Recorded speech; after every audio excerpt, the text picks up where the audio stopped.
This novel was requested by Roshiro Neko, artist of the More Clan and Joy, Volume 5. I'm a NEET, but when I went to hello work I got taken to another world by Katsura Kasuga. Chapter 1, Day Before Departure. It's finally the day before the trip. Once my hellish training that lasted for a week with Sergeant Dono is finished. We took around 3 weeks around the forest to earn experience points. This week is supposed to be a holiday for us, yet here I am, left completely exhausted. This is because I didn't get a break at all. I don't know if it's fine to start a 2-week trip from tomorrow. While I got trained into a pulp by Sergeant Dono, my wives have done proper jobs and found a merchant who is heading towards Nania-san's village. For today's meeting, everyone came back from Adventurer Guild quickly. Here, walk properly. Ellie woke me up angrily. I don't know who is it, but why coming here early in the morning? Perhaps it's already high noon. I just revived, but I'm still pretty much fatigued. There are still some wounds remaining from the special training. Give me 5 more hours to rest please. I had special training with Sergeant Dono every day. After that, I get back, eat some rice, jump into the bath and spend time with my wives. By the time I sleep, it's already too late. My physical strength is sapped, and the lack of sleep makes it worse. There is no way I can sign the contract without a leader around. I already mentioned this to you yesterday. After we returned, I'll let you go to bed again, so please walk properly for now. Is that so? I don't think I ever heard about it before, but it's fine as long we can get the carriage ready. Why do we need a contract in the first place? We can't straight away get on? That's how we negotiated it. Instead of paying for the fare, we'll act as an escort. Another night watch again? I believe I'm going to feel sleepy again tomorrow. It's not a night watch job. Our contract stated that we only get to work when there is an enemy coming. Good enough? Then it's fine. Is it okay for me to go home already? I am seriously sleepy. A few adventurers were already waiting when we arrived at the meeting room on the 2nd floor of the Adventurer Guild. This is bad. I'm extremely sleepy. Sleepy. I sneakily took a glance at Ellie. Try a little harder, please. I'm going to do all the talking, so Masaru just stay there. I understand. I'm counting on you. I settled down on the chair. I desperately hold myself back from sleeping. Every so often Ellie will give a jab at my feet so I'm kept awake. An old man with a whisker in front of me is talking about something. I wonder if this is the part where I should get involved. Well then, shall we go to the training grounds? Training grounds? I wonder what this guy is talking about. Here, stand up. Seriously, are you okay? Ellie pulled my arm up. I am sleepy. Can I go home already? Do you even process what's happening? I thought that all decision will be made by Ellie. Fabio-san want to see Masaru's skills. You're going to have a fight now, you know? Who? You. Masaru. With who? With Fabio-san. Who is Fabio? The guy who was sitting in front of Masaru. Ah, that beardy. That's right. Are you okay? Sleepy. Please wake up this instant. My head got hit. Anyways, when I said I'm sleepy, I'm sleepy.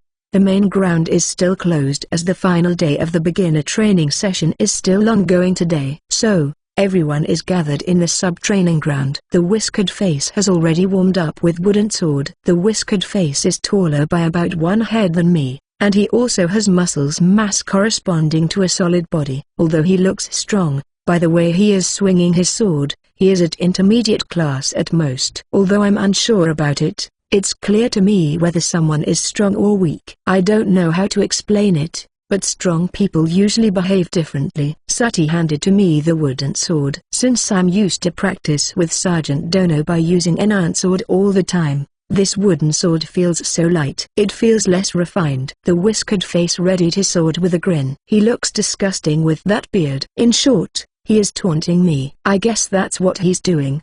I'm sure he is jealous of me with 4 wives. Even everyone is so cute. Don't you need to wear an armor? The whiskered face asked. By the way, right now I'm wearing my casual wear, without a shield. It's troublesome to wear an armor now. Maybe I'll go with a shield. This is enough. I cast a glance at his shrewd face casually as I take out the shield. What the? You really won't wear them?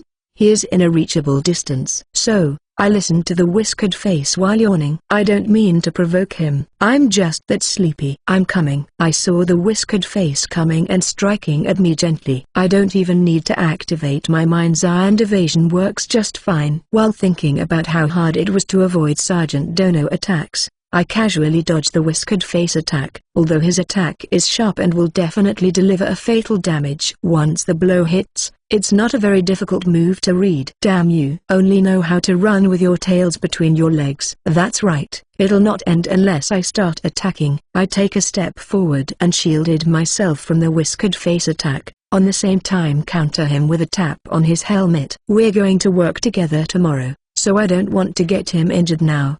But the whiskered face continues to attack further. Oi, Beardy. If this was a real fight, then won't you be dead already? Please admit your defeat like an adult. Since it can't be helped, I apply a light blow on his shoulder and his torso just when he is starting his assault again. This is a level for a normal swordsman. Sergeant Dono is just obscenely strong. However, it seems that he still has something in his mind. His face gets redder and he continues to come back. He badly doesn't want to give in. Before long I got bored fighting this guy with a shabby face, so I give a strong blow at his head around his neck. It's not strong enough to make him collapse, but it should tamper with his breathing for a while. Just like my plan, the whiskered face motion stopped. If I'm serious, you would be dead 4 times by now, you know?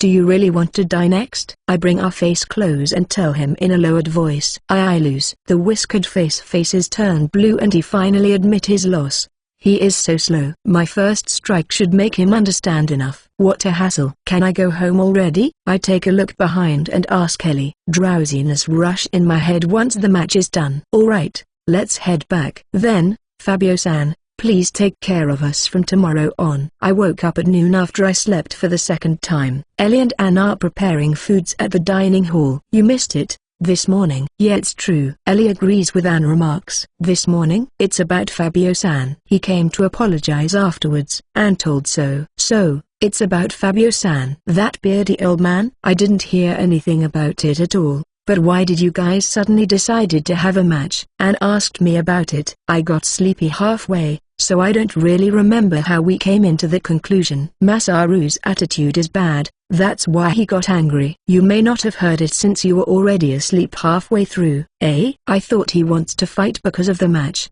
but maybe I'm the one who wronged. It's Masaru's fault. Yay, it's Masaru's fault. Shit, this is bad. I'm going to apologize properly first thing next morning. That afternoon is the last moment for the beginner training course. The scene where Will has his collar removed reminds me of my time and I started to tear up. Will survived a week in the boot camp, and now he has those sturdy and refined feeling around him. Maybe the effect is apparent because he has undergone that hellish training. Forgive me, Will, for signing up you on something like this. It's fine even if you hold a grudge on me, then in the future he will stop hanging around me. Aniki, very grateful for you. Oh, is that so? I really don't understand Aniki at all. You're strong, have great magic, on top of that participated in such deadly training as well. Now I know how naive I am. I feel relieved now, but I'll try to not remember much about it. Just the thought of it makes my body sweat like bullets. I'm going to get much stronger. After that I'm going to make sure that Aniki is going to take me as your disciple for sure. What? You haven't given up yet? For now, I'm going for a long expedition starting from next morning. Therefore, I won't be around for the time being. Then what should I do? As expected, I shouldn't tell him my plan. You're free to use the hut in my garden. I'll rebuild it. Please take good care of it. Then I give him a piece of gold coin. Its worth is about 1 million yen in Japanese currency. I'll do my best, and I'll definitely return this. That is a gift. There is no need for you to return it. He has endured the harsh training. I think it's fine to give him this much. Aniki. Will looks very touched by the gesture. But we got earning alongside experience points in the forest, which totals around 300 gold. That is around 300 million yen. My share is about 50 gold coins. I thought of buying a sword that can endure my applied magic technique, but unfortunately 50 gold is nowhere enough. For now, we don't have any issue regarding money. Look, your friends are waiting. Go back. The trainees are watching us from a distance. When they noticed that I'm looking over, they bowed their head. Then Aniki, please take care. Yeah, you too, don't get yourself killed. He already made some friends, in the future he'll surely get more careful. The next day, when we arrive at the meeting place which is the square nearby the commercial guild, I found that the merchant is already there in standby. Apparently, our party is the last to arrive. There are 2 main horse carriages, with total of 5 cabins. They were arranged in tandem. There were still quite a few bags next to the last carriage. I wonder if that is the goods. Masaru will take care of this one. Instead of having a dedicated goods cart, Masaru can store them all inside his item box. That should be possible. No? I see, that's a great idea. But no matter how I look at it, the goods are in more than one cart. I received a shipping request at a different place. This is to earn a little pocket money. Norman-san, the leader of the merchant team, checks all the contents at once, before I stored them in my item box. I'm glad that all these baggages will be unloaded at Garland Fortress. Well, this time we should be safe because there is a B-rank party around. I'll ask for your kind regard as long as we're in the journey. The journey to Garland Fortress is about 2 weeks. Our journey starts off at a relatively safe road, but the danger increases as we move towards the remote area. However, because of budget inconvenience, they can't simply increase the number of escorts. Norman-san is all smiles since there is a B-rank party who is accompanying his caravan free of charge. I look around, but I couldn't see Fabio-san anywhere. I can't apologize to him since he is not coming up until the time of departure. We're leaving soon, so I need to get it done. As I walk around nearby the first carriage, I saw several people are chatting, and there is Fabio-san among them. When I approached, he suddenly looks very busy and started to scram from the place. But I'm sure that he saw me. Does he want to avoid me or something? Even his party members look like they are avoiding from contacting my eyes. When you came to apologize, I was not around. Is it fine if I apologized now? It can't be helped, so I return and report it to Ellie and the others. I don't think so at all. We're going on a journey together for 2 weeks now. Don't worry about how you do it. Just go and apologize properly. Yeah. There is not much time left before departure, so I need to act fast. He will escape again if I approach him normally, so this time I'm going to surprise him. Alright. I caught his position in my detection. Since I don't want him to notice me, I activate levitation to get on top of the couch, and activate my stealthy step. After I confirmed Fabio-san's position from above, I quietly landed behind him. It's convenient that the other person is in quite a distance from us. I patted Fabio-san's shoulder. Fabio-san, who got surprised from behind, leave a muffled scream. I'm here just to apologize to you. But if I don't do it this way, you might have tried to escape again. Let's quickly apologize to you for the time being. I'm sorry for yesterday. Your neck. Is it okay? There is no problem at all. Is that so? If it's still hurt, I can use recovery magic on you and heal them. When I reach out to him, Fabio-san takes a step back. There is no need. The people from the temple already cured me. Did Anne do it? Even so, why is this man still looking at me with those frightened expression? He should have handled much more. I don't have much sleep yesterday. I know that my attitude is somewhat rude. No, I'm the one who has wronged here. Please forgive me already. I'm not the bad guy here. Okay. Then that's it. Please take care of us for these 2 weeks. This is somewhat different from what I've imagined. I wonder if this is really fine. I can see that the carriage has started shaking. Maybe we're off to our journey soon. Anne was waving her hand at me when I arrived. Sound like we're departing. That's right. Hurry up. Fabio-san walked towards the couch. I wonder what is it, really. On the later date, I went from burning adventurer from fire magic, to crushing aristocrat who is trying to force a bride with a golem, and then those feelings from the rumors that I heard during the time when Fabio-san is restocking. Why the hell are all this happening? Chapter 2, Journey 1. Leaving. The first day of the trip, I'm chatting while practicing earth magic. On the second day, I've gotten a complaint that my earth magic is making the coach dusty. If you really want to practice, then do it on the roof. Practicing earth magic is necessary, but truthfully, it's just for killing time for now. That's still not a reason to not do it. Don't want to. It's cold up there, I replied to Ellie while hugging Sati from the back. It's cold outside, so I hold Sati to warm myself up, but both of us are fully equipped. It's hard to fool around when the armor keeps clattering, and there is no sex appeal at all.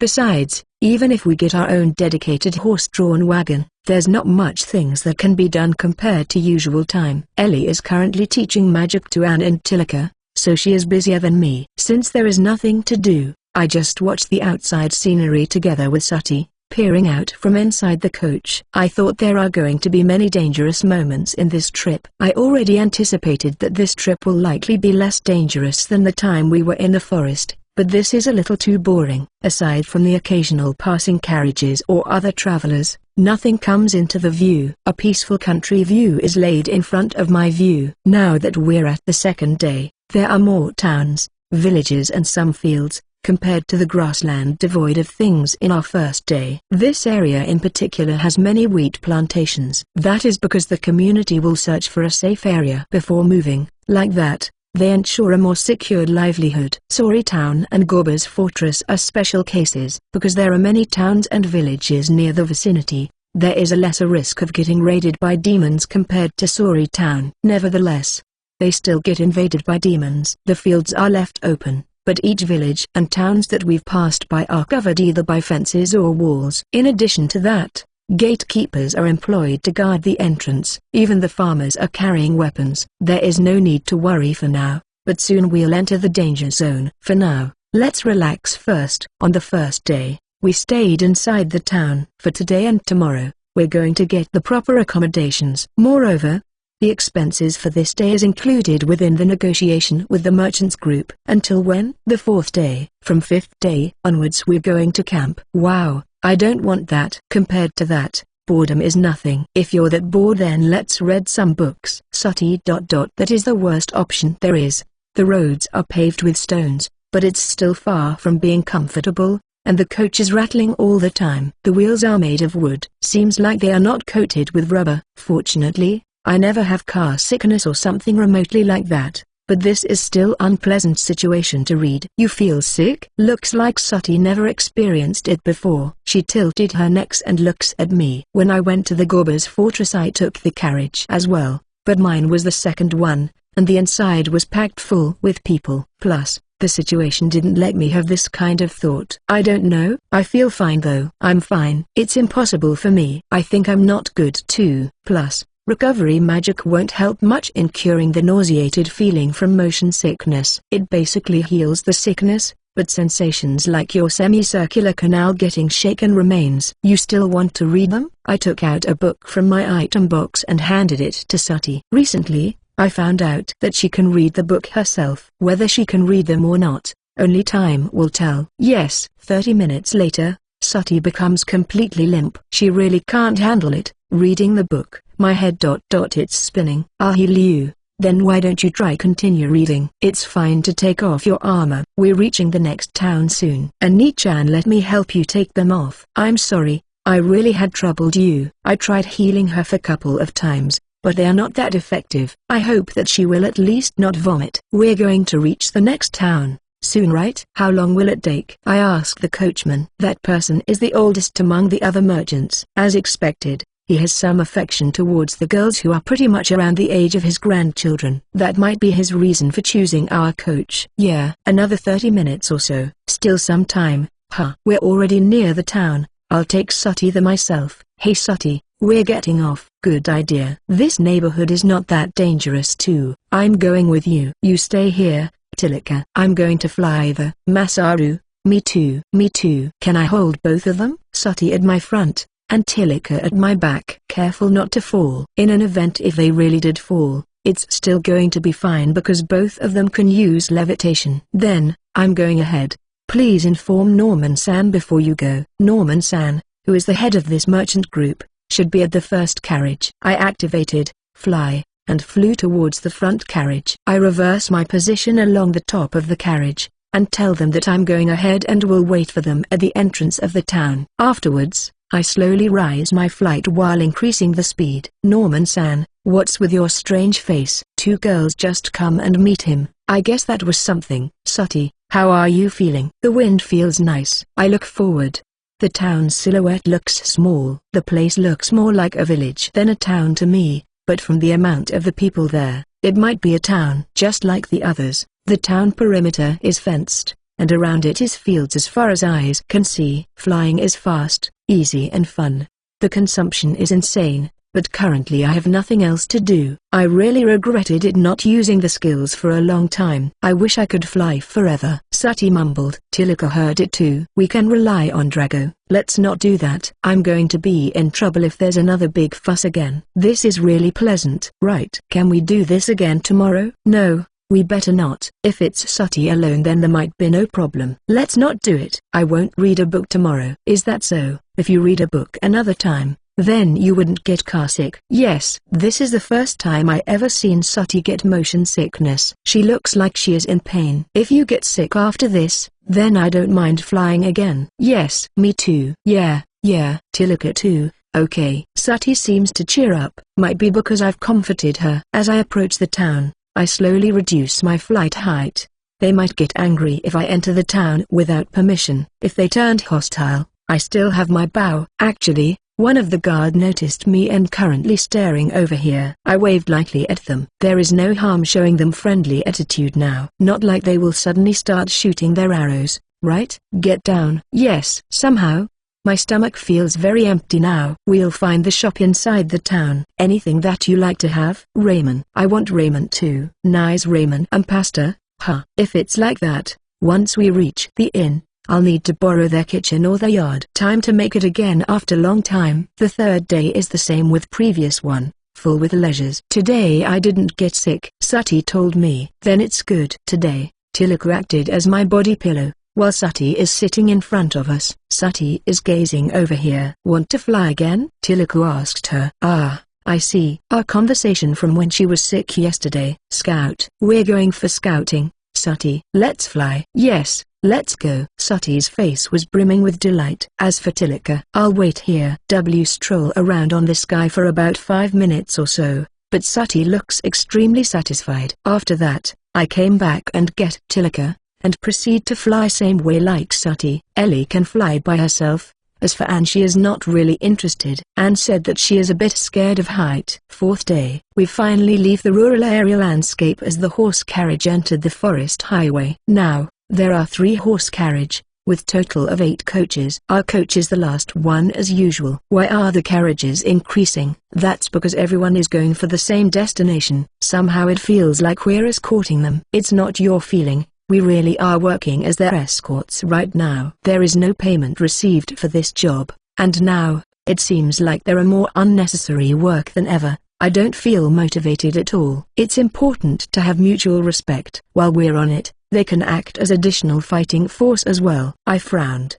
Now after Ellie has explained it, I get the gist of the situation. Certainly, the other merchants are also properly armed. Some of them looks like newbie adventurers, but they are enough to be an addition to the overall fighting forces. But our current formation, where everyone is aligned in one long formation, is not good. My detection can't reach until the front coaches. Same case for Sati, since her hearing sense is reduced to half due to the noisy carriages. We can't rely on her so much. Sati, let's go for reconnaissance. Yes, Masaru-sama. Unlike yesterday, today we're going to scout for real. Sati understood that, and replied with a serious expression. There shouldn't be anything. Still, be careful, just in case. Anne told us worriedly. I'm still reluctant to leave them behind, but both Anne and Ellie is capable of utilizing combat magic, and for Tilika she can use summoning magic. Everything should be alright. Sati is going to help me by acting like a radar, and tell me if there is danger ahead. Together with Sati,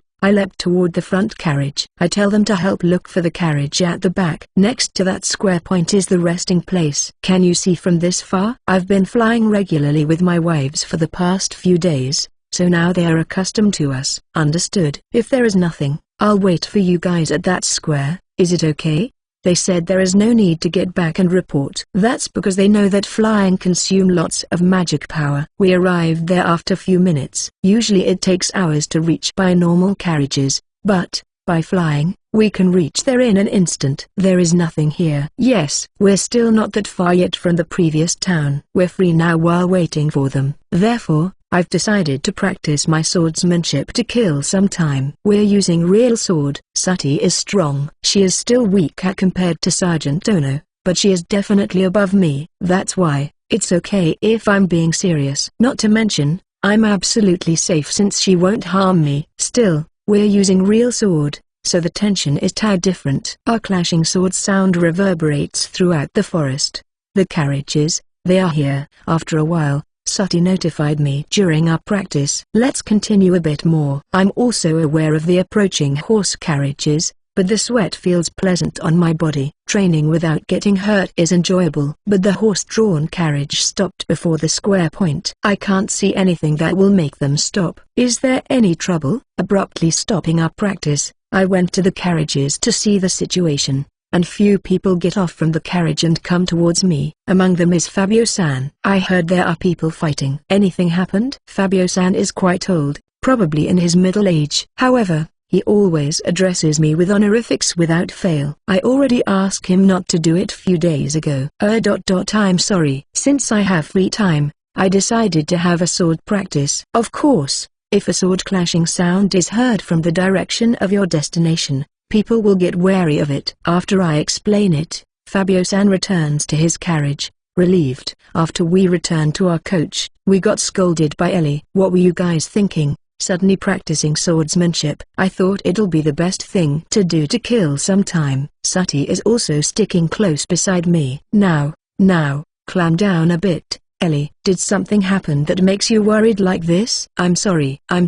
Nevertheless, since it was decided that scouting ahead is actually useful, they ask to continue. The merchants get pleased, and I can ease my boredom. However, in this case, I thought that it will be bad if we don't have any means of communication. So, I asked about it to Normand-san. If safety is secured, raise a smoke at the resting point. If there is danger, go back and report, or inform them by unleashing a flashy magic, or battle sound. That's how we decided. We're not a mercenary, so this degree is enough. The best way is by bringing along summoned beast together with me.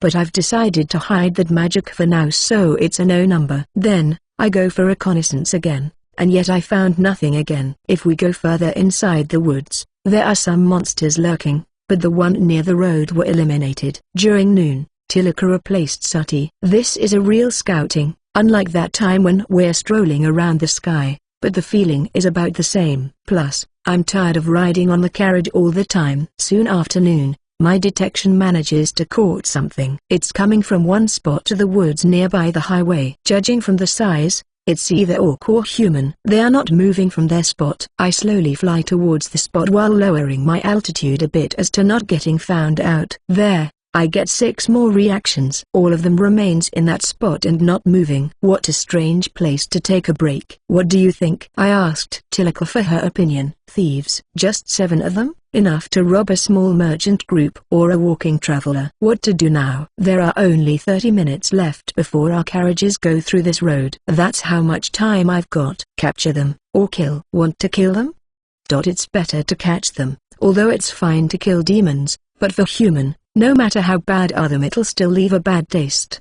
Is there anything that can be done after catching them? Let's see. After investigating them, they can be turned into slaves. The money received after selling them will be returned back to us, about half of them. There are also cases where bounty is put on their head. Turning them into slave. Even if we only get half, it'll still make a good money, one way or another. Let's check them out first. Tilaka approves of my plan. Even if we want to report back, we need to check first what are we dealing with first. We get down inside the forest far enough not to alarm them. I don't want to get Tilaka into trouble, so I asked her to wait and don't follow me. If they are demons, then it's simple. I only need to blow them away with my magic. But, as I approach, I saw a silhouette of human being. They are sitting under the tree's big branch, about 3 meters away from the road. All of them are staring there. They are equipped with a sword on their waist and bow on their shoulder. Although they are wearing leather armor, the condition is horrible. It's crazy to think someone from the Adventurers Guild will wear something like that. There is no mistaking it. They are thieves. Normal civilian will never monitor the road,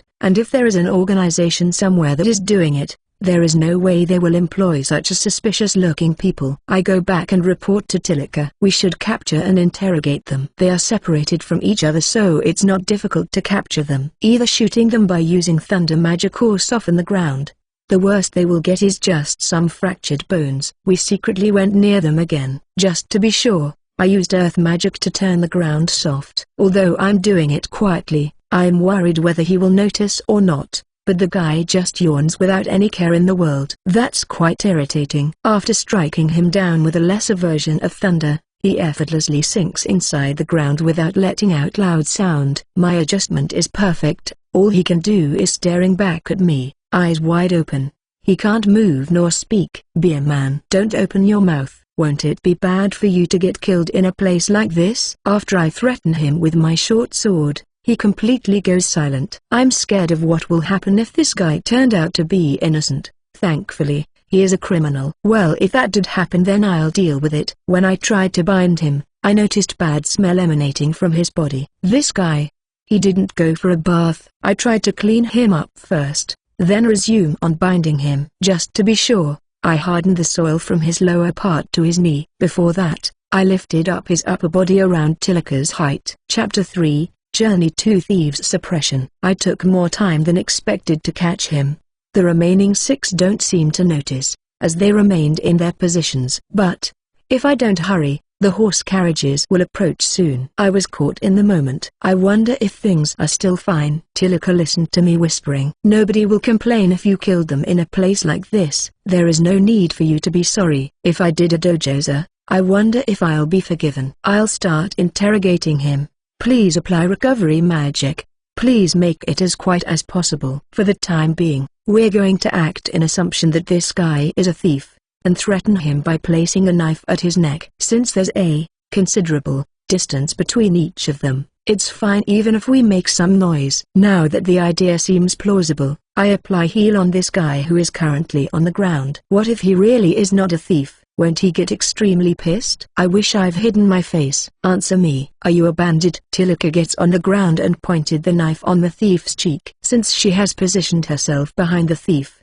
that guy can't see Tilaka at all. Her ability, Evil Eyes of Truth or Lies, works just fine without looking at the guy face. Why, you're wrong. I'm just a hunter. Don't think you can get away by doing this. I'm going to report you to our lords. What? So we really get them wrong? But Tilaka looks at me and shook her head. So, he was lying? Thank God. I'm relieved. Have you killed a person before? The bandit turned silent. Answer. Tilaka pushed the knife to the thief's neck. I've never. Towards his answer, Tilaka looks at me and shakes her head again. Looks like this guy has killed people too. That person, is he your companion? N number. I don't know them. He answered in plural form. This is a lie as well. Are you going to attack when any travelers passing here? I am just a hunter. I will not attack a traveler or something. How many people have you killed? One person, or more than 5, or 10? No, number. I haven't killed a single person. The thief has started sweating bullets,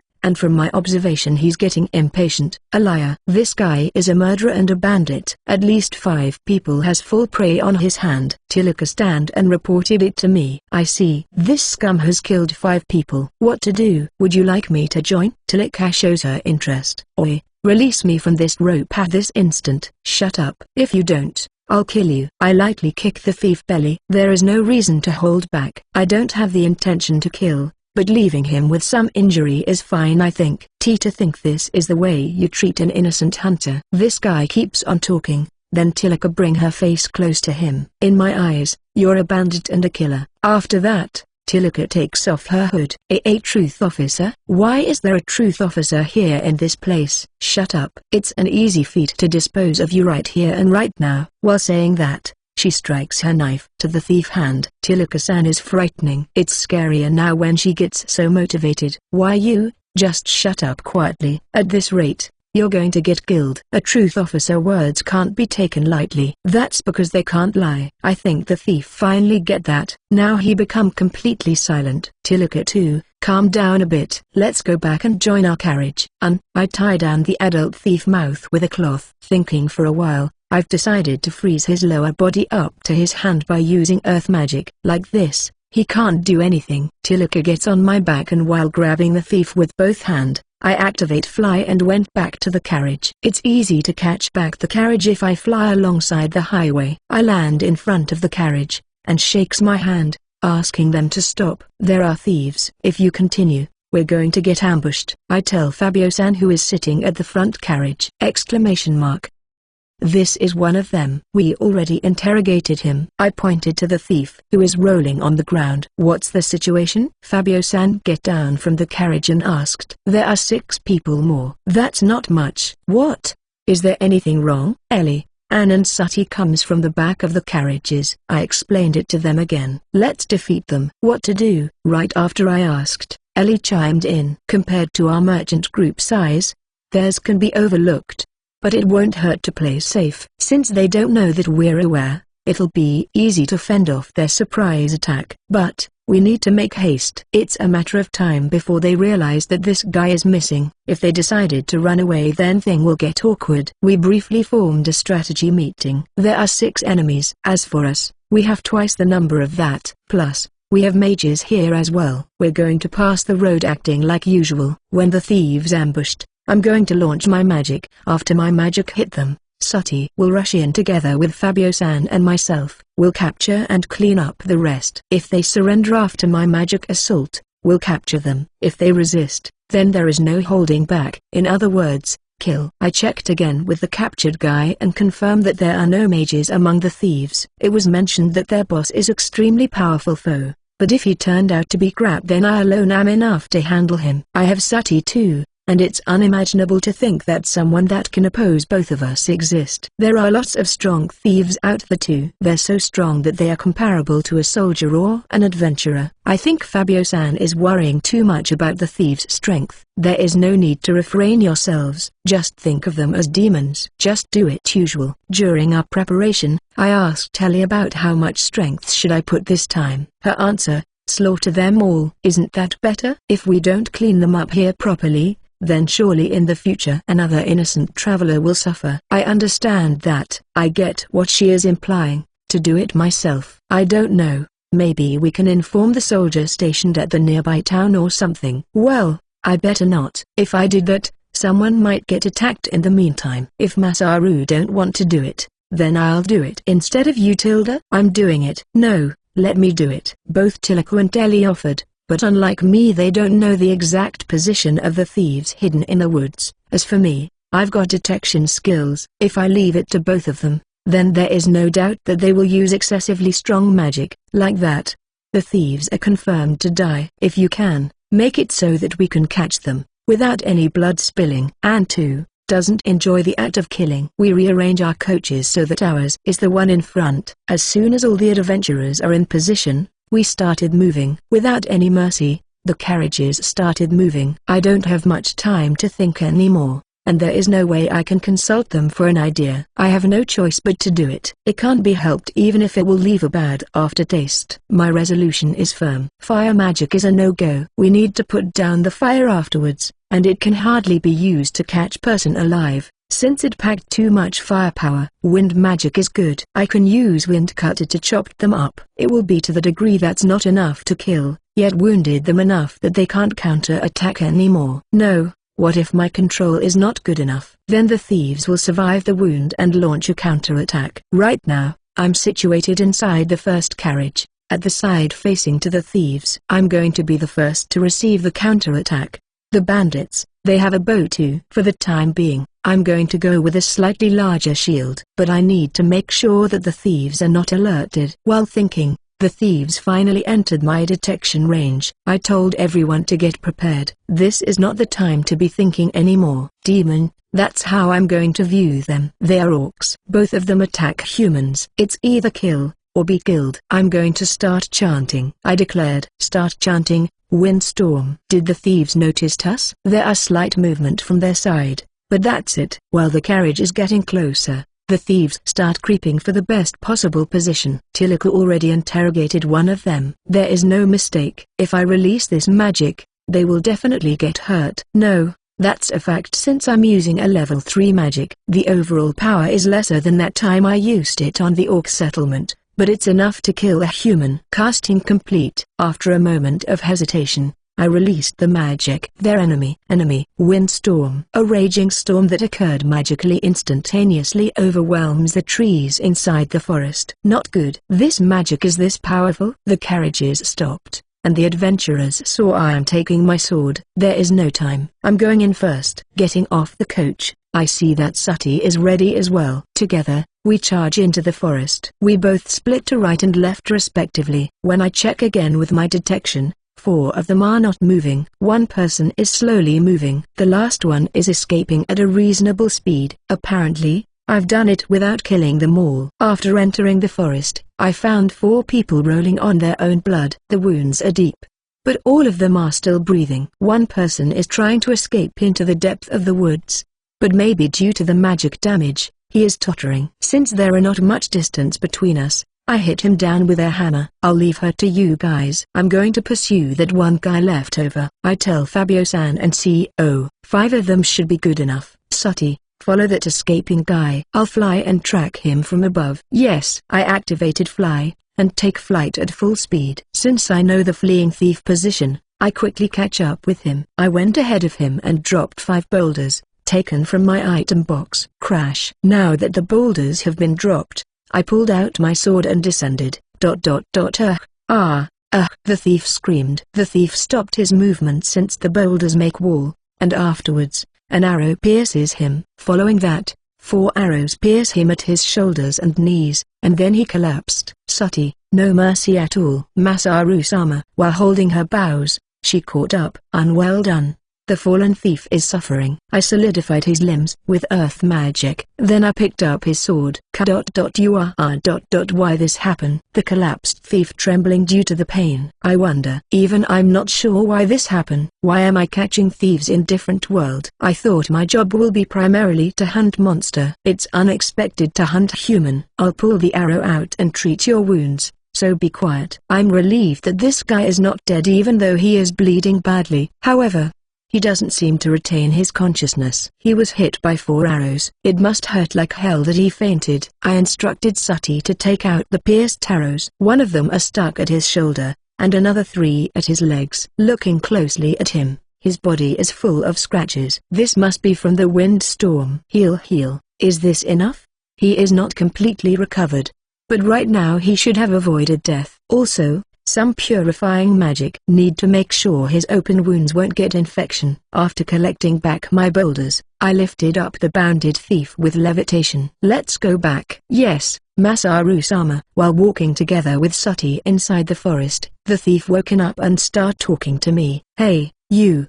I'm not one of their group, you know. Really? I was caught by them. Yet, you're well equipped with sword? That's why. Can you free me? No way I'm doing that. I need to return back to my village. My sick mother is waiting. Who knows? Hey. I stopped, and look at the thief. You just want to escape. Why did you become a thief? Our crop failed.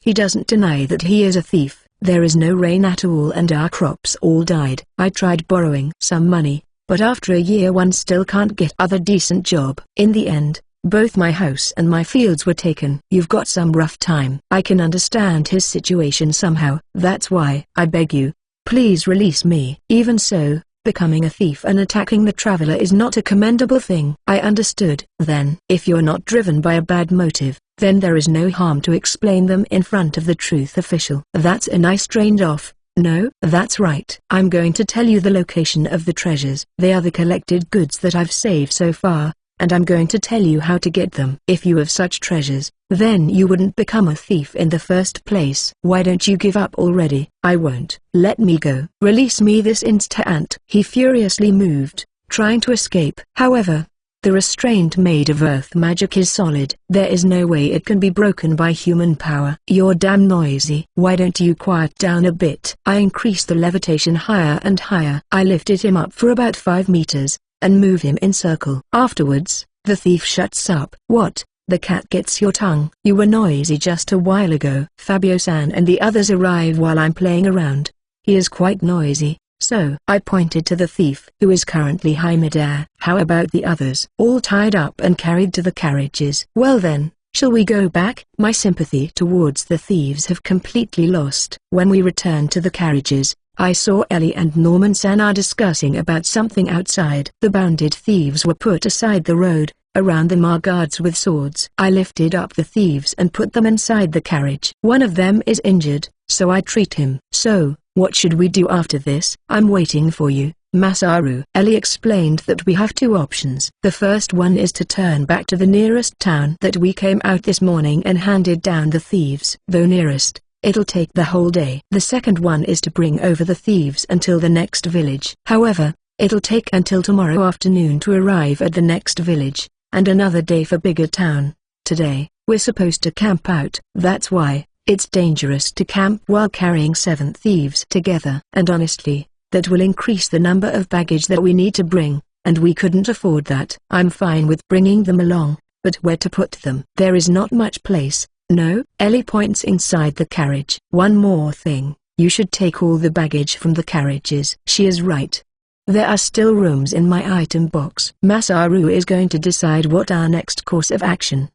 I'm going to decide? Right. Because you're our leader. Ellie wants us to move on. She wants to meet Nania-san as soon as possible. The merchant leader, Norman-san, wants to go back, but he said that everything is up to me. Whichever it's, I need to be responsible for the thieves. Let's proceed. I'm on the quest, so I don't want to disturb our schedule. I'm a bit skeptical, traveling together with the prisoners. But if I keep on them tight with my earth magic, then they won't get away. Then we're going to proceed. Norman-san quickly approved my decision. According to Ellie, a B-rank's opinion has that much weight. General public expectations towards the adventurer's ranking system is quite high.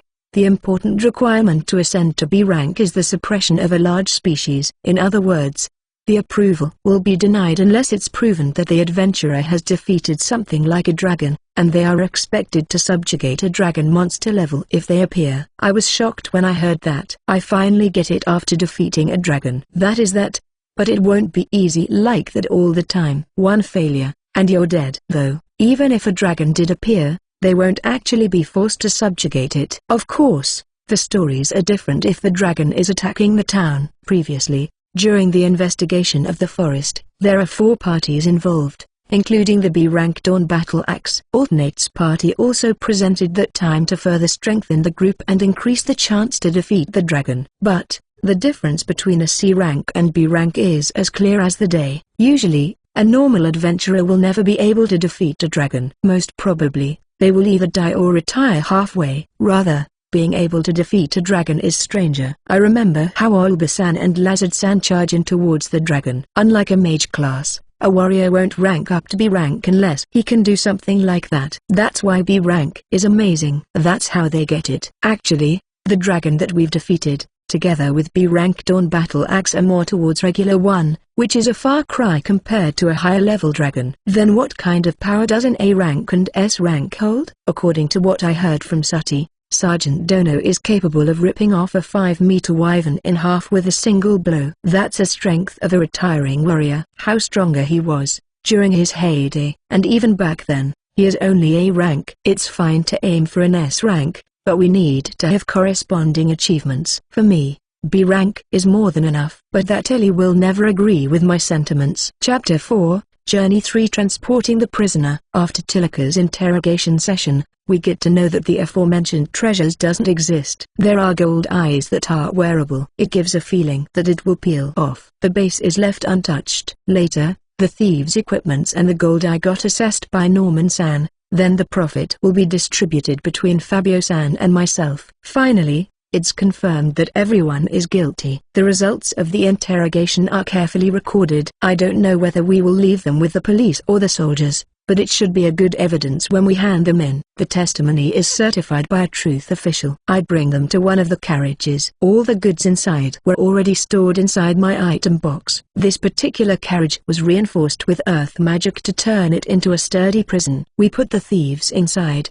and enclose the carriage completely, with only an air hole. This carriage has become a perfect prison without doors. All of the thieves are quiet. Perhaps the death threat is working on them. No, it isn't just a mere empty threat. They are serious. That's why those thieves are afraid. This society allows people to do this kind of thing. Truly dreadful. In case if I really did kill all of them. Massacre. When Tilika heard it, she replied, so, for some reason, I have a right to make a decision. Nobody is going to raise an objection. I found them. then I either kill or capture them. Is it really alright for me to hold all the responsibility as a matter of course? Even though I didn't do it alone. It doesn't matter if the truth official is present or not. If the same situation occurs, things will be more simplified. For example, if it's only Fabio-san party who has found them first, and if the thieves managed to be captured, then the party hold the rights to kill all the thieves. I tried asking around what they are going to do if they encountered a same situation. The people replied that they will take same action as I did. Even the residents of this different world, who has probably killed before, find that unnecessary murder to be disgusting. I felt a bit relieved. Just that, if there are no option left, a situation where there are no carriages like right now, if there are no method to safely transport them to a village, then the thieves will be killed right on site. I wonder if the decision makers on the crime spot hold much power. For me who have become Ryuju in this different world, I'm in a situation where I'm far from my wife's comfort. Right now, I'm acting as a co-driver for the prisoner escort car. No more scouting. I tried to asking regarding that matter once, but I got asked to watch over the prisoners instead. I need to look after the prisoners since I'm the one who caught them. Right now, at my back, is a carriage modified into a prison made by earth magic. The walls are hardened so a jailbreak is impossible. Even so, there is no way I can leave the monitoring job to the merchants alone. And there are 7 of them. That spells trouble. The mage husbands. The mage husbands. The thieves call out desperately. Toilet. Please, I'm going to leak. We need to take care of their meal and their toilet needs. Even though I can keep them all confined separately, then it will be more hassle for the next 2 days. If I abandon their request now, I'll need to think about how to clean up aftermath. In the end, a toilet can't be attached together with the carriage. There is no helping it. I need to let them out. As for their meal, they are getting bread at morning and evening, and their drinks are contained in a bottle. To make it easier, everything is done by magic from outside, so there is no danger. The prisoners are also quiet. The highway approaches the ridge. The roads go through the hilly part of the mountainous area. Although there are plenty or part where it's strictly hilly, we don't face any problem proceeding thanks to the well-maintained road condition. When we arrived at the camping site that day, there are nothing in particular besides a row of carriages. The small square site is on the side of the highway, and a streamlet can be heard. The carriages are separated from the horses, and I covered them with earth magic. I don't think they are capable of breaking the prison. Just in case. To my surprise, it turns out there are no problems to loosen the monitoring during night time. Despite saying that the monitoring is loosened, the prison is actually located at the middle of the camp. There are around 20 merchants in this group, and as for use I instantly build a hut with earth magic besides the prison and sleep next to the prisoners. Good work today, Masaru. Anne told me when I crawled inside the futon. When the merchants saw I created a prison for the thieves, they asked me to create a hut for themselves. Of course,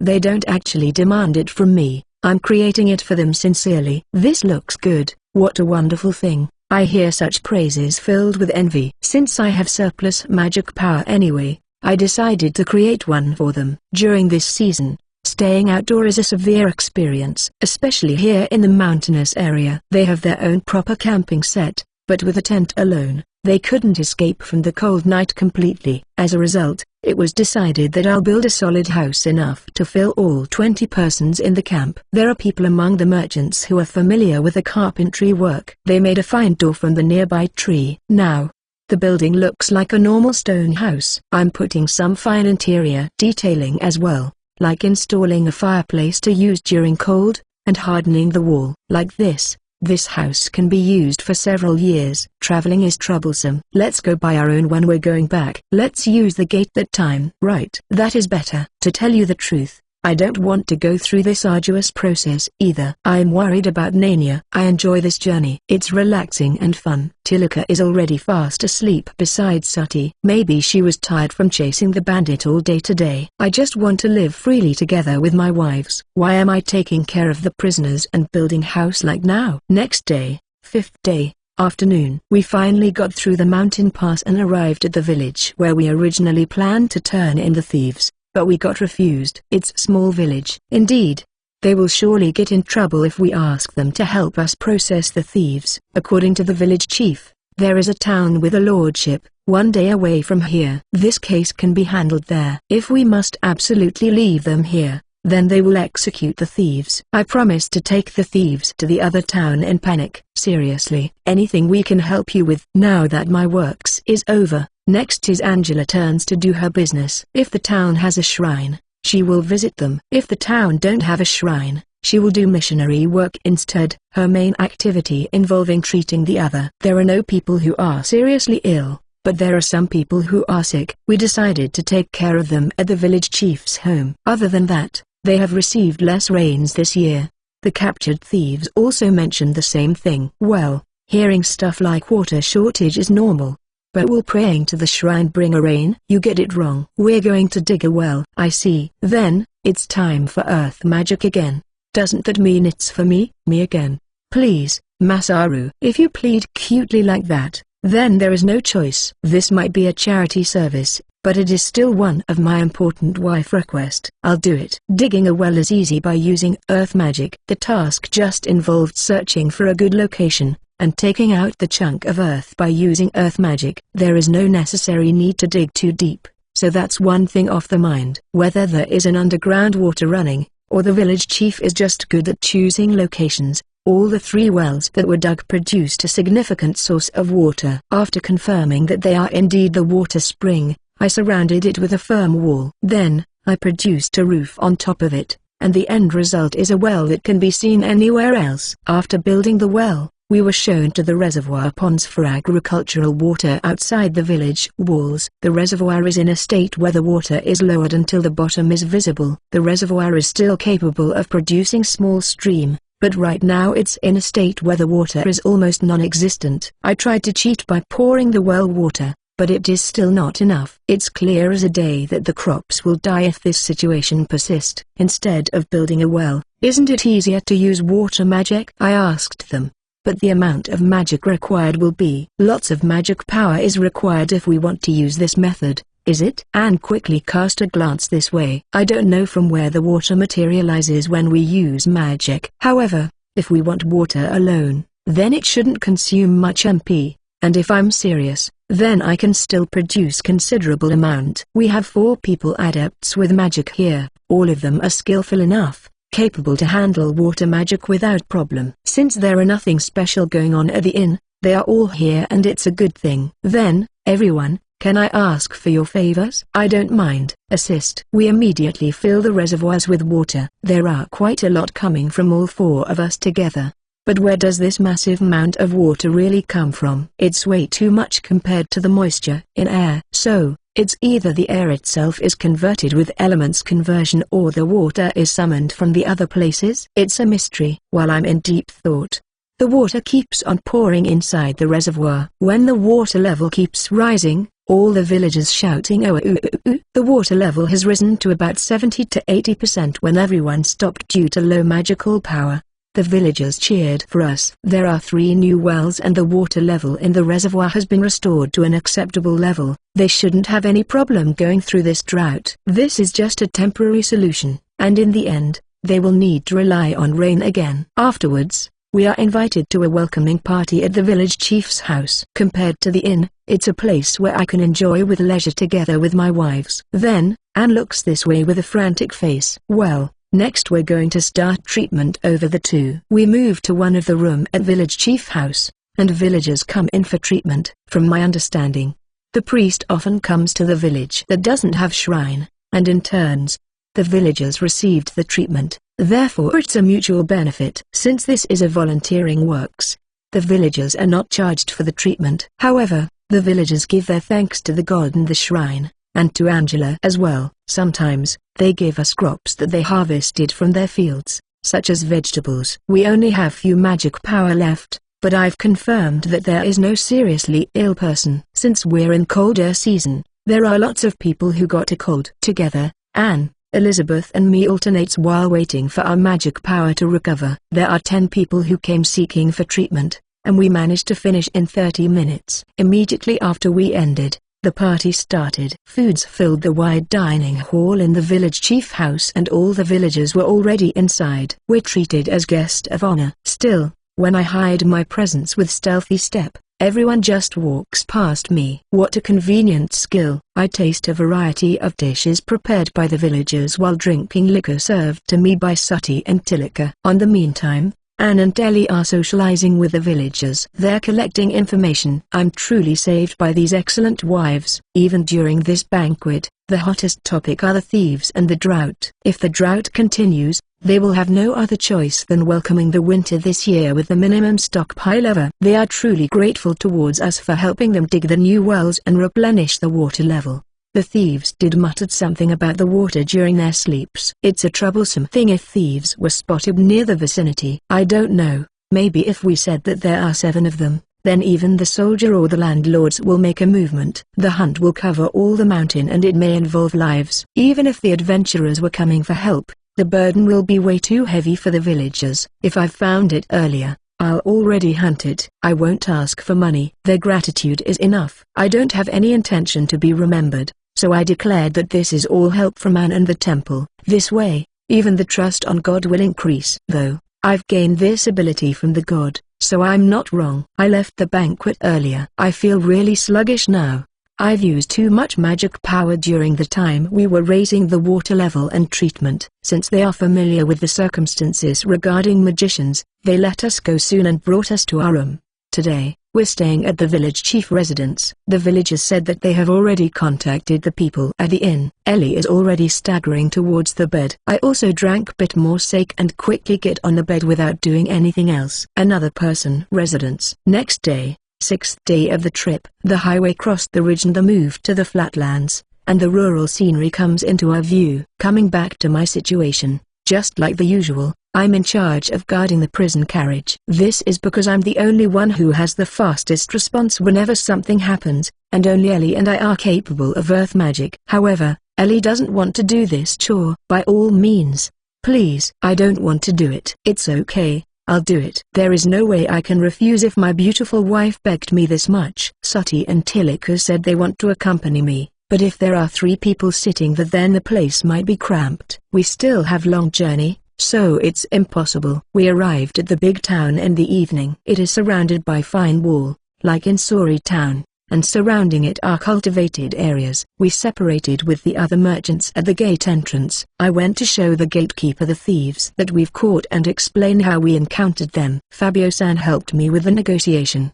He has worked as a merchant for a long time, so he has experience handling case like this many times before. Well done. After we interrogate them, we will give you a reward. But, still, we catching the thieves is still sudden. If we want to sell them off as slaves, then he will need to wait for at least today. That is if they hurried up with the investigation. Though, there is a genuine truth official within my family. There is no need for that. I already interrogated them. Suddenly, Tilika comes in front and tell them, 3rd class truth officer, Tilika Yamano. I'm accompanying them for a mission. A truth official? Normal humans doesn't have one red eye, and the guild card's description is genuine. Looking at her appearance I doubt anyone will worried about a spoof counterfeit card. I think she looks legit enough, even if the people are doubting her.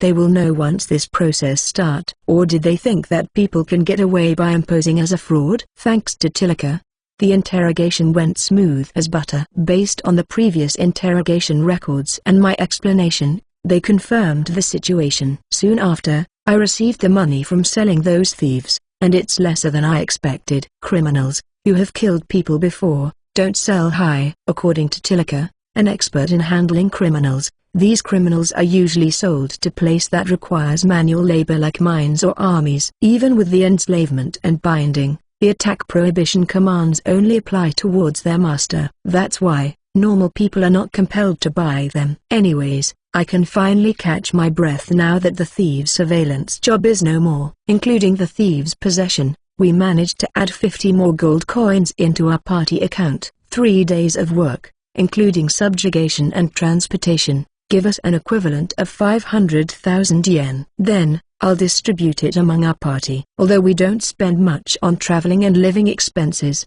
I would still like to make some money. I wonder if we will encounter groups of orcs on the way. Chapter 5, Journey for Inago Invasion.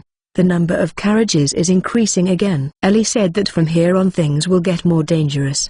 The nearer we get to the demon world, the lesser the number of humans around. to the point of extremely low. In short, we've reached the border. The highways pass through a deep, deep forest, and visibility is very bad. This is the 7th day of our trip.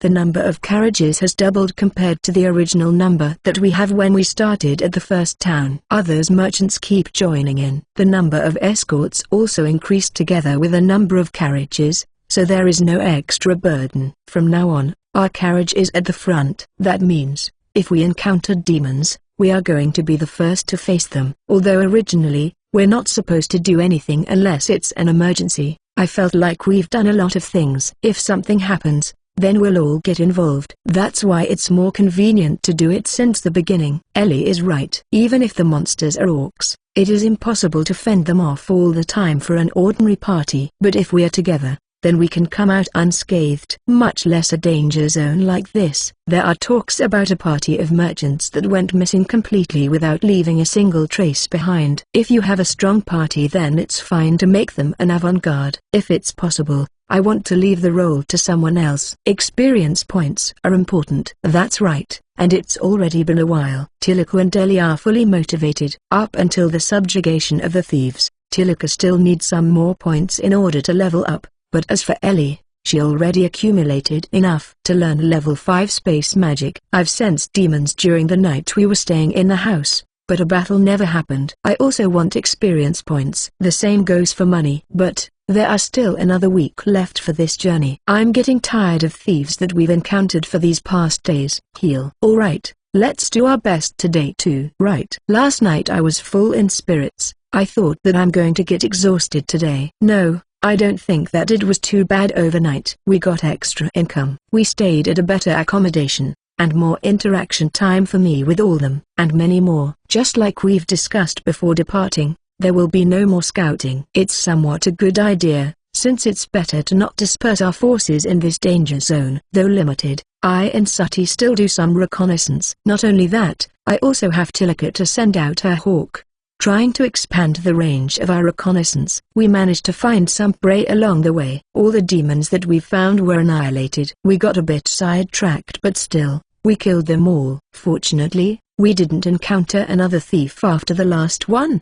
The surrounding place is filled with demons. This area is too dangerous to become a thieves' working ground. Initially, the atmosphere among us was quite heavy when the new escorts joined. Even though we're B rank, our appearance doesn't show much. B rank? Joined the dragon suppression mission once? Isn't that the one where you shoot magic together with another 20 people? Is it really fine to leave you at the front line? Just like that, it seems that our ability is being doubted. If we truly have the ability to overwhelm a dragon, then our name and reputation will grow, yet we're still unknown. Our ranks had also risen, but our party just consisted of a leader who looks like a high school student, and 4 girls. There is no actual reason to be worried whether we are counted in as actual main fighting forces or not. I don't care much about it. If they ask to prove anything, then we can fight a battle or show something. Heck, I'm rather glad that they thought that we're weak, and not counted on so much. There are rank cheaters. Those people are adventurers who have a rank higher than their skills denotes. When fighting in raid party,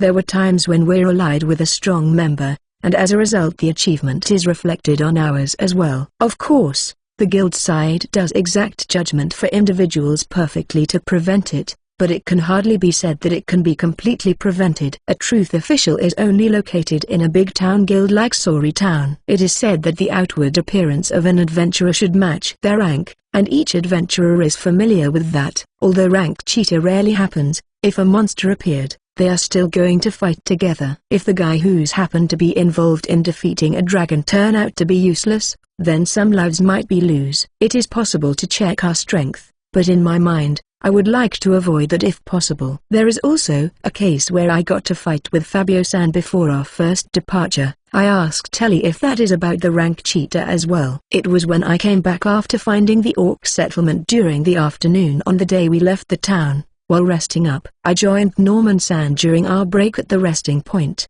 and explained to him regarding the position and number of orcs at the orc settlement. The leaders of other escort parties were trying to find faults in my finding. Is what you said really true? I can't get away from the merchant groups for too long. That's why I returned back quickly. My new formation is that I'm going to bring together with me 3 people flying, chanting while entering the site and releasing upon contact. Before we know it, the orcs were obliterated. It's the first time I combined advanced reconnaissance ability, air battle capability and high firepower.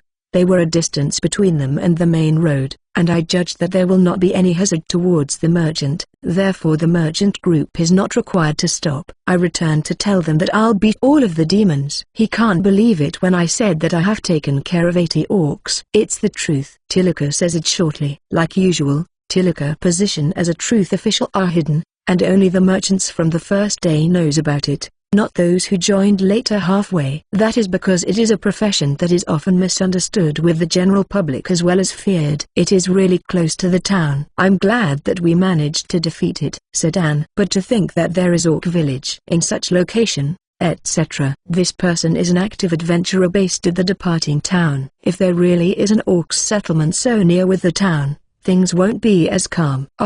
Geez, Masaru, show them that.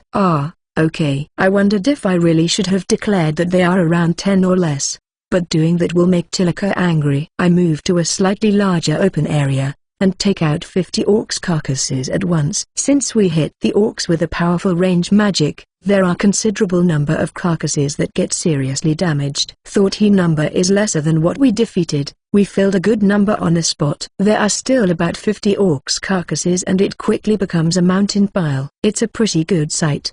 Do you want to see the record in my card? No, I do not need it. It's okay. Seems like it's unnecessary. I recollected the mountain of carcasses quickly, but it already garnered the others' attention. People from the merchant group are coming to see. I don't want to stand out so much, but this much is not that surprising. If you can use level 3 or 4 magic, then this feat is pretty much acceptable. I asked Tilly when the other adventurers suddenly behaved themselves. There are 4 of us, including me.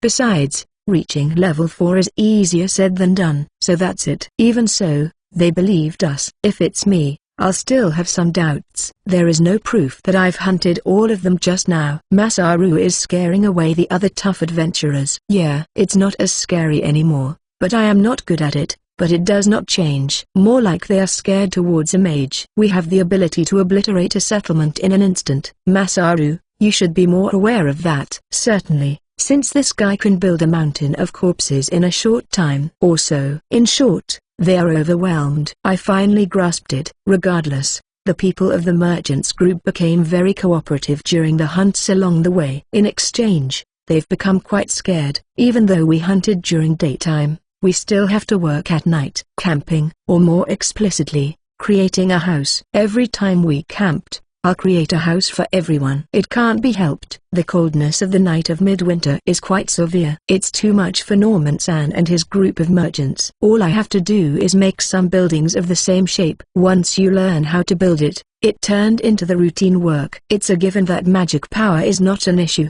since I have large reserve of magic power of my own. So many houses are built in the camp, making it a bit crowded, and all this is for free. However, as expected, it's a nuisance to create one for each of them. Should I start charging them money? Even though they are only staying for overnight, they cannot afford to spend so much. Anne told me, I build a stone house that is suitable for living normally, and for now it's only for night use. A stone bed is created for the time being, but there is no bedding. 2,000 yen, or yet this place can go up to 5,000 yen. It will be quite a sum if I collected from all of them. Better yet, since I'm the one putting in effort, all of it will become my pocket money. Please stop mimicking Seko already. Geez. Since I was terrified by Ellie, I decided to receive the people goodwills and end it there. Well, our monster hunting turns out to be quite profitable, but shouldn't we start thinking about the future? I wonder how the other mages are holding up. Though, I don't have to take extra care if I make something of this degree on every trip. An ordinary earth mage will run out of magic power just by making a minuscule version of this one. The fact that you can build as many as these is already strange. By the way, it was said that the aristocrat who was a fiancé candidate of Tilika was a pretty good user of earth magic,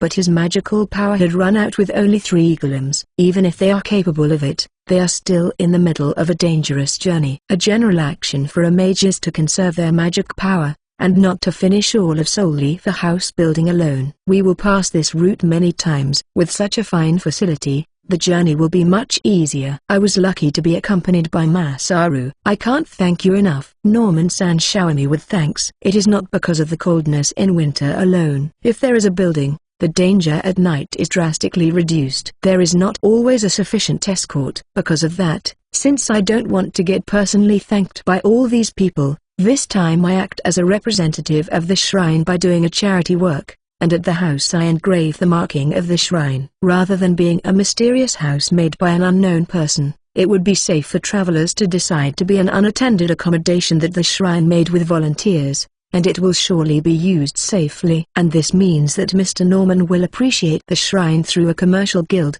which will be a great accomplishment for Anne's shrine, and instead of me, they will be thankful to Anne through the tour. Yup, doing a volunteer work sometimes is not bad at all. While hunting steadily, we passed through the border zone without any problems. After going through several villages, the size of the merchant team has decreased compared to the beginning of the departure. The rest of the journey is about 2 more days. It seemed that some kind of riot was occurring in the village along the road that we are passing through. A lot of villagers gathered around the gate of the village. There were several villagers who were fully armed in the highway. We stopped our carriage. The merchants over the stop. Locust. The locusts has come out. Hearing about the locust made me have a bad feeling. The insects are not particularly weak, but the insects in this world are pretty much a monster. After hearing the details, I was amazed. It seems that there are also individuals that can reach up to 3 meters, which is said to be littering everything in their way while moving. They don't have any likes and dislikes, either animals or plants. They eat everything,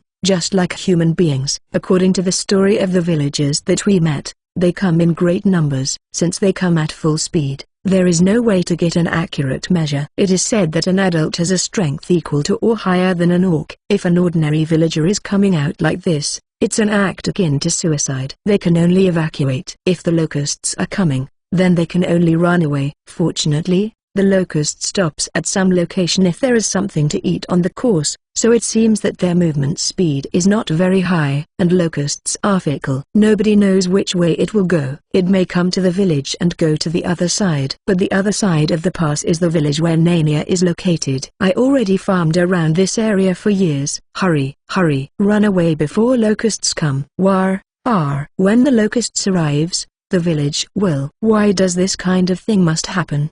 The children are crying, and the villagers are muttering in despair while packing in rush. This village too has a huge wall surrounding it. But that alone is not enough to hinder the giant locusts. The Garland Fortress is right after we get through the pass. There, the army is a permanent resident. Since the locust is becoming an obstacle, it's impossible to notify those beyond the pass. It takes about 2 days to reach the fortress from here. The town in the direction we have come from the other side is even more further. Everyone gazes full on us, as if saying, "Are you capable of suppressing them?" That's what they are implying. But nobody voices it out.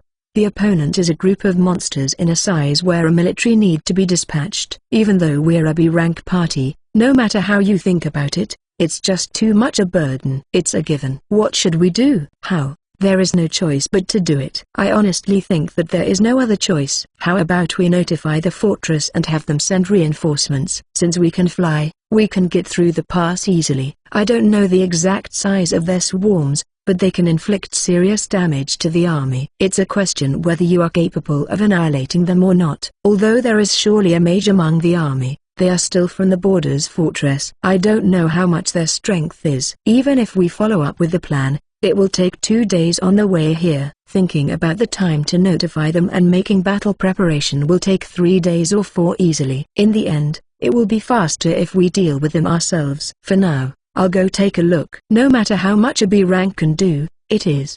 The villagers are skeptical. The group of locusts is not something that 5 people can handle alone. I was told that we might attract them to here faster, and instead of that we better help in evacuating the villagers. It will be fine. Just leave everything to us. Ellie is always confident. However, the villagers' unnecessary anxiety is shown when looking at her. There is nothing to be worried for. 4 of us are mages, so our combined firepower is impressive. A bunch of locusts will not be a problem. We're a party that will rise to S rank. Killing some locusts is a breeze. According to Ellie, our firepower alone is no inferior to any S rank party. However, There are doubts that we've ranked up as a rank cheater. It is unnecessary to tell them about the S-rank thing just to catch some villagers' attention. Ellie-san. Chapter 6, Journey 5 Annihilation. The merchants and the escorts were to be evacuated with the other villagers. We are the only ones who are going. Fabio-san said that he will join during the fight with the locusts, but things will go smoother if we did all the job alone. I decided to walk together with everyone to the location. We get to know the size of their group and their position, because they were mostly discovered by Hawk, since the locusts are also flying. The sky is not safe, and it's also troublesome to reduce our magic capability by using levitation or fly. The locusts are edible, aren't they? I've ate them once. The taste is quite okay, Anne said. I've never eaten them before. Tilika seems to be interested with what Anne had said. Yeah, let's save a couple of them. We'll try taste test it later. It's said that insects are a source of high protein. Since the locusts are around, I think this is a good time to have a taste of them. How do you cook locusts? Sati asked Anne. We continue to progress while talking about the good stuff. For now, we already know the identity of the monsters and their location. My detection doesn't catch up anything yet. So relaxing. This swarm of locusts only happen once in a decade. This timing is very good, Ellie said while sighing. Timing? The god quest. I see. So, this is the quest? They will surely go towards Nania's place. That's the most likely. If we're late, then Nania's village will get destroyed. If the timing isn't good, then God know how much damage will occur. I open the menu and check the quest. Help Nania. Nania, who is unfamiliar with the farmer life, required help. This quest is not time limited, but it is advised that you better not going to the capital. Reward: 5 skill points for the whole party.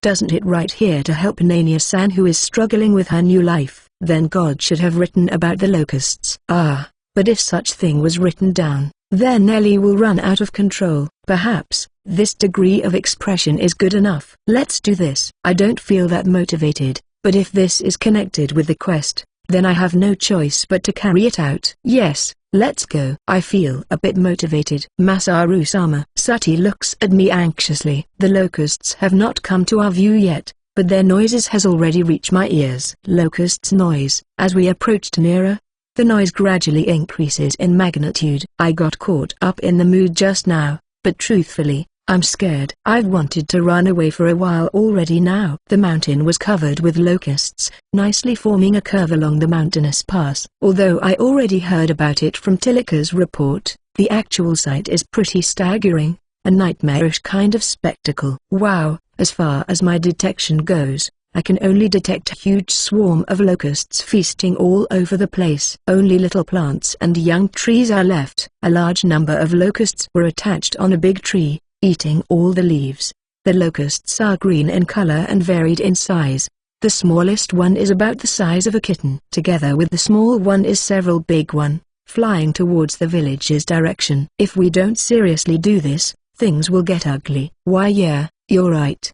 The carcasses might get charred off if I obliterated them with a strong fire magic, and there will be nothing left to sell for money. However, for a large swarm like this, that is not something that I can help with. By the way, there is no reward for this hunt. Even the smallest locust is counted as one, so if the guild were to pay for each of them, they will go bankrupt. However, their carcasses can be sold for a reasonable price as a food ingredient, so that's not a problem. To be honest, I would like to request for a reward. Ellie seems dissatisfied since there is no reward to be looking up for. Our strategy is, first, I'll shoot my most powerful magic. Afterward, I'll annihilate the remaining locusts with everyone else. The initial plan is to unleash joint magic like usual, but this time there are too much enemies. This time, I need to give my best. Those that would get hit by my magic will most likely be unchangeable with money, but considering the situation, it can't be helped. This is a quest issued by the god himself. Doing it free of charge isn't bad at all. Well, of course it's fine for you and myself. I need money. That's why I said we need to bring up the issue regarding the rewards money. I don't need to be indebted to Anne. I can do just fine with Nania alone. We're a family now. There is no need to be so reserved. I can't do that. Yes. The bunker is going to be done soon. I'm planning to shoot the meteor down, but I'm unsure how much power it holds. Although, for the time being, We have taken a good distance away. Considering the possible destructive power that it might have, I decided to build a semi-underground safe place with earth magic. Besides, if the survived locusts come here, we are capable of overwhelming them. After everyone get inside the bunker, I close the entrance with a boulder. We're completely cut off with the outside, except for a small opening as a window. Since we're capable of detection, we can still sense the locusts' movement outside. No problem. It's quite cramped. Just for a little while longer. Be patient. I take a look at Tilika. The locusts have started moving, said Tilika. I start chanting. Meteor. This is bad. Just like I initially suspected, they are aiming for Nania-san village next. I concentrate on my magic power. I'm going to increase the area of effect as far as possible. I must annihilate all of them without exception. Hawk, evacuate. A huge amount of magic power converges inside of my body. My body starts getting hot. It's hard to control magic power without a proper state of mind. A huge amount of magic power, unlike anything that I've seen before, is squeezed out of my body. I can no longer afford to take a look outside. It's likely that it would misfire unless I give my full concentration. I don't ever recall the probability of chanting with a cheat skill is 100%. This might fail if I'm not careful. The pain is unbearable. My magic power has risen up to a level which was unseen before. This is my best shot. There's no way I can redo this again. Normally, when your concentration is disturbed during chanting, the magic power will merely scatter. However, this time they're densely packed. There is no telling what will happen. The casting time should have been halved due to my high-speed chant level 5, but this is taking forever. I clench my teeth and continue concentrating. My magic power is getting dense, that now it's possible to physically touch them within this bunker. Soon, just a little bit more. However, my control and concentrating is already nearing the limit. I won't be able to continue any longer soon. Just a bit more left. The long chant is finally over, and the meteors is activated. Surprisingly, after my magic power was channeled out, my legs turned weak and I get on my knees. I'm trying my best to retain my consciousness. I'm looking forward to see the result through the small window opening. The previously clean weather without any clouds are getting dimmer. A myriad of meteors glowing in red are filling the sky and falling from high altitudes towards the swarms of locusts. The dark sky instantly turns red. Wind wall. As planned, Ellie deployed the wall of wind in front of the bunker. It's falling. Cover your ears. It's a better idea for us to cower under the bunker. Instead, we keep an eye on the apocalyptic site. A large number of meteorites is falling to the ground while making a thunderous sound. In an instant, a large explosion occurs and the ground shakes violently. The sound and the impact reach the bunker, and the roaring sounds reverberates clearly through my head even though I've already covered my ears. The dusts rouse quickly, turning the area dim again, avoiding of any sunlight. Darkness and silence dominates the area. My ears are still ringing. This is overkill. No matter how you look at it, this is clearly overdone. Sati is crouching while covering her ears. She is trembling and keeping her eyes shut. Both Anne and Tilika worriedly nursed her. Ellie is saying something to me, but I can't hear them well. What is this? What happened? Last time when I used it, it doesn't pack this much firepower. During that time, I suppressed it a bit before unleashing it. The area is still dim, but it's gradually turned brighter. I stored the boulder and rushed out. The mountain was scrapped off, lots of craters were made on the ground and the area are burning all over. I can't see through the smoke, but it's doubtful whether there are any living thing that are capable of surviving after this much. My detection didn't catch any reaction. The four of them came out from the bunker and witnessed the aftermath of the meteorite's impact. All the trees and living beings who once belonged natively are now gone. It's like a scene from hell itself. This is more powerful than I thought. Finally, my ears got better as I heard Ellie's voice. I'm unable to give her any reply. All my magic power is now depleted, and now I feel lethargic. What in the world? For the time being, we need to put out the fire. Right. Masaru and Sati take a break first. We'll try to put out the fire by pouring down water from above. Yeah, I beg you. I don't have much magic power left. Shouldn't you replenish your magic power? That's what Anne said, but I want to give priority on extinguishing the fire. If we don't hurry, A forest fire going to happen. It's fine. Putting out the fire only requires magic power. There may have been some surviving locust. I take out the MP potion from the item box and drink it. I also chugged down the Magi tea. Afterwards, I feel a bit relieved. I'm going to wait till both Tilika and Anne have fly away. For now, we're going to put off the fire, but what if the terrain completely changes? The ground is full of holes.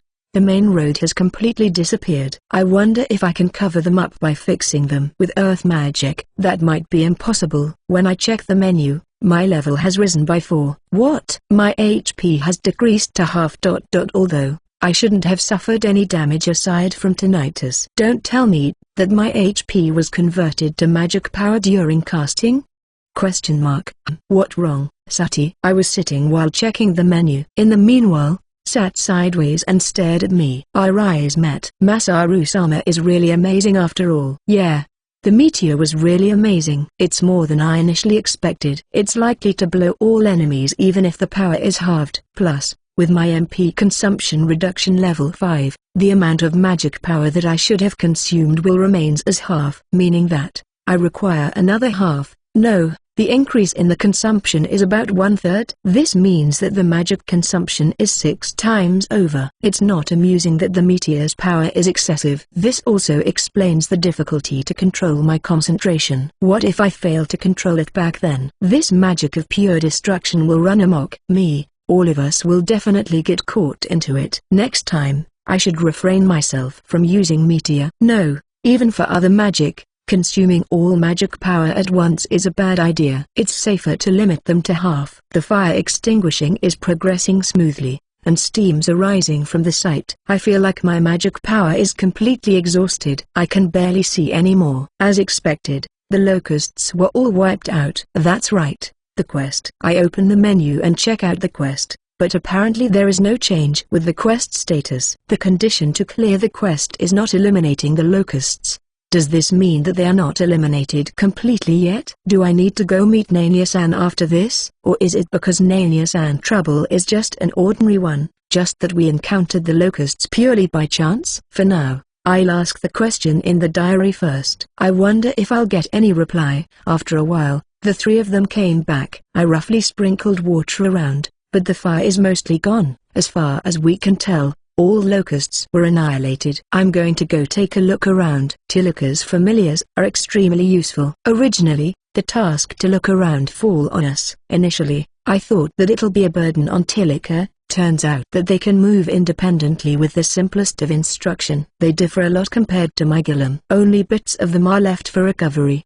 They were burnt very nicely. They're completely burnt. I'll try sprinkling some salt and water later. In the meantime, we need to inform the villagers and merchants that the locusts are all taken care of. We can't proceed though since the terrain were destroyed. Our carriages can't pass through unless the road is repaired first. Anne, will you spare me some magic power? I want to fix the main road. I'm fine with it, but rather shouldn't you rest for today? It's fine to fix the road tomorrow, but I want to fix this mess before anyone else sees it. And transfer some magic power to me. My HP recovered after a while. The area is full of craters, more than I expected. The depth is about my height and it is 4 to 5 meters wide. This scenery spread as far as eyes can see. The burnt smell got stuck at my nose. The burned trees and locusts are all over the shop. The ground was wet due to the previous fire extinguishing measure. There are steams rising up. Previously, when I tested out the meteor, the ground doesn't get full of holes like this. My intention is to increase the area of effect only, but I wonder if the firepower is proportionally increased together. I should test it 2 or 3 more times when I have the time. In fact, there are many other ways to verify it,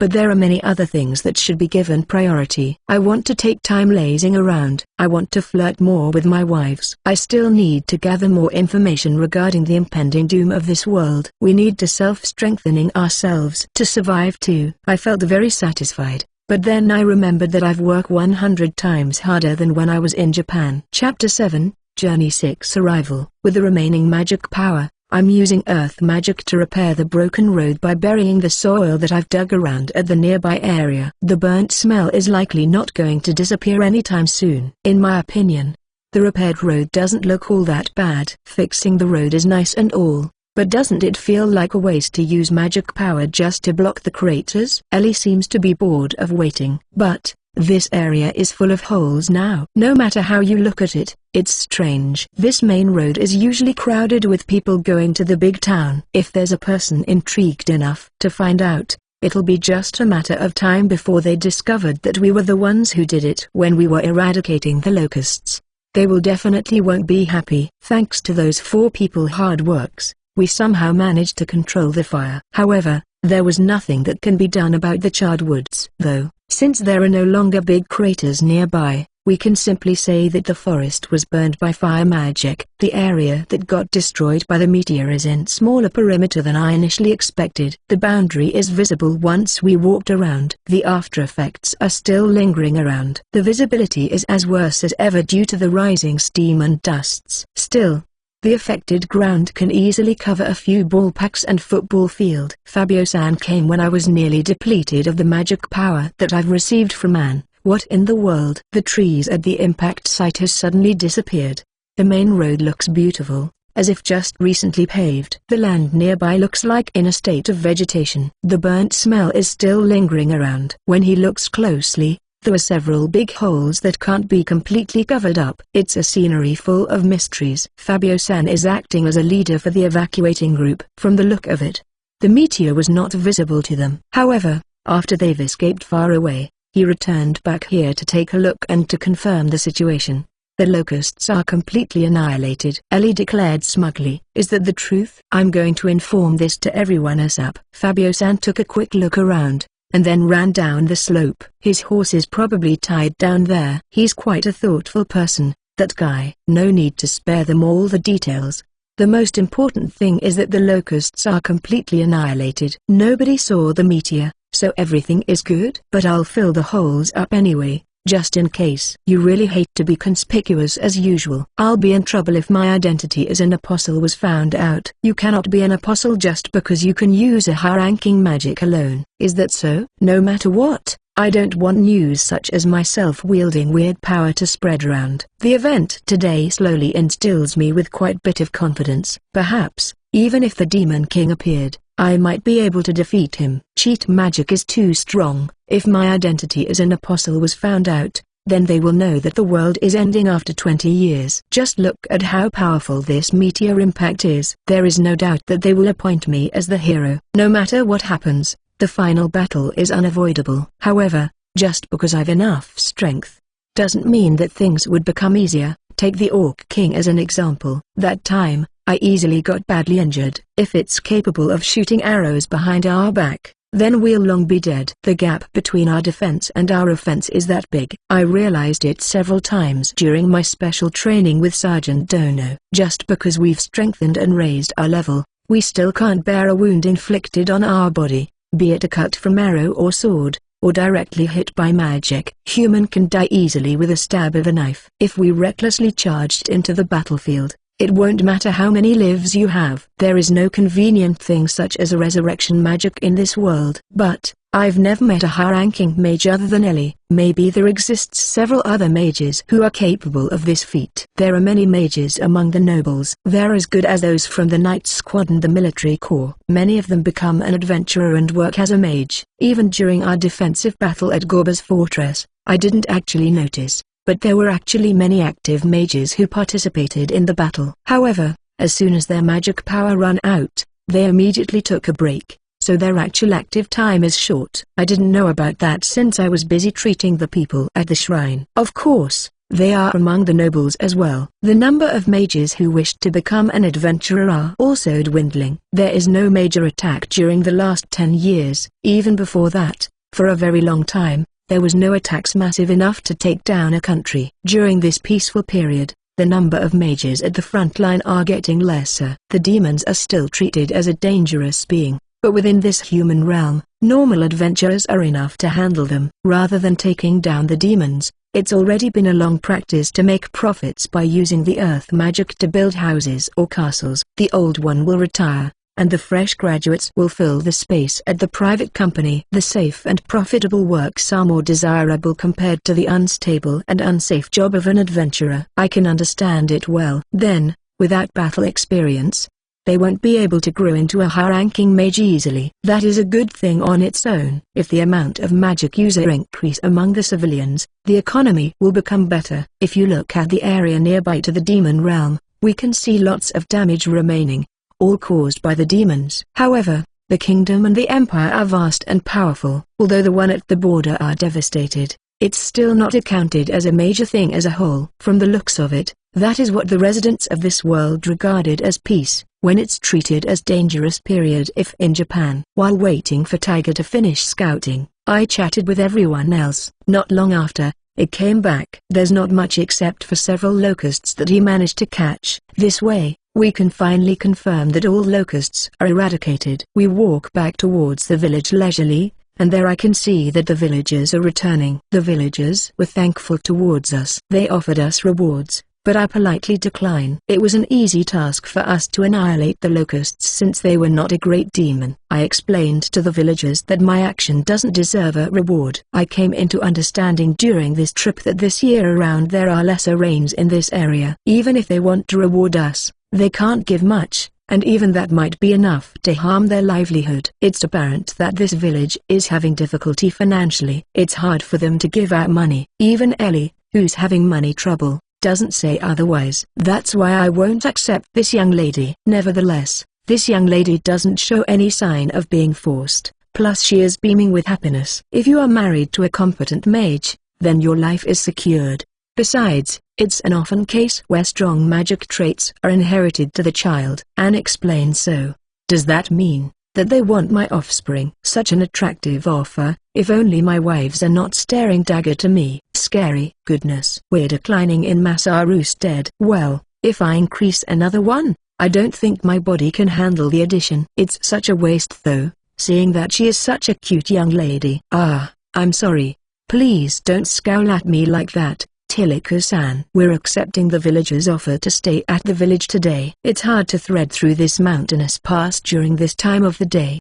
Besides, as the main escorts, our magic power are at the bottom. A banquet was held at the village that night. It's twice as painful today because I've completely used up my magic power. I went back to our room after getting some magic power from Anne. Since I'm sleeping on the same bed as Anne, there is no way I won't get into the mood. However, today we're staying at the village chief's house instead of the inn. It's frustrating how I need to abstain myself. No, maybe, if I do it secretly. Of course, you can't. It's useless. Anne is particularly strict about it. After we reached our destination, let's take our time doing it then. You're right. Plus, we can use transfer to directly to go back home. If possible, I would like to take a vacation for about 1 month or so.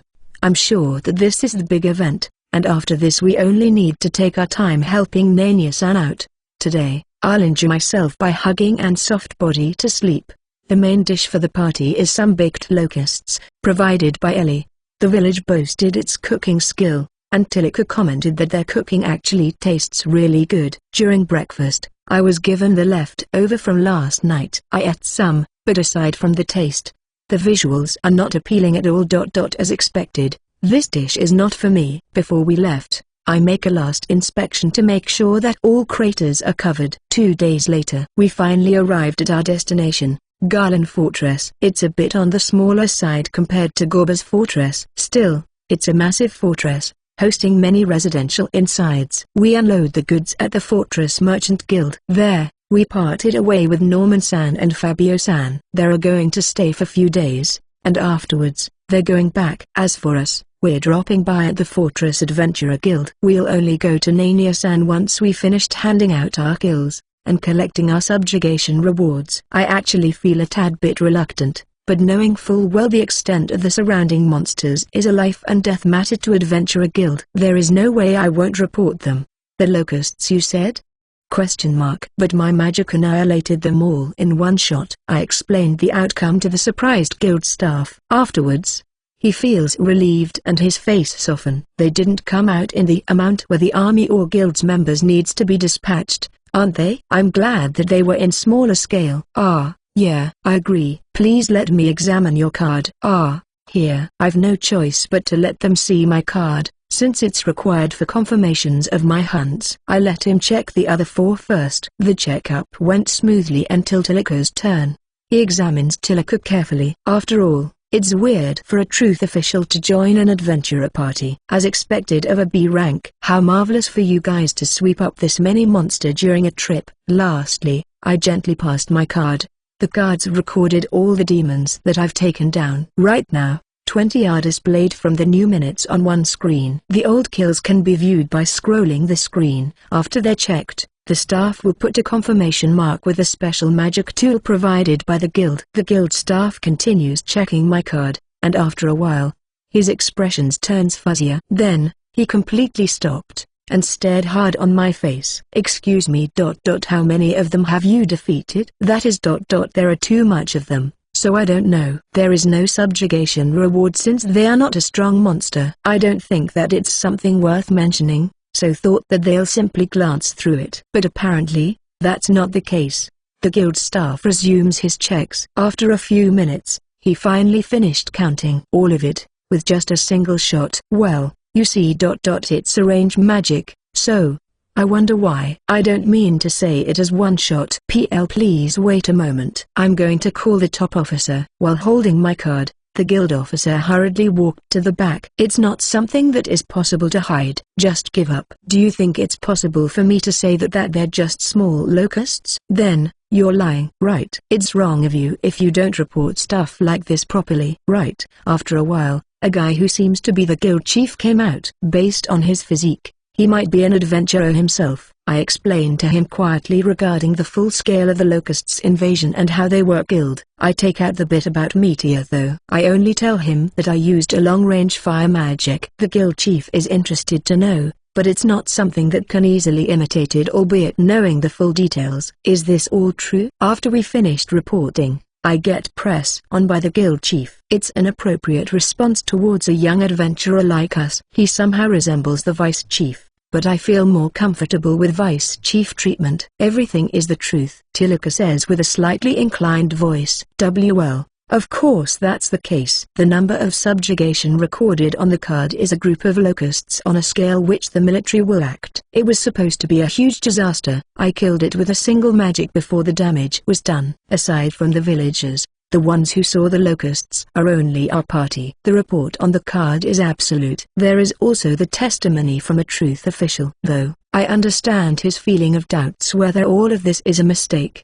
But there is no merit for the guild to dwell on that matter any longer than necessary. The reason was, the locusts doesn't come with a punitive reward. An honor, from subjugating bunches of locusts. Maybe I rather hide the fact where I'm the actual preparator. In the end, the guild decided that we won't get a reward, but under guild chief discretion, he decided to give us bounty. Then the trouble come. It's impossible to hide the fact regarding the locusts' suppression, and I don't want it to be too spread out. However, if rewards were paid, they cannot hide the confidential. It's a requirement to put out the subdue name. If that's not met, they can't withdraw guild money, because then, the guild chief might be suspected of an embezzlement. We don't need any rewards money. It's a waste, but it's wiser to give up here. Even without the money, we should be doing just fine. For now, I'll refrain from being conspicuous as much as possible. Ellie is the only one with a money trouble. Wait. What is your deal, refusing the rewards money like that? As soon as we leave the guild, Ellie starts snarling. She's been glaring at me since a little while ago. Calm down. I got a better idea. What? Good way to earn money? Number. It's not a method to earn money. What I want to say is, money isn't necessarily the choice. We can get the pay through labor. I don't know the details of agriculture,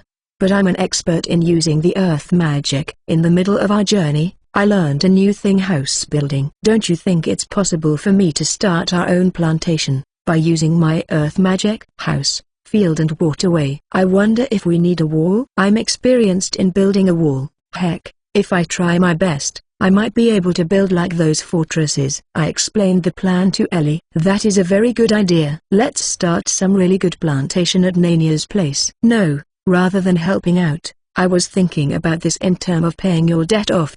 That's what I honestly thought, though. I can't say it while looking at Ellie smiling happily like that. Well, maybe I'll consult Olbasan, the husband. Chapter 8, Agricultural Development Magic. Nania-san's village, Lagano. is one of the villages scattered around the Garland Fortress. It's about 2 to 3 hours walking distance from the fort. We left the guild and started flying once we exited the fortress. Ellie is with Anne, while I'm carrying both Tiliku and Sati at my back and front. Ellie went to the village once, so she knows the way. It's a small village surrounded with walls. The nearby area is fully utilized for plantation and we often see people working while flying over. Before I know it, Ellie has landed nearby the gate. I don't have much choice but to land on my side. 5 people suddenly got off from the sky. There is only one gatekeeper. It's not an exaggeration to say that it might be a surprise attack. Who are you? A surprised gatekeeper came to me and raised a shout. We're not a suspicious people. However, when a person whose face is covered with a black robe said that, it doesn't sound convincing at all. Sure enough, the gatekeeper turns vigilant with that single sentence alone. He immediately pressed the alarm at the gate. It was located at a position that can be ring easily. Ellie, please be silent. Anne, who just recovered from the rough landing, pushed Ellie aside. She is still not standing stably. Flying magic allows a lot of flexibility during mobility. Since we control the movement just by thinking, it's possible to make a sudden stop. It's fun to do a sharp turn too. However, in extreme case of maneuvering, there are cases where the user loses consciousness and led to catastrophe accident. When flying, we should consider our own limit to ensure safe flight. It was Ellie who taught me the fundamental, but the first flight was rough. The person who initiate the fly himself might be fine, but the passenger might not be able to take it. I'm from the priesthood. When the beautiful Anne declared so, the guard immediately shows relief. If it's a priest, even if they come to visit small village, people won't be alerted and they're usually accepted everywhere. It's safer to leave the communication to Anne. It's not because I'm too shy nor the gatekeeper appearance is too scary. It's about the right person at the right place. What a surprise, a priest from the shrine. Welcome. Do you have any business at this village? Just to be sure, they examined her card and found out that she is a genuine priest. Afterwards, the gatekeeper instantly turns polite. The people who we're looking for are in this village. I'm sure there are people who are named Olba and Nania in this village. Turksan should be in this village too. Well, it's fine. The quest target is Nania-san. I'm one of their former party member. I've come to visit, Ellie said from the side. So, you're from Dawn Battleaxe. Although they went back to their hometown due to retirement injury, they're still a B-rank dragon slayer. They're heroes in this village. Famous people. Where are they? They are currently outside the village. They went towards around the entrance of the forest. It's a distance that cover about 30 minutes by walking. The location is about 2 kilometers from the village. Thank you so much. Then, we're going. After getting directions from the gatekeeper, we off to fly again. I'm chasing after Ellie, who went full speed ahead, and the forests comes into view soon after. We've arrived. They are over there. Sati points to a direction with her finger. We can see several people are working inside the forests. Ellie also noticed and make a turn. Following after her, I make a gentle turn. I bet Anne got swing around real hard over there. We landed in front of the forest. Ellie quickly landed, left Anne right there and ran towards the forest. I can already see a silhouette that resembles Nania-san. Ellie probably saw that too. We're heading right towards I let Ellie, who finally reunited with Nania-san, alone, and went to greet Olba-san. Long time no see, Olba-san. Among them, there are also several others, young people helping out and carrying the logs outside the forest. There are 10 stacks of cut down tree at the edge of the forest. Afterwards, I listened to his story. He wants to return back to his hometown to start plantation, but there are no farmlands available or put on sale. In this case, people usually go to the neighboring village. But, true to his wish, he really wants to stay at his own hometown. In the end, starting from yesterday, he finally got permission to open the forest nearby for cultivating use. It's a hard job to clear out the forest, but there is farm right besides, complete with waterway. Plus, the distance from the village is just moderate. A handful of youngsters from the village lend them a helping hand, creating a small group. As a reward for their helps, Olba-san decided to start a swordsmanship class. He cut down the forest trees one by one, dug them up and pull out the root. He took the trees and turned them to woods. There's some small trees and weeds, and the place is quite rocky. He's choosing a flat land, but nonetheless, it'll not be a farmland unless the element is all balanced. For the time being, he planned to ready this farmland by spring, and expand it years later. This another world is a dangerous place where people need to confine their residences behind a wall. However, even though I've stayed outside, there is no risk of death yet so far. Though, if you live for a year or two, then there is no escape from a monster's assault at least once or twice. At one time, there are people who are staying outside, but they didn't manage to last for long. Eventually, they all gathered and built a wall. In case of emergency, it's impossible to survive unless they amass enough strength by fighting together. For example, even if you manage to find a good location to start a farmland somewhere, it's not an easy task to start cultivation. First of all, it's necessary to build a safe place for residency. That's the reason to why there are lots of free land outside the perimeter of the village area. So, why are Masaru and everyone else here? I hope it's not one of Ellie's selfish whims. The reason we are here is because of the quest issued by God. But there is no way I'm going to tell him that. Just Ellie being selfish. Whether it's about God's quest or setting a transfer point for Ellie's gate, both got Ellie involved and it is hard to explain. If I told him the reason is simply because Ellie want to see Nanya-san, then it will sound better than making other excuses. Somehow I feel really sorry for you guys. There is no actual reason for him to feel responsible since Ellie is my wife. However, the pang that he felt might come from him taking care of her for 4 years previously as the party leader. Well, that is about half of it, but we do have other business as well. Did you come here to see the elf?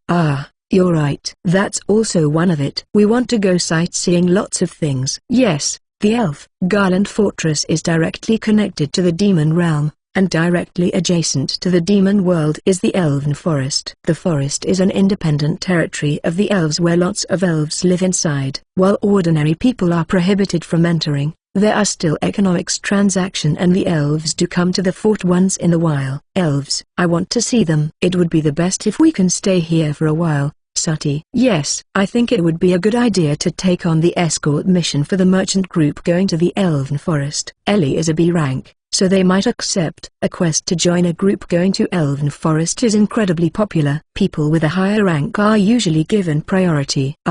I managed to become a B rank too just recently. When I first met you, you're just an E rank, right? I rise up to D rank after the dragon subjugation quest, C rank after the battle at Gorba's fortress, B rank after returning from the forest and the special training. When I think about it, my rank risen in quite a fast pace. There is no reason for you to become so reckless, you know? At first, Ellie suggested for us to go to the demon realm. Of course, I stopped her then. I really am sorry. Albeit being a mage, she is an aggressive one. Perhaps, that is the result of me spoiling her for a long time. Should I give her a lecture to be more cautious? Don't be. Ellie has been a great help to us. After all, she is the one with the most experience in our party. She did have fewer moments where she overdid things, but she is still 17 years old. It's unthinkable to expect too much from her. By all rights, as a leader and senior, I should be the one people are counting on to. If I asked for more, I'll be punished. If everything works well then it is good. At that time, Ellie suddenly broke into our conversation. Masaru, Olba, let's start discussing about that. Which what? Cultivating a new land. It's already late afternoon, but I still have some left over magic power since I've only used them for flying only. I decided to check out what kind of work I want to do starting from tomorrow. Let's burn this part with magic. On my mark. If I used meteor, the forest will completely disappear. But the land will be full of craters. Other than that, I can simply burn it down. But I'm afraid the fire will get contagious. Collect the usable woods. Ellie, you can put it at the neighboring farmland. Olba-san gives Ellie instruction. Naturally, I rejected Ellie's initial plan. I decided to continue cutting down the trees just like the others. In the meantime, I borrowed the axe used by the young man who helped for cutting down the tree. They already work for a full day, so right now they are taking a break. A team consisting of Tilika, Anne and Ellie collected the logs by using levitation. I'm pulling out even the roots. It's an easy task if I dig them with earth magic.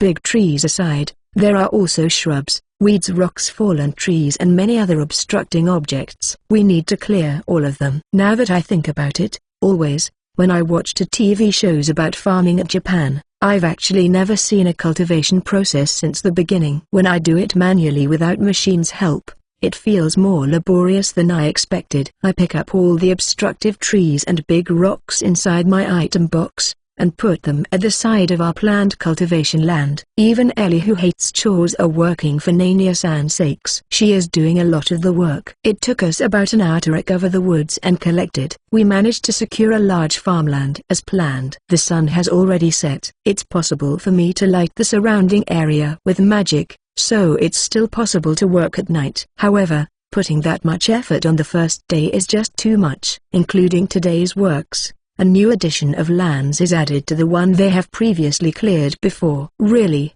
once a mage starts helping, all works can be done earlier. That's what Ulbasan said, but I've only cleared out the big trees and rocks. Honestly, I would like to clear out the weeds, pebbles, and the others, but then it'll become too troublesome. It's already sunset, so we don't have much time left. Wouldn't it be possible to continue the work with only earth magic past this stage? If we use earth magic, I get a feeling that everything can be finished in one go. I don't know if it will succeed, but I think that it's worth the try. This way, the weeds and the soil might be mixed together. Anne is a bit skeptical. Let's do it. Ellie immediately agreed, hoping that the workloads are going to decrease. Alright, let's have a try. Not like we can continue working today anyways. Everyone else evacuated. I get a firm grasp by using earth sonar. There was a huge rock at the shallow bottom underground. I pulled it out with earth magic, and isolated it inside my item box. It's robust and have a nice shape, so it's a good natural boulder material. It's for the best to keep it. Overlooking the planned farm destination, I got on my knees and put both of my hands on the ground to refine the image. I must transform this weedy-rich place to a land suitable for agriculture. I reclaimed the earth. I minced the fallen leaves and weeds together in the process. Water is an essential. I don't want these pebbles. I'm going to crush it thoroughly. I put the most important: imagine a land that can produce bountiful crops which can be harvested yearly, a very rich land. This is the first time I'm using this magic. Carefully, I consolidate the image and concentrated my magic power. I activated the earth magic. The earth reverberates slightly and it raises up. The remaining shrubs and weeds were swallowed by the soil. In a blink of an eye, it became one flat brown surface, with an area about 50 meters squared. Everyone went to the newly constructed farmland to inspect it. Soft, watery, and damp soil, as if it's okay to sow the seed right at the moment. The soil releases latent heat, and little steams can be seen rising. The magic power consumption isn't much. If I do this for a day, then it's possible to secure a vast farmland. Not bad at all. As expected of my husband, Ellie is in great delight. Nania-san seems happy to be shown this new place. Now, what's left is to construct the wall. There is still tomorrow, so I'll continue then. No. Please wait a second. I've never seen such kind of earth magic before. Just how did you do it? What Anne said is reasonable. Even if she asked for details, I simply don't know. But, the water comes from the air, and the rock got swallowed inside the cracks during land forming. There is nothing strange at all, because magic is supposed to do that all, isn't it? Right.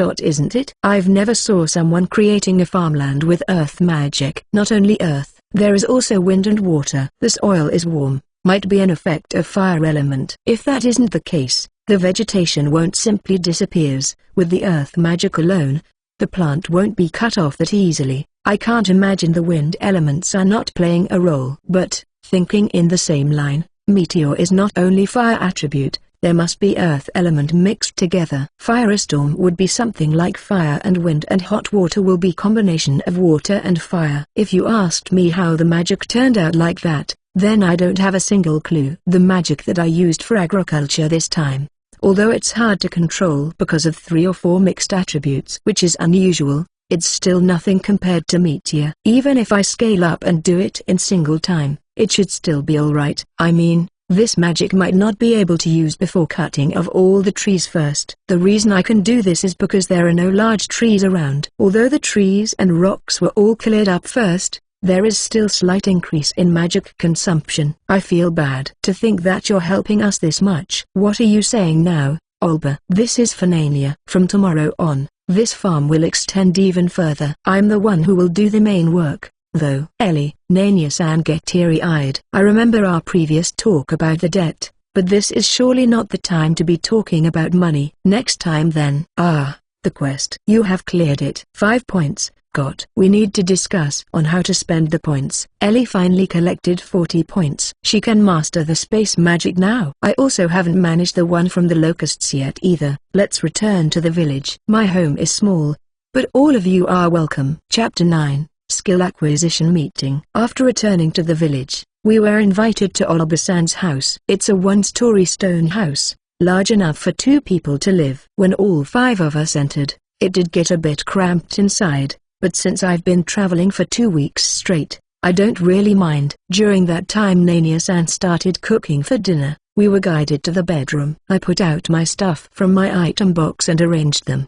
The small room was quickly filled out. I'm sorry. This is the only room that is available. This is still haven compared to when we were camping outdoor. We're not in the state where I can say that we are homeless since I've been building houses with earth magic, but even though it's small, an ordinary house is far better than an instant build house. Plus, I can get on the bed with my wives and sleep together. After Olba-san got out of the room, everyone gathered around the small bed and we started our meeting. While hugging Tilika, Sati clings to my side and both Anne and Ellie are at the opposite side. First, let's celebrate the completion of the quest. Yay! We finally accumulated enough skill points. That's right. Ellie wished to rise one more level, but in the end, she didn't manage to. No, it's obvious after looking at her guild card subjugation records. The prey simply goes by Ellie, which in turn makes her unable to defeat any. Even during the annihilation of the orcs settlement, the spot where her magic hits conveniently doesn't have any orcs around, therefore counted as 0. During the hunting trip,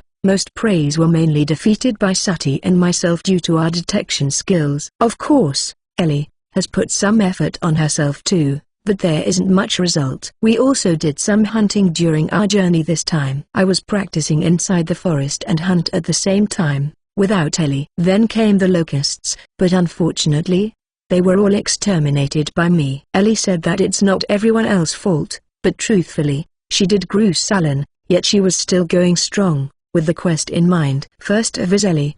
Please. Elizabeth's skills level 24 SP:0. Magic sense level 1 high speed casting level 2 magical power enhancement level 4 MP recovery level 4 MP usage reduction level 2 recovery magic level 1 space magic level 5 fire magic level 1 water magic level 1 wind magic level 5 earth magic level 2 throwing technique level 1 cooking level 1 short sword level 2 spatial magic 1 create item box 2 short range teleportation 3 long distance transfer 4 create transfer square for party 5 space understanding and space manipulation. I operated the menu screen to raise her space magic to level 5. Like this, all of Ellie's skill points are spent. By the way, she is acquiring for herself a dagger combat skill. She came to love a knife while practicing throwing techniques. She practiced it hard with Sati, and it was improving somewhat. Even during cooking, handling a kitchen knife never felt that familiar more than ever. Alright,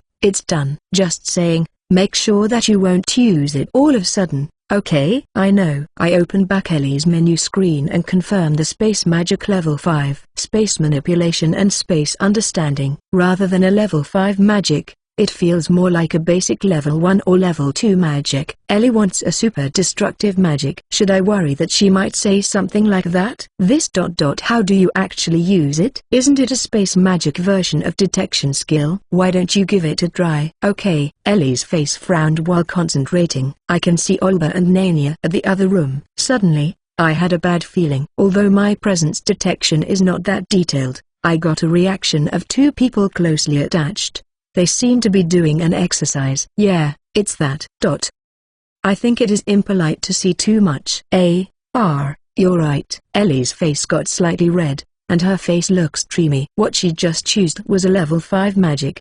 I'm sure that her vision was more precise. Looking at Ellie acting all restless made me go into a weird mood. I tightened my hug on Tilika, but of course it wasn't anywhere near enough. Perhaps we should stay in the inn at the fortress, or return back home with transfer. I already acquired my own harem, but they rejected the idea of having fun together. They will absolutely get angry if I get down and dirty with Tilika right here. Sati and Tilika are okay with each other, but the same can't be said for Anne and Ellie. Indeed, I can understand the embarrassment from others seeing the intimate acts, but this was kind of making me sad. But, right now, I'm happy enough with either Anne or Ellie servicing me individually. All of the necessary information about me were shared by Sati. Sati's knowledge were treated like a Bible to those older women, and thanks to that each of them are so fulfilling. I forgave Sati for telling the other three about our lovemaking, especially Anne and Ellie. I believe that they're incredibly interested with whatever Sati has to tell. I also tried asking her a bit, but after listening from Sati's skill point of view was enough to make me feel extreme embarrassment. Like, who the hell is that handsome man? That's what I honestly thought. According to Anne, she was thankful that I've never attacked Sati like a beast immediately after I bought her. Even in this other world where the act of buying a slave is normal, an act of getting a woman just to do anything one desire is not exactly tolerable. Just that sometimes there are some bastards who tried to take advantage. Next is me. Tilika gets on her knees and urges me so. For the time being, I let Ellie test her space magic at the aside, and opened Tilika's menu screen. Tilika had collected 40 skill points. She can upgrade to summoning magic level 5 now if she wants. Tilika skill points, 0 level 21. Cooking level 1 Evil Eyes of Truth or Lies Magical Power Enhancement level 5 MP Recovery level 5 Magical Sense level 1 Water Magic level 4 Summoning Magic level 5 I already increased your summoning magic. What's wrong? As I had expected, a pact is required this time as well. Well, I can understand that much. The problem is what kind of monster we're going to face. I have no idea. It seems like I'm required to find it out myself. What should I do? From the looks of it, neither I nor everyone else had any good idea. Tilika now turned a bit confused. Go out and search like it said. But where are we supposed to find it? I can't imagine a summoned beast any greater than the dragon. Shall I make an inquiry in my diary? Though, I doubt that I'll get any answer from him. Let's think about that later. Anne gives a suggestion. Okay, next one is Sati. Yes, Sati level 25 SP, 0.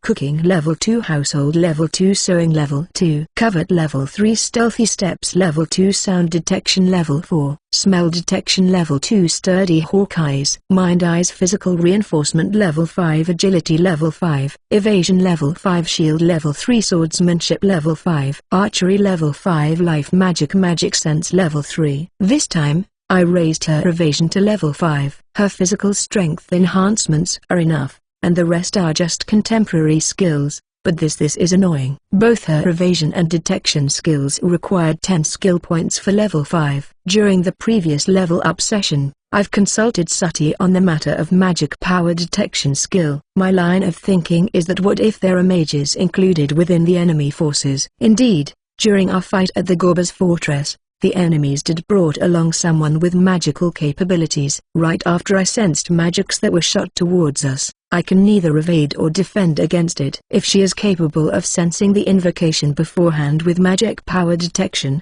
then it's possible to obstruct or escape from it. Angela level 21 SP, 3.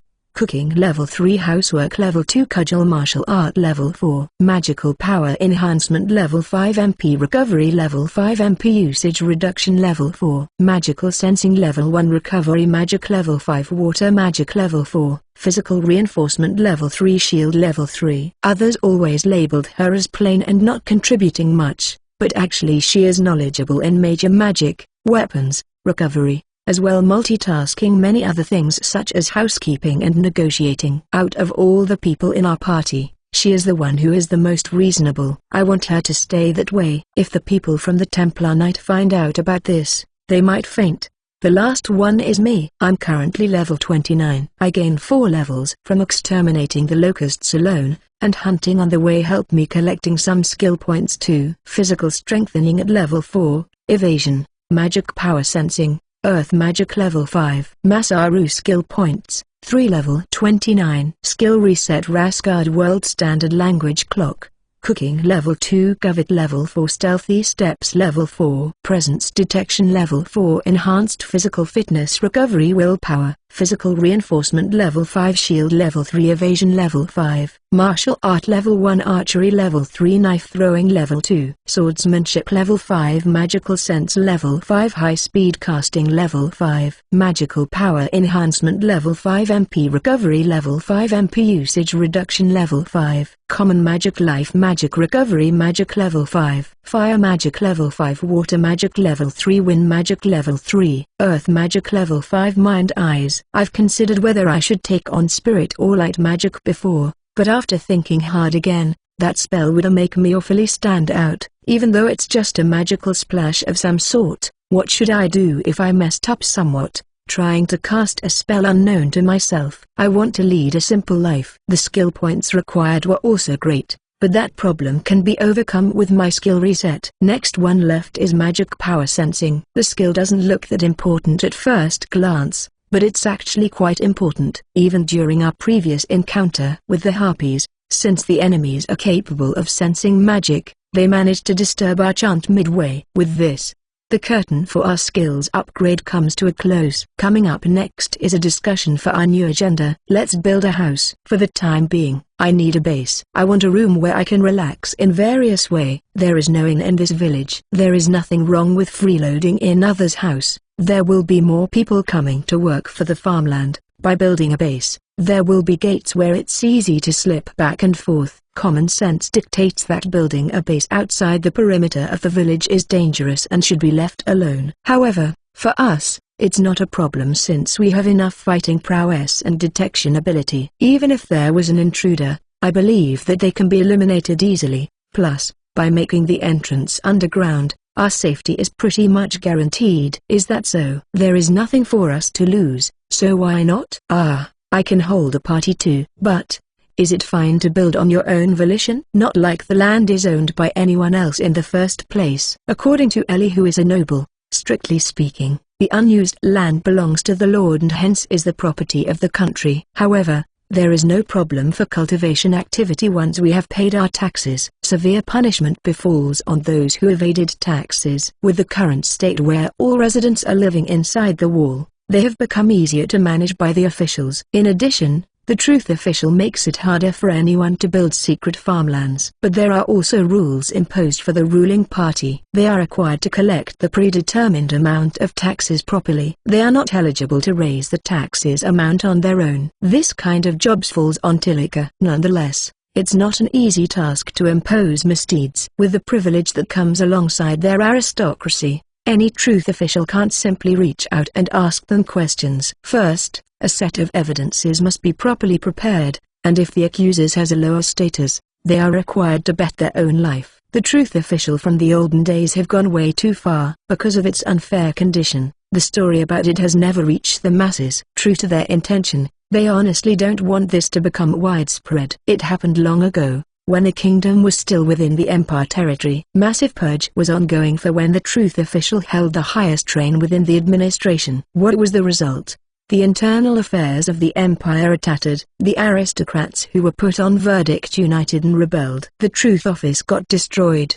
The empire barely suppressed the rebellion, and the damage it brought along were enormous. Many lives were lost. Since then, any operation from truth official as a magistrate were conducted very carefully and some flex were administrated. The act of protecting and managing a vast territory such as the empire are not all flowers and sunshine. That's how you efficiently operated a country. As long as all the territories were protected, any act of evil or two can be easily overlooked. The technique to create Devil Eye were lost during the upheaval of that time, now left as a mystery. Things have gotten serious since then. Many truth officials were slaughtered, and the technique to create Devil Eye were lost altogether. Luckily, the emperor living during the political purge was still alive, and with his support, the truth organization was barely kept alive. Their method of operation might be wrong, but the truth organization was still useful. However, the method to create the Devil Eye were left incomplete. In addition to its low rate of success, there are also side effects for the successful one: headaches,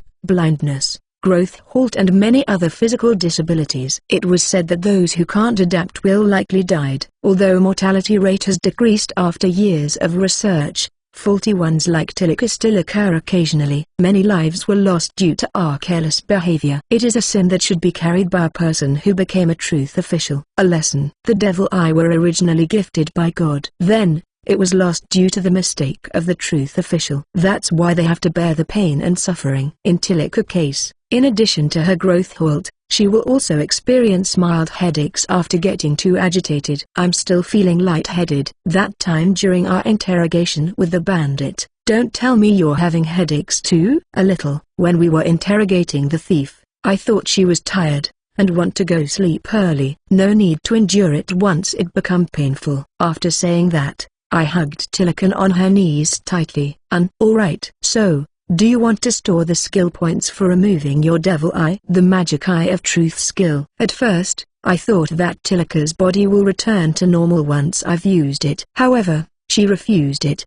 The reason is, she has doubts whether Truth Organization will get the info somehow. Another thing, she is satisfied enough to spend all her skill points on summoning magic. I can't simply accept such benefits. But that is just an event in the past. I've come to accept whatever happened to the Truth Organization. Each strength comes with their own responsibility. Ellie said. Agreed. Tilaka nodded. Noblesse oblige, a sense of duty for doing a noble thing. We are the people who is keeping the world in harmony. We're proud of our work. There are no regrets. The Shrine and the Truth Organization are both an important task decreed by God. Since Masaru is an apostle, I need to do my best. In response, Anne throws a legit argument. God is real in this world, and he intervenes in various ways. That's the reason why everyone decided to embrace faith. But, I'm a human being from another world. I'm not obliged to follow this God. The only reason I'm following the orders are because of the rewards. Everything depends on my mood. Let's do our best in the future. I don't really know what I want to convey. Now that I think about it, there was a large-scale political purge at Sori Town. And it's still happening. Is it fine? We received the permission from the headquarters. Those aristocrats were not covered, so occasional discipline is necessary. A warning. Although they brought it to themselves, the criminals targeted in Sori Town were a bit sad. Chapter 10. Let's build a house. Next day, Olbasan wanted to drop off at the village chief's house first. While walking, both of us chatted. Although at first, it was said that it's fine to cultivate the land however he wanted. The scale which he is cultivating was bigger than originally planned, so he wanted to make a progress report. However, the village chief had already left. He already went to see the planned cultivation location since early morning. When we have reached the farm site, there were already about 20 to 30 people gathering around. Surrounding the farm site which I've created yesterday has people encircling it, from small children to elders, gathering and chatting around. Did you increase the amount of aids? I asked Tolpa-san. It's impossible, since the fields are already usable, just that yesterday I was asking around whether they have any crops to plant. They are coming to see anyways. Ellie reaffirms the fact. Maybe they have come to see the site that was created by magic. That's like half of my total relatives. Olba-san muttered after taking a look at the group. I get it. This is a rural village. Even though he claimed that his parents were already dead, he still has many relatives left in this village. Olba, this is quite a well done job. Chief, sorry for troubling you, coming all the way here just to see. A stout old man with grey hair and whiskers came stomping towards us. This is one of my leisure times. Oh, isn't he the esteemed mage? I'm the chief of Lagana village. Call me Bahalt. Greetings. We shook hands. Just like what you had heard, the farmland area is likely to grow bigger than expected with Masaru-kun and Ellie's help. Olba-san explained the situation to the chief. We had briefly consulted with Olba-san regarding our debts. Since Ellie had borrowed from Nania-san a lot during the olden days, I've promised to do the job. Just that we were uncertain with the full amount. It was for the period of 4 years, and money was rough for both Nania-san and Ellie at that time. The leftover money from the remittance were used for whatever was necessary. Although Olba-san can roughly estimate the amount of money their party earned and after distribution, he still doesn't know the tiny details such as how these two spends their money. As a result, during this winter sojourn, it was decided to help the debt repayment by supporting them readying the farmland. Oh, don't mind us. Just do it quickly. A lot of curious villagers comes near, watching me talking with the chief. It feels like the act of myself showing off the magic yesterday was a mistake. Though, For those people who are helping out till yesterday, I think it is fine for them to go back already. I don't mean anything bad, I just hope that this magic doesn't get spread too much when there's only a few people here. Everyone, let's do it. After the chief yelled out the signal, about 20 people began cutting down the trees simultaneously. Chief, actually we don't need that much helping hand. It's okay, don't mind it. We're just short of some firewood. See you, then. Guilty. Tilika, who was standing behind me, pass out the judgment. Well, that seems to be the case. I saw off the village chief who was inspecting inside the forest. What's his deal? The area nearby here, I heard a talk saying that there is not enough farmland. After listening to his story, the shortage of agriculture land around here was causing some life and death matter to the village people. The easier place to clear it up nearby the village were done so long times ago. Although the population is increasing, only few manages to inherit any land. Even though the land can be cleared, it doesn't mean that the land is suitable for agriculture. There are also defense against the demons and waterway maintenance that needs to be handled. In Olbasan's case, from the beginning of 2 to 3 years, there might not be any harvest. He may not have any problems with money, but it's still a big project which is quite a handful to do alone or with family. For those who doesn't have any lands to inherit, they must live like a half-slave, or went to the town. However, from the town where I come from, a work that can be done from a rural upbringing are quite limited. There's still a fair amount of jobs that they can do for their own livelihood, but money-wise, a soldier or an adventurer are pretty much the common choice. The type of job which risks lives. Because of that, many people prefer to continue plowing the field. I'm oblivious to the needs of these people, but for Olba-san and Nania-san who plan to continue their livelihood in this village, there's no way they can abandon the hope of this villagers. In truth, both of them have actually never mentioned something like that to me. The price for hiring a maid to do jobs are very steep. I see. He doesn't want to let his wife work as a merchant guard in the meantime. It's aligned with Anne's missionary works. Helping other people in need occasionally is something which I can do. It's not like I always give out a free service every time. You know, the clinic properly takes money and management of the orphanage is pretty hard. That's right. I remember getting totally rip-off the first time I came to learn recovery magic.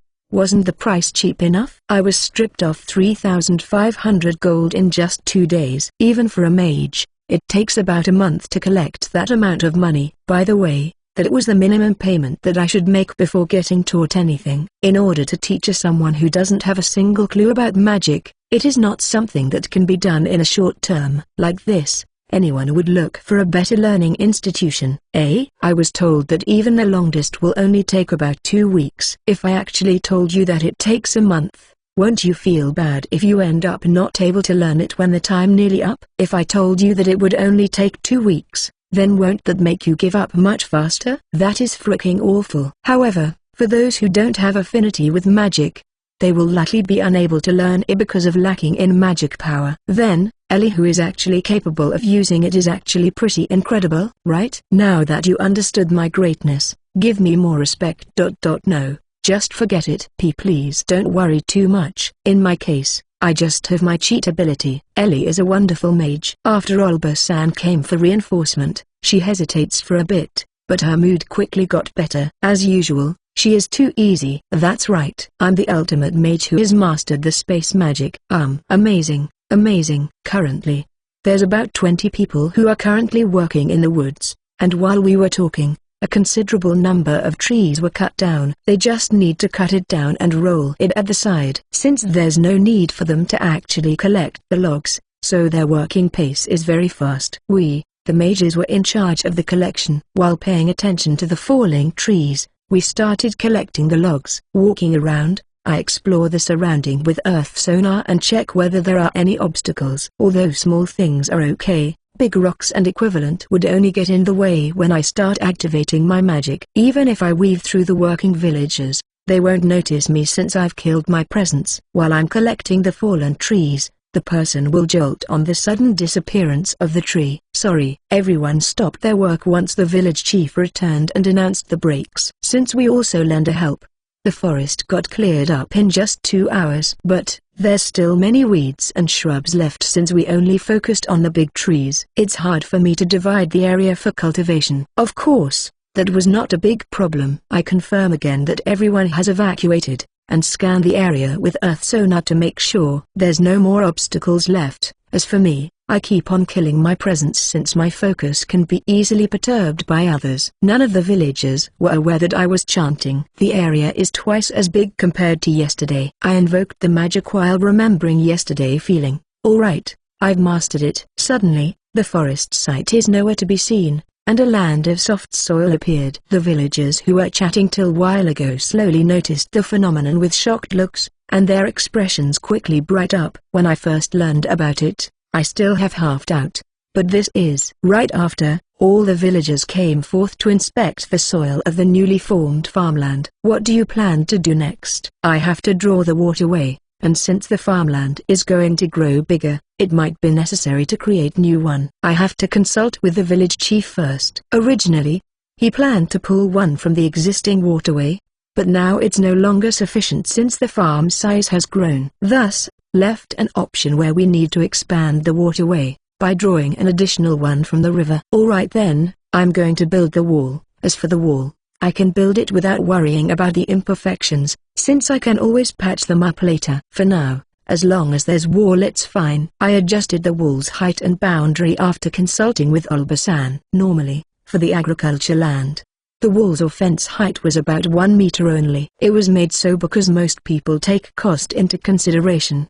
They want the wall to come out sturdy. Eventually I tried to build a wall about 3 meters. It is as high as the wall around the village. The villagers come and see when both me and Ellie were building the wall. Is it that unusual to see a wall being created with earth magic? Although there's no effect to my secret since all of them were flocking towards Ellie, I tried to withdraw myself further and watching them from afar. I wonder if I should try learning earth magic. Anne said that while looking at the finished wall. What about space magic? It's hard, isn't it? Very difficult. Tiliku answered Anne's question. For some reason, learning space magic is quite tough. Isn't it always hard to learn new type of magic? Space magic, in particular, has higher degree of difficulty. So that was the reason as to why the total skill points to unlock level 1 is very high. Silently, I continued building the wall. In the end, the wall joined up with Ellie's side, completely surrounding the farm site. Both of the pathways for going in and out are cleared at once. I hope someone will help installing the gate later on. This one feels like a good one. Well then, let's build a house while keeping things as it is. A house? Huh. Where should we build our house? If we build it too near to the farmland, then wouldn't it get too noisy? Why don't we go inside the forest for now? We went for confirmation with the village chief first, and we got permission to build our house wherever we want to. What should we do about the monsters at the surrounding area? I asked Tolpa-san. There are many soldiers and adventurers at the fort. That is because this area is near to the demon realm. Since there is a fighting force in vicinity, the correspondence time is fast. Though, occasionally they couldn't come if there was a fierce attack from the demon realm side. Dang it. I'm too scared to venture deep inside the forest. Let's just explore nearby. There is enough manpower to mow down the trees, so we decided to leave them and find a spot for our house. I've decided to build a house nearby, so I want to wrap it up today. I hold up Sati, float up with levitation, and check the surrounding area topography. How about that place, Masaru-sama? Sati points to a destination which is a small hill besides the forest. The distance is probably less than 1 kilometer from here. It's very near to this farmland.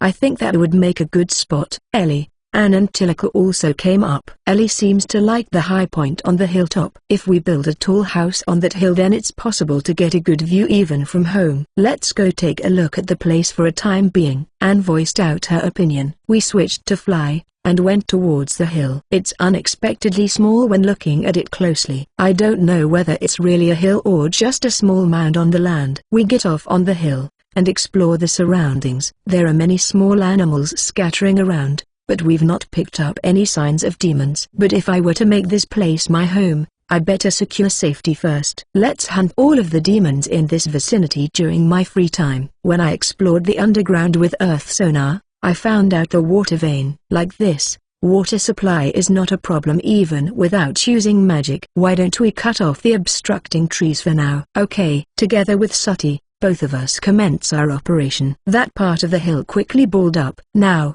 What kind of house should I made? I can simply build the common one, but now that we're at high altitude, why don't we take advantage of this nice view? A tower building, a 3-story bungalow, a castle. A castle. Let's build a Japanese-style castle. Yeah, that is a really great idea. Let's make it a castle with a tower. If I build a castle reinforced with a stone wall, the defenses will be boosted too. I think I'm going to build a castle, Japanese style. A castle. What a great idea. Ellie is probably imagining a Western-style castle with a tower. Castle? Won't you have trouble managing it if it is too big? Our family's homemaker, Anne, is worried about the labor and management effort that need to be poured off during cleaning. I will try to make the size as manageable as I can. But, this is an area which the demons are coming out, so isn't it better to build a sturdier one? You're certainly right. First of all, I need to focus on the foundation of the castle. Normally, when you're building a castle, we need to stack the stones to create a stone wall. The earth magic eliminates the need of that. Earth magic is capable of building anything. There was a time when I believed that notion. But, the reality is harsh. The stone wall turned into something with a slippery feeling. Well, that can't be helped. Without the stone wall, we're likely to get invaded easily. There's no white plaster applied on the castle wall, so naturally it's brown soil color. I wished I have a marble or whitish stone lying around. Not only the soil. No choice. Supposedly, the castle roof should be made of roof tile. But since it's troublesome to create a roof tile one by one, in the end it became an oblique roof. The material used is the same as the wall, so the color is brown as well. The shape ends up looking like a row of building with intricate detailing like a Japanese castle, yet still feeling slightly off. Preferably, a roof tile must be attached to the castle. Producing each of them are truly troublesome. I don't have much time to spare. If I don't finish everything by today, I will stay at Ulbasan's house again. Just like that, I continue building the tower castle. I also put shikihoko on top of the roof. That one is also brown in color and looks very amateurish. Somehow I can see everything. Is it? It's like those from the 3-story residential area, with the addition of a castle roof. I'm planning to add a basement later. In the end, what was the result? Ellie wished to have a tall building, ticked. My wish to have a castle, ticked. Since Anne is skeptical for effort put in cleaning, she hopes that the size will be affordable and manageable, ticked. Rather than a castle, the completed house looks like a rectangular long vertical tower, and on the roof, there is a tea-room style penthouse rather than a castle tower. What the hell is this? How did this happen? Not only that, everything clicked together with everyone, except for the shikihoko. Chapter 11, Outbreak of War. After finishing the rooftop, temporary, for the castle, I get down and check the building construction. The completed architecture is completely different from what I originally planned. It's not something which I can proudly show off to others. Japanese castles are one of those building types which are designated as a World Heritage Site. It's not something that can be built on the spot with an ambiguous idea as a guide. I secretly seal the idea of building it deep in my heart, and one day I'll finish constructing it. I will never give up. This is not bad. The view from the top is also nice. Where is the entrance? Masaru-sama? On the rooftop. I'm the one who built this building from scratch, and I intentionally did not create an entrance at the bottom. I am afraid of the risk of getting invaded if I don't surround us with walls. There is still no door leading to the inside. Creating a proper door is more time-consuming than creating a bunch of walls. By making the entrance on the rooftop, the chance of invasion is low, unless the invaders can fly through the sky. But what about Sati? The height of this tower is about 10 meters. She is capable of using levitation, but is this too high for her? Sati, can you try climbing up to the rooftop? Yes. When she tried, as expected, it was impossible for her to reach it with a single jump. But, by continuously supporting herself on the slight crease of the building, she was able to climb to the top. I thought she would find it more difficult, yet Sati masterfully showed her climbing prowess in front of me. That's amazing, Sati, I shouted up to her. Now I'm going to come back down. No, no, please wait. After a moment, she prepared to jump. Afraid, I hurriedly stopped her in her tracks. I think she can do well, but honestly, I'm just scared for her. I go up to the roof with levitation and approach Sati. I think it shouldn't be too hard for me to descend from here. Maybe, even the person herself said so. Here, when you get off, why don't you try holding on me, like that? Sati promised me she wouldn't attempt to jump down. Let's make a proper entrance tomorrow. For the time being, I finished up the interior parts of the bedroom and bathroom. We included bedding as one of the items for traveling, so there won't be a problem sleeping comfortably tonight. My plan is to use this house during the winter sojourn. After that,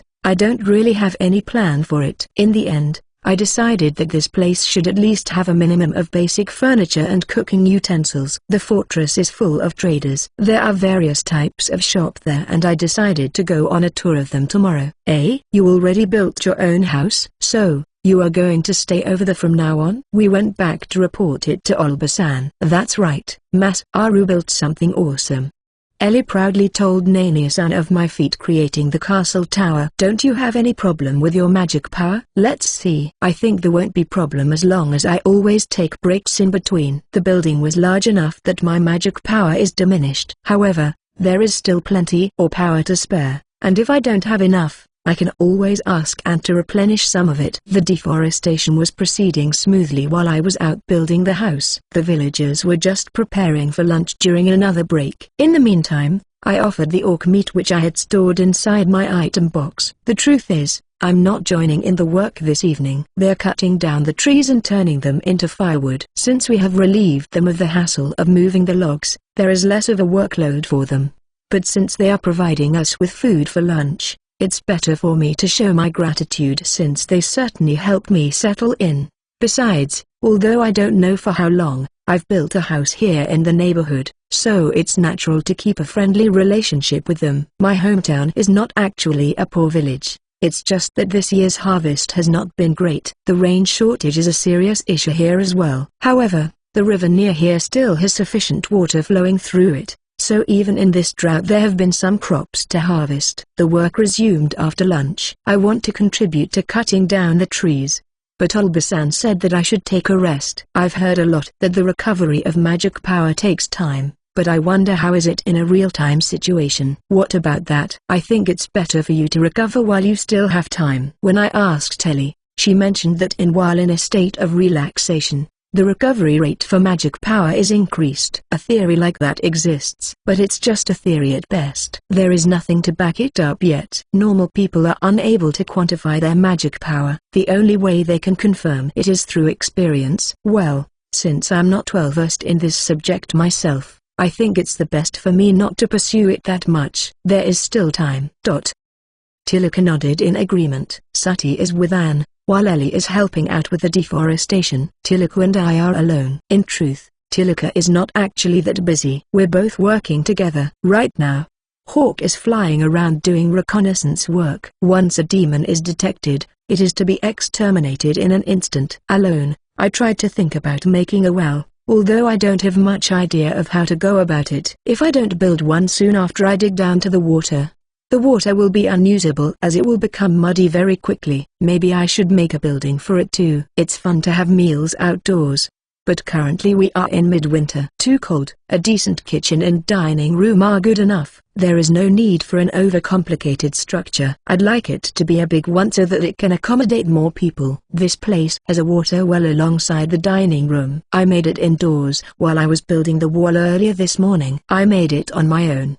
I hope they won't demolish it if it happens to get in the way. My magic power continues to recover naturally. In order to reduce the wastage in my usage, I'm making the wall thinner. If the amount of soil used is small, only a small amount of magical power will be consumed. Since I'm going to live inside the tower that I built today, I made the wall thick to ensure its sturdiness. It's still cold, Tilaka murmured. I entered the dining hall which I just built. The temperature is the same here as outside. Okay, let's build a fire. I made a hearth on the wall with earth magic. Should I build 3? I take out firewood from my item box and light up the hearth. I boil some water and brew the Meiji tea. Time to warm up. How is the situation? They are not very near. It's hard for Hawk to discover enemies inside the forest since it is doing reconnaissance from the sky. But that is also good news because it means there are no large flocks or gigantic enemy. Cleaning the surrounding demons was done without a hassle. No, most of the work was done by Tiger alone. Although by letting Tiger do most of the work, recovery of the prey is difficult and we won't receive any experience. While thinking about that and hugging Tilaka in front of the fire, The door opened and Olbasan, Anne, Ellie, and Sati came in. When did? Olbasan was shocked. This is the first time Olbasan saw a house built by me. Aside from the hearth, there are also chair and desk ready to be used. I made enough furniture for 40 people to use at once because I used the orphanage as a reference. The weather is cold outside, so I tried making it as resting place as well. It has a good atmosphere. Ellie is warming herself in front of the hearth. I want to request for you to create some more farmland soon. Do you have enough magic power? Yes. I've been resting. At this point I am recovered. Eh? Didn't you just build all of this just now? Well, yeah. But building this didn't consume all that much magic power though. This is quite a grand building, so I thought that it required a lot of magic power. I made the walls a little bit thinner to conserve magic power. It might not be much more durable than that desk over there. Ah, is that so? The table is simply a rectangular shaped box, while the chair is a fixed long bench type. I just solidified the soil without strengthening it. This way, I'm capable of saving my magic power while cutting some time and labor. Then, let's get going. See you later. We're going to take a break here, Ellie said without taking a look back. Everyone gathered in front of the hearth and warmed themselves. None of them seemed to have the slightest intention of coming with me. Yup. They had been working until just now. From just now, I've noticed while recovering my magic power. It is very cold outside. Got it. I'm going. Only Sati is following me. No matter what, she is always by my side. Our work is over for today, and finally we are going back to our house, tower. With this, I finally grasped the extent of my ability, while the chief and Olbasan both said that they will continue the development plan. Somehow, my magic power is much more than he expected, so the chief is getting motivated. As expected, Olbasan is feeling bad about it, but Ellie assured him that everything is fine, and Anne supported her. However, Olbasan insisted that we're only to help with the parts which he specifies, and afterwards we are required to take a break. All the logging is to be done by his fellow villagers. The only part done by magic will be making the farmland and building the walls, since it is easier that way. Well, it is more organized that way. There is a much more important fact though. I'm on vacation. This is the honeymoon which I've been waiting for. We are not going to be disturbed in this tower either. Tomorrow, let's go to the fortress and shop for some furniture.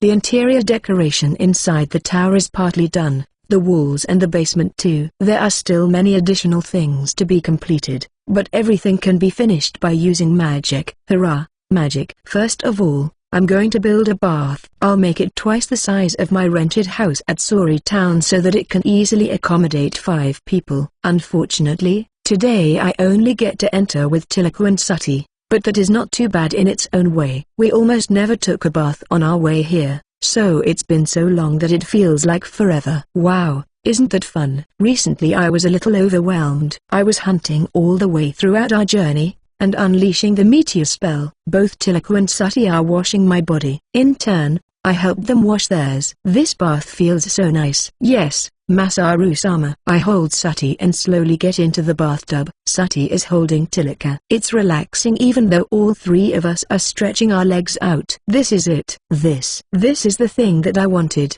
After taking our bath, we eat our meals. Although the day isn't night yet, I took both Sati and Tilika to the bedroom. Today is Sati and Tilika's day. This was decided by all 4 of them, but I don't know the details since for me I'm doing it continuously. Rather than a harem, it feels like I'm being shared by 4 people, although, I'm pretty sure that this is what a harem is. After playing plenty of times with Tiliku and Sati, and after we were done, visitors came. Although I said visitors, it was Ellie and Anne. It is quite rare for them to come visit me this late at night. I wonder if this is a good time. That I have something to talk about with Masaru. Pushing the door slightly ajar, Ellie said this while squirming. Ah, I get it. Did you take a peek using your space magic? Was it impossible to endure anymore? I'm taking a bath to wash out this sweat.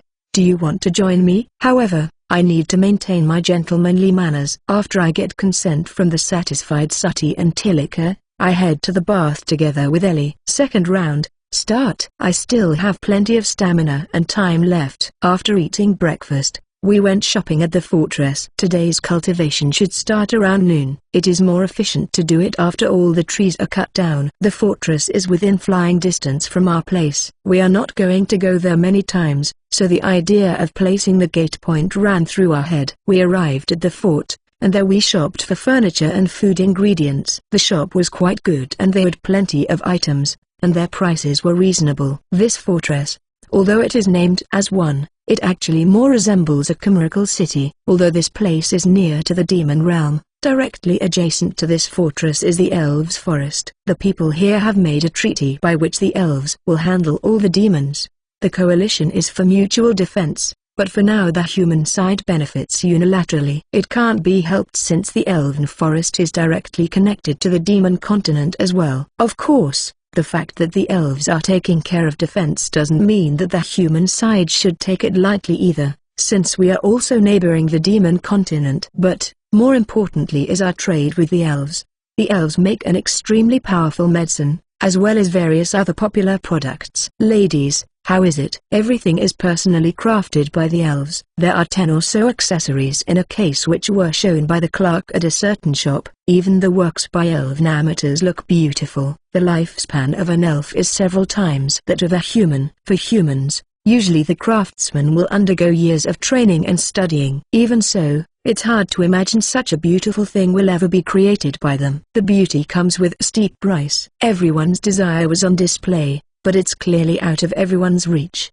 The elves themselves were a focus for tourism. Most of the elves from the elven forest rarely leave their area. The only exception is this fortress. Once in a while, the elves will come to shop or have a meal. I'm looking forward to seeing the elves at the fortress. I can stay for days. However, it seems that the elves are not here today. Sati wants to go sightseeing in the elven forest, so that's something that I can do at least. We went to the forest side of the elven forest, but the gate was closed for the general public and was off limits. We were told that the gate will only be opened occasionally when the elves are coming out or the goods merchants are passing through. I was disappointed when I got called up by the security guards at the gate. There are many others who also want to see the forest. Most of them usually climb through the gate to take a tour. The guard told me many other things as well. As a matter of fact, we are prohibited from talking with the elves even if they do come by. We are only allowed to take a look at them from far away. No staring. Only a quick peek. Both the males and the females have a remarkable beauty. They are the everlasting youth race. They become a target for a few small group who are going after the elves. Most of the cases end up the humans getting beat up by the elves, who naturally have higher fighting power like a mage. But sometimes it develops into battle between the powerful. That is one of the reasons why many adventurers are attracted to come see the elven forest like us. If trouble brews over and in turn the elves don't come to the fortress anymore, it would be a terrible loss for the elven lovers. That is why I was forcefully to abide the unwritten laws. Guard-san, are you one of those lovers? Besides, it seems that they have a certain complex about their breasts, so if possible, fully mature human girls are not allowed in. They are good climbers. There are rumors saying that the inside of those elves taste very sweet, though it remains unconfirmed. Sati is delighted to hear the stories about the elves. I bet the guards have a lot of time to kill. All the gates open rarely, plus there are no monsters. I guess handling tourists like us is well within their job description. After the guards let us go, we went up the fortress walls. Right now, there is only us on the top. There are only forests. Although there are roads extending from the gate, there are only forests extending to the end. The elven village is still further away from here, though it's not like the place is visible from over here. I was the first one to notice. My magic sense level 5 caught some sort of reaction. An enormous magic reaction is coming towards the fortress from the elven forest. Then, Sati noticed a group of people are flying towards us. There are a lot of them. They are the elves. I'm sure they are coming here for entertainment. Very lucky. Alright boys. My body is ready. Shortly after, the elves arrive at the front gate. There are about 50 of them. As expected from the elven race, they are always in groups, plus their flyability is quite remarkable. In the sense of their level of magic power, you can feel that each elf is emanating lots of magic power. Just when I'm admiring the ever-powerful elves, their clear voice echoes. The gate. Open the gate. Demons are invading from the demon continent. Prepare for battle. The menus open without permission. The quest tab is blinking. Quest. Save the elves. Due to the invasion of the demons, the elven country are likely to fall. Quickly go to the elven country and save them. Rewards: 10 skill points for the whole party. Do you accept the quest? Yes/no. There goes my fun vacation. Chapter 12. Elf's Country Defensive Battle 1 Encounter. The Gate. Open the gate. Demons are invading from the demon continent. Prepare for a battle. The situation inside the fortress quickly dissolved into chaos after that announcement from the elves. While the messenger ran, the gate was slowly opened. Clang clang clang. The ringing sound from a bell could be heard 3 times. Ringing a bell 3 times consecutively indicates an emergency. What if the elf country falls? Ellie uttered while looking at the elves who were still waiting for the gate to open. Obviously, next they will target this fort, and it is likely to fall as well. As a tribe, elves specialize in magic. All elves are highly skilled in magic, and their reserve of magic power is several times greater when compared to that of a man. Their country itself can be considered as a stronghold. When they are done with the elf country, I'm sure they will target this fortress next. Since the monsters are attacking, we need to be on high alert, although there is no way that the elves are going to lose. I don't know the exact population inside the elven country, but it is a powerful country given that there are 1,000 mages inside. That is a fighting force at least 10 times larger than the available force during our time at the Gorba's fortress. This is confirmed by Ellie. But isn't it a little bad now? The quest clearly mentioned an impending collapse. There is no point looking at the elves forever. I turned to everyone to tell them about the new quest, when Sati leaked a small an elf was descending onto the wall in front of me. I'm surprised at her sudden appearance and unable to react. She flies. She looks the same age as Ellie. Her hair is braided with beautiful blonde twin tails.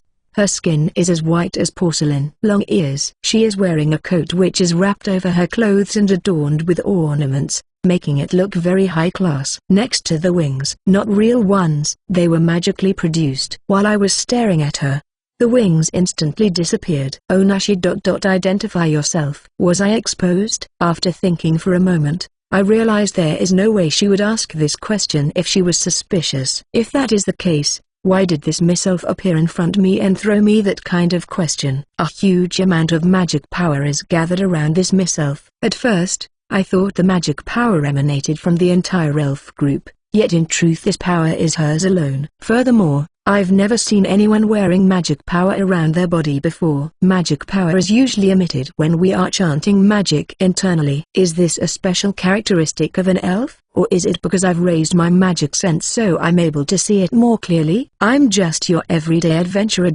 Hey, what is the status of the elf country right now? The elf in front of me is strangely suspicious, but I need to check on the condition of her country first. Our country is falling. I'm sorry, but we need to stop the demons here. This is hopeless. In the end, my vacation is ruined for sure. No, maybe if I repel their invasion now and swiftly. No way. Fall down? How can the elves lose? Ellie exclaimed, surprised. That is what I thought initially, but as of right now, it is only a matter of time. What exactly happened?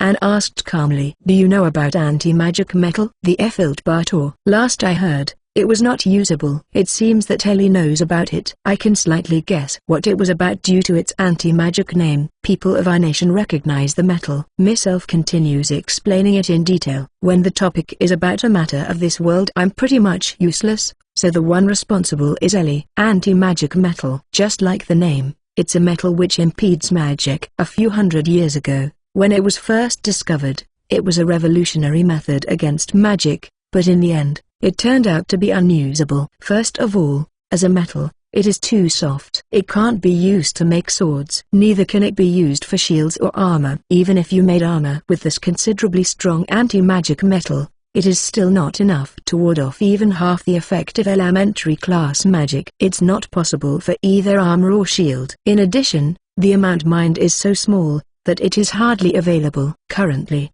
it is used in decorations since it's easy to process and colorful. Those guys, they attached enough anti-magic armor to cover the entire body of the King of Earth turtle, which is about 100 meters in length. It's unsure whether it is because of the large mass of anti-magic material, or because of some special magic processing. All attacks from the elves were scattered around the anti-magic material coated on the Earth turtle. Physical damage doesn't hurt the Earth turtle that much. Worse, The elves suck with anything other than magic. It is bad enough that we are forced to repetitively attack just to stop it. The problem lies with their magic power. Once their magic power is consumed, they require a much longer recovery time, longer than it would take a person to gain it back. For now, we are hoping to buy some time by creating a pitfall. Not only it is huge, there are 1,000 troops accompanying it as well. However, regardless of how, the elves still sent a messenger to us. Our fortress will easily succumb without help from the elves. For those elves that have depleted their magic power,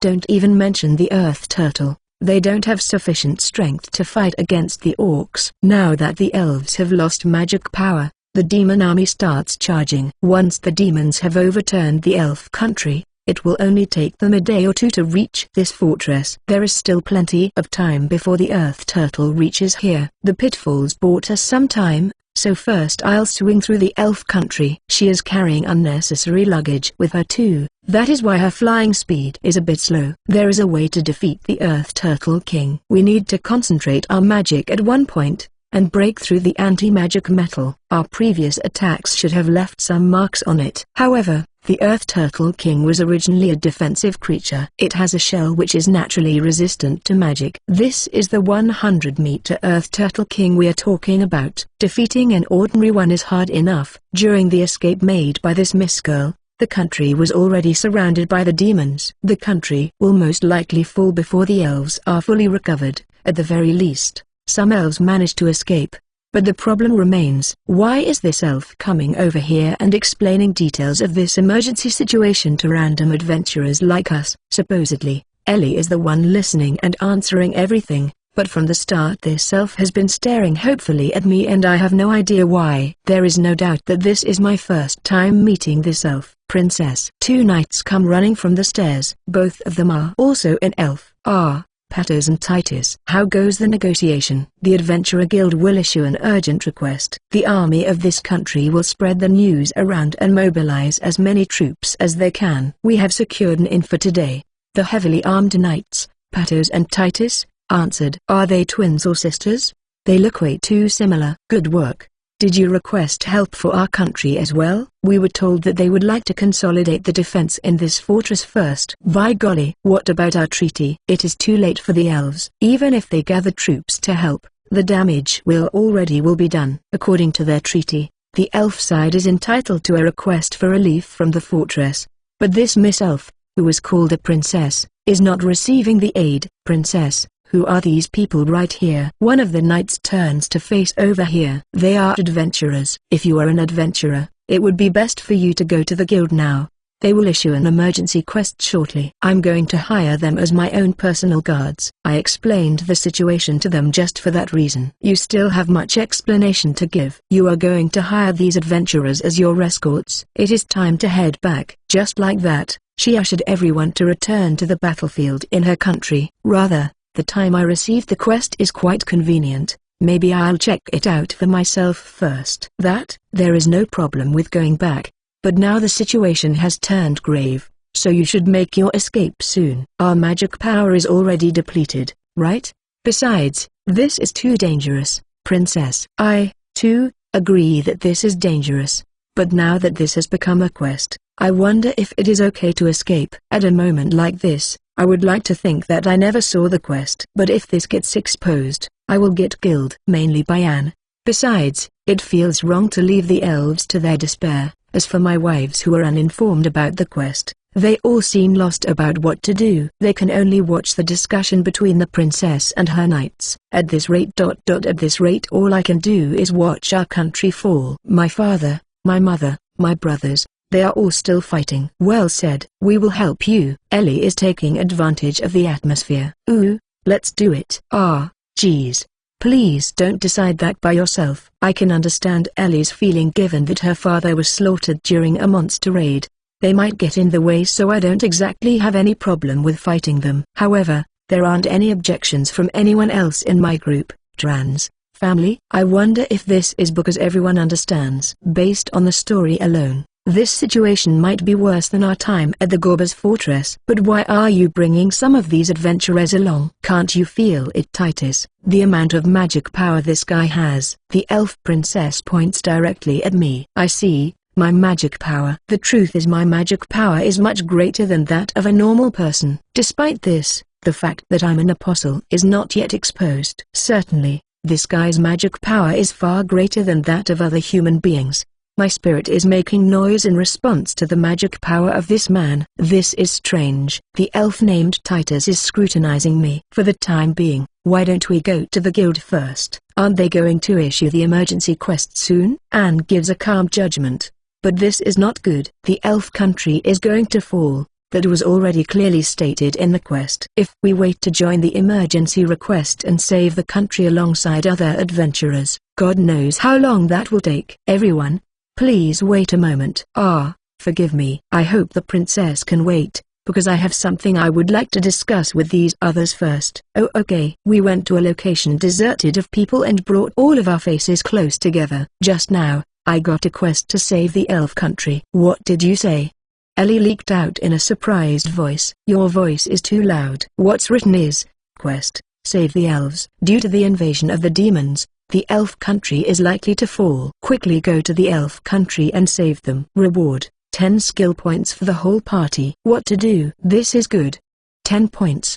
Ellie has been motivated from the beginning. I believe that she is going to join the battle anyway, even without the quest notification. This is a quest which is issued by God himself, you know. This quest came directly from God. There is no way Anne is going to refuse. Let's help the elf princess. Tilika nodded repeatedly while listening. I wonder if Sati likes the elf princess. It's rare to hear her give her own opinion. In the event that we might fail, then we will use the gate to escape. There is no need to push ourselves too hard. This is the anti-magic metal, which the elves themselves can't handle, that we are talking about. While I think that this is not absolutely impossible, I am not sure whether we have any chance of defeating it either. Truth is, if the emergency quest is issued, I'll be forced to go for the defensive battle anyway. If I follow the princess now, I don't think there is much difference. I'm a bit afraid, but I'll do it. Let's prepare the gate in the meantime. I opened the quest window again and select yes. I accepted the quest. Let's prepare for the worst first. I will finish this quest as soon as possible and then enjoy my remaining vacation. Listen up, safety first. Make sure that none of you get injured. Of course, we will gallantly save the elves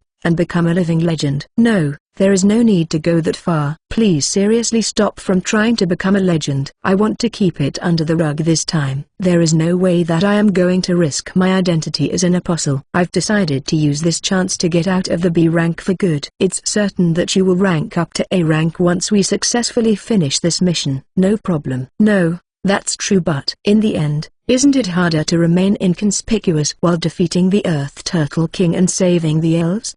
This directly pierces at my weak spot. Then, we need to make a grand entrance by defeating it. Like that, our ascension to A rank would be certain. No, we are guaranteed to get it. Defeating a humongous creature which can't be stopped by the elves themselves, that definitely qualifies as a pass for a rank up. Plus, how are the rewards? I don't feel like repeating the same thing that happened with the Locust invasion. Well, talking about rewards, isn't the quest giving one? That's right. This is an errand from God. If you request additional rewards, then you are getting punished for sure. Anne comes into agreement. Yeah, the rewards are fine. Thanks to Masaru, we're able to pay off the debts. I can understand Ellie's desire to be a hero, but doing gaudy things like this is very troublesome, and I don't want to reduce my winter breaks. But they are issuing the emergency request soon, right? That's what they said. If we secretly go with this princess and slay the turtle behind everyone's back, won't they ask where we were? Plus, ditching an emergency quest is a felony. Wrong, it's not considered a felony. Most are just fined or excluded, expelled. I will report properly to the guild. Let's ask them nicely, just like that time with the locusts. Then let's do this. This princess situation is not a light matter, and we'll see about the rest later. If you stand out in the end, there is no helping it. Anne insisted that the quest must be completed at all costs, and the important thing is that the elf country is saved. If you insist, then let's get down as quickly as possible to avoid the gaze of others. I'm fine either way. But think, no matter what you do, won't you be exposing yourself anyway? When we go back to meet the princess, we see that they are quarreling. You lot, Please tell this princess too. Even though we've undergone a lot just to escape. If you want a successor, then leave it to my little brother. Speaking about the royal line, my elder brother is more suited to escape. That can't be helped. Your princess's escape was only possible by everyone's effort and working together. Not to mention, isn't your magic power now depleted? How do you plan to get back? By running? Princess, you are bad with physical exertion, right? I will be able to recover after resting for half a day. Even if you manage to return back, what can you possibly do? Would you like to use magic recovery potion? Ellie gives a suggestion to the princess. I always buy them in case of emergency, but they are now piling up. I still have my own magic power left. Only my spirits have depleted their magic. The magic recovery potion won't work on a spirit. There is magic power enveloping the princess. So, they are the spirits. Flying magic is not suitable for a long trip, as the number of people increases. Both overall speed and cruising speed are reduced. Even if a person initiates fly alone, a headache might occur due to exhaustion of magic power midway, and it has been said that being alone in a forest without magic power is suicide. According to the princess, spirit magic doesn't have any weak points, because they, themselves, are magical creatures. The headache won't occur even when using magic continuously. Their magic power is not comparable with that of a human, and even if theirs is exhausted, the user's personal magic will be preserved. Isn't that convenient? This spirit magic, like this, there are actually two systems for magic reserve. If one has attained the highest level of recovery magic, then it is possible to recover spirit magic power as well. Is there a shrine here? The elf princess inquires of Anne. I can use it. Let's restore it. Ooh, so you can do it. Priest Ono. Wah. Please wait a moment, princess. Once you go back, what do you plan to do? Do you have anything specific in mind? I believe that this guy will be able to do something. Somehow, that's what I thought. The knight, Titus, demands a plan from her, and afterwards the princess became less confident. What? Somehow? Of course he couldn't. Even if they are S-class adventurers, chances are they would die given the situation out there. S rank? Are they talking about us? Hey. We are actually B rank adventurers. Eh? Is that so? The princess is looking at us, appalled. What S rank? Please say the right thing. I sense a great amount of magic from this guy.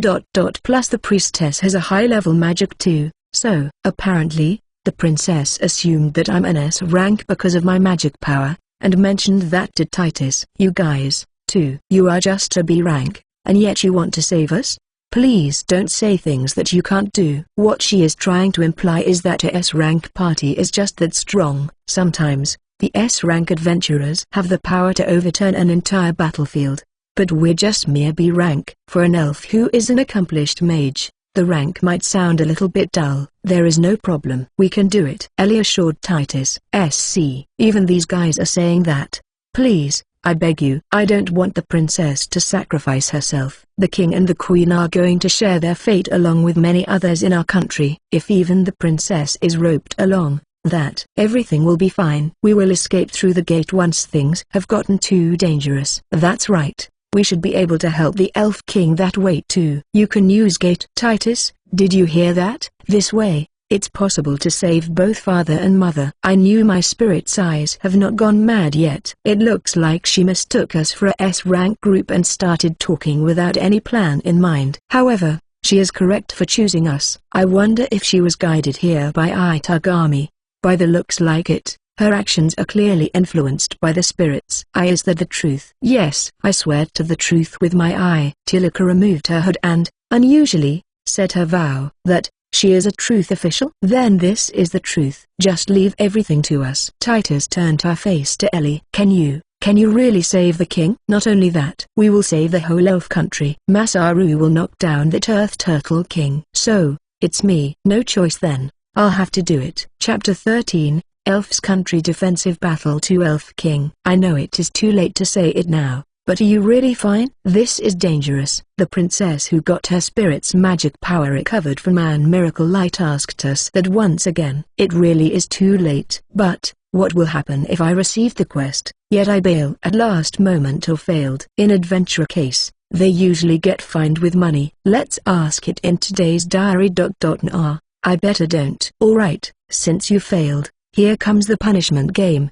The Itakami might probably answered such. No doubt. We are prepared to face the danger. Plus, we can still use Ellie's gate magic. Anne answered. The elf knight, Titus-san, asked that we will use the gate to transfer the royal family, and if possible together with the princess. Seems like she is thinking in a line where the village can't be saved. Who knows if the situation is that bad? Don't you want to see the others first before we set out? Aside from our party, the others would simply try to run away. And strongly asserts to the princess. If anything, the normally pacifist Anne becomes like this because of God's quest. Such recklessness, as expected of adventurers. Adventurers' work is to fight. Even my wives are thinking about the same thing. There are many things that need to be considered, although it shouldn't be so dangerous as far as we're prepared. However, I guess I'm the only one who are thinking about the danger seriously. But, because of that, I'm just a coward if I back down too much. I'm actually a timid person,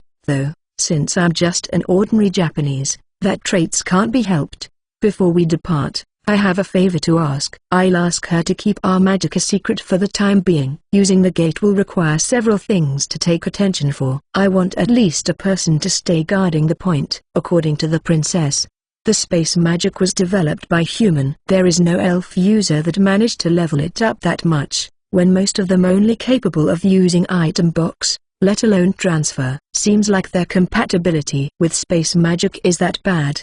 So, that is my opinion. This way, it is impossible to keep our gate magic a secret anymore. Though, we can simply go anywhere we set the transfer point. It's not only convenient, but extremely dangerous ability as well. Therefore, it's natural a person of higher ranking wants to charge a restriction. It's decided. Patos, Titus. In an unlikely event where I couldn't return, make sure you guys serve Emilio, and help him. The princess easily bid her faithful knights a farewell. Her magic power was already restored, so there is no time to be talking idly. Princess, I'll pray for your safety. Both of them looked like they are going to weep at any moment. I'm not bringing extras along with us. When flying in a group, the more the people, the slower we will get. Plus, it would consume much more magic power too. Then, there is a limit on how many people can be transferred with the gate. If we bring these two knights together, the number of people who can be taken during our escape will decrease accordingly. A wind. Responding to the princess' call, her magic power, the spirits activated. A pair of magic wings manifested behind princess' back. Her body gently wrapped in a wind coat, and she starts to float. So, this is the spirit version of fly magic. She doesn't even need to carry herself. My name is Masaru. By the way, I've never introduced myself yet. I went to face her and introduce myself. I've never mentioned my name to you guys yet, it seems. My name is Lillian Dora Petticoat. I'll allow you to call me Lily. Just like that, Lily invoked fly. During our flight, everyone introduced themselves. The wind draft is noisy, but there is no hindrance when speaking normally as long as there is protection of the wind itself. We should start thinking about the strategy. Ellie makes a suggestion. Our normal strategy is to flexibly act after the initial magic release.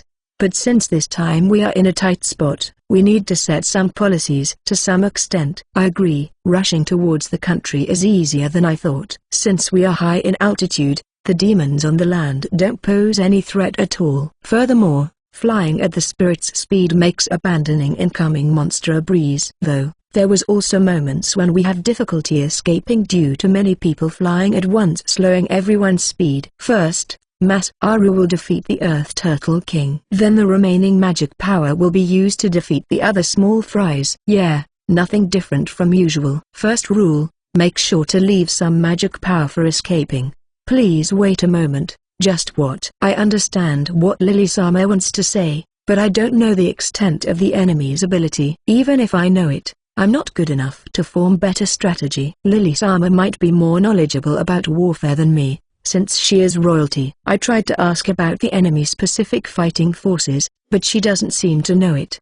The number of enemies are also unknown. She doesn't know if the Earth Turtle King can be defeated too. For now, like usual, I will carefully gouge their fighting power after I release my first magic. Hey, are you sure it is fine like this? Lily asked me worryingly. I'm currently anxious, but for Lily who never witnessed our power, it can't be helped that she is panicking more. Once Masaru gets serious, he will get this down. It's a bit scary not putting our best in this. Do you think 70% is enough? My overall magic power has increased since the time when I invoked the meteor. Therefore, the destruction level will increase too for sure. I don't think that I'm able to control it that well yet. In addition, I didn't get to practice it at all. This emergency sure comes out of nowhere. If I used only 70% of my power, then there shouldn't be any problem. Though, whether I can adjust my power that precisely or not, I don't know. You should take this seriously. I'm concerned about my magic power control. If my magic goes out of control, thing will get bad, you know. Okay.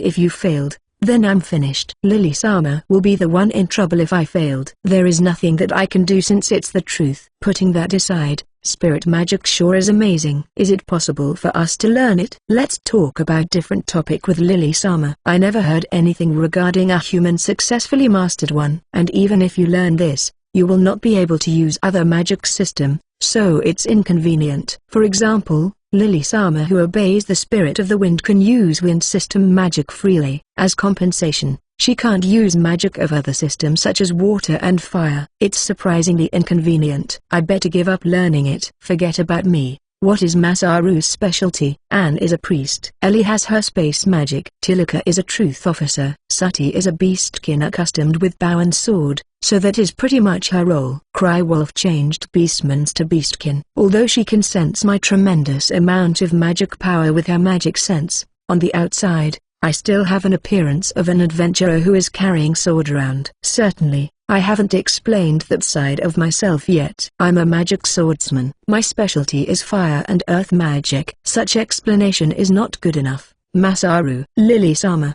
Masaru is extremely good with his fire magic. His firepower won't lose to that of an S-rank magician. With that, I'm sure he is able to defeat the Earth Turtle King. Ellie's trust on me is heavy. This time, the fire magic that I'm planning to use, flare. Even during the practice I try invoking it with least amount of magic power. I wonder if my anxiety is shown at my face. Everything will be alright. Masaru will do it. That is right. Masaru-sama will definitely beat it. Masaru, do your best. Yeah, that's right. I will give my best shot. I got motivated by my wife's support.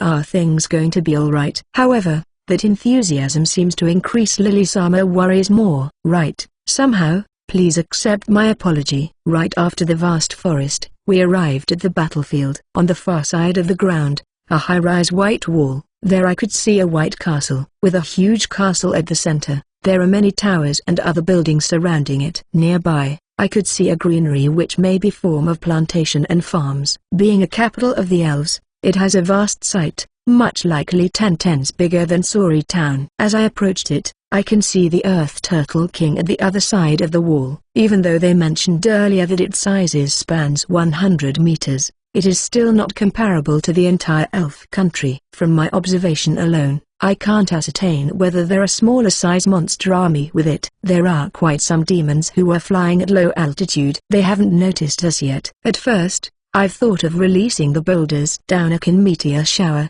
Then I realized that it might be a waste of effort. There is no way they are going to be effective against that huge Earth Turtle King. In case flare failed, I might need to release down my meteor magic. Just when we reach the top of the castle, Lily-sama suddenly descend vertically without any hesitation. Anne gave out a surprised scream. I squeaked a little. But this is the only way to cut across this battlefield. We can't ask her to slow down the speed. Inside this battlefield, there are several demons who are flying around. As expected, the demons are not able to invade through the sky above this country. In the end, we landed on what looks like the rooftop of the castle. We run after Liliama who dashed into the castle. This place is unmanned. Did everyone gone to the castle wall already? We are going to. Again, we are being carried with Lily-sama's fly magic again. When we were approaching the wall, sounds of battle can be heard. That explosion. Did that come from magic? After I activated my magic sense, I detected lots of magic power dispersing from the tower of the wall. We were brought inside the room, and after descending at the veranda of the tower, we can see crowds of elf. Lily-sama.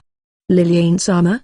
The princess has returned? Lily-sama moves past the crowd while answering the call of the elves. Since we are together with her, naturally we came along as well. It hurts when all the elves are giving us that piercing gazes. Why the hell are the humans here? That's what I felt from their gazes. Lillian, father, looking at her father, he is a young-looking elf, sitting at the back of the room surrounded with the other elves. Just like what the others had told us, the elves are young-looking just like in the rumors. Why did you come back? I'm going to fight too. What about Emilio? I'm going to send him to the fortress safely. They should be fortifying their defense right now. That is the end of my reports. How is the situation with the Earth Turtle King? Simply by watching the battlefield from the sky is not enough for me to grasp the current situation. The Elf King get up and roam towards the window. Behold, looking outside the window, I can see a massive turtle keep still with its upper body facing on the ground. We managed to buy ourselves some time. That guy, it seems that it has given up on climbing and have a rest midway. Father, right. Go to the next room. You can hear the detailed report. Understood. You guys are coming too. We move to the next room. The king and the queen, together with Lily-sama is us. How about elder brother? He is in charge of defense at the south gate. So? I've bring along some adventurers with me. They can be useful. Lily-sama introduced us to these people. Together, let's do our best to save the elf country. On behalf of us, Ellie bows her head to the elf king. Ellie is a great partner. Thanks for your offer, adventurers. I can feel strong magic power coming from you. I'm sure that it will come in handy. You must have come here with a determination to die. Father, actually, there is more to that. These guys can use gate magic. In the unlikely event, we can use that to escape. I don't need that. Father, my dear Lillian, when the time of danger has come, go with these adventurers and run. Father, I will never run, no matter what happened. I've lived for 200 years in this country. I will fight till the end, and when the fated time comes, I will fall together with this country. What about the other elves? Us has grown worthy to succeed me as a king. The elves' escape is commanded by General Elian. It's too early to give up, father. I don't know. Right now, the situation has turned for the worse. We are trying to accumulate enough magic power to defeat the Earth Turtle King, but the continuous attack from the demons are preventing us. This person will help us beat the Earth Turtle King. Lily looked at me uncertainly. For that, I will give my best shot. In accordance to Lily-sama awkward introduction, I answered with my own level of self-confidence. Not like my declaration has any persuasive power in it. Ha ha ha. If you can do it, by all means. Foo-foo. Yawaha akomaj hog hogo hogo ho. Perhaps that hits his nerve.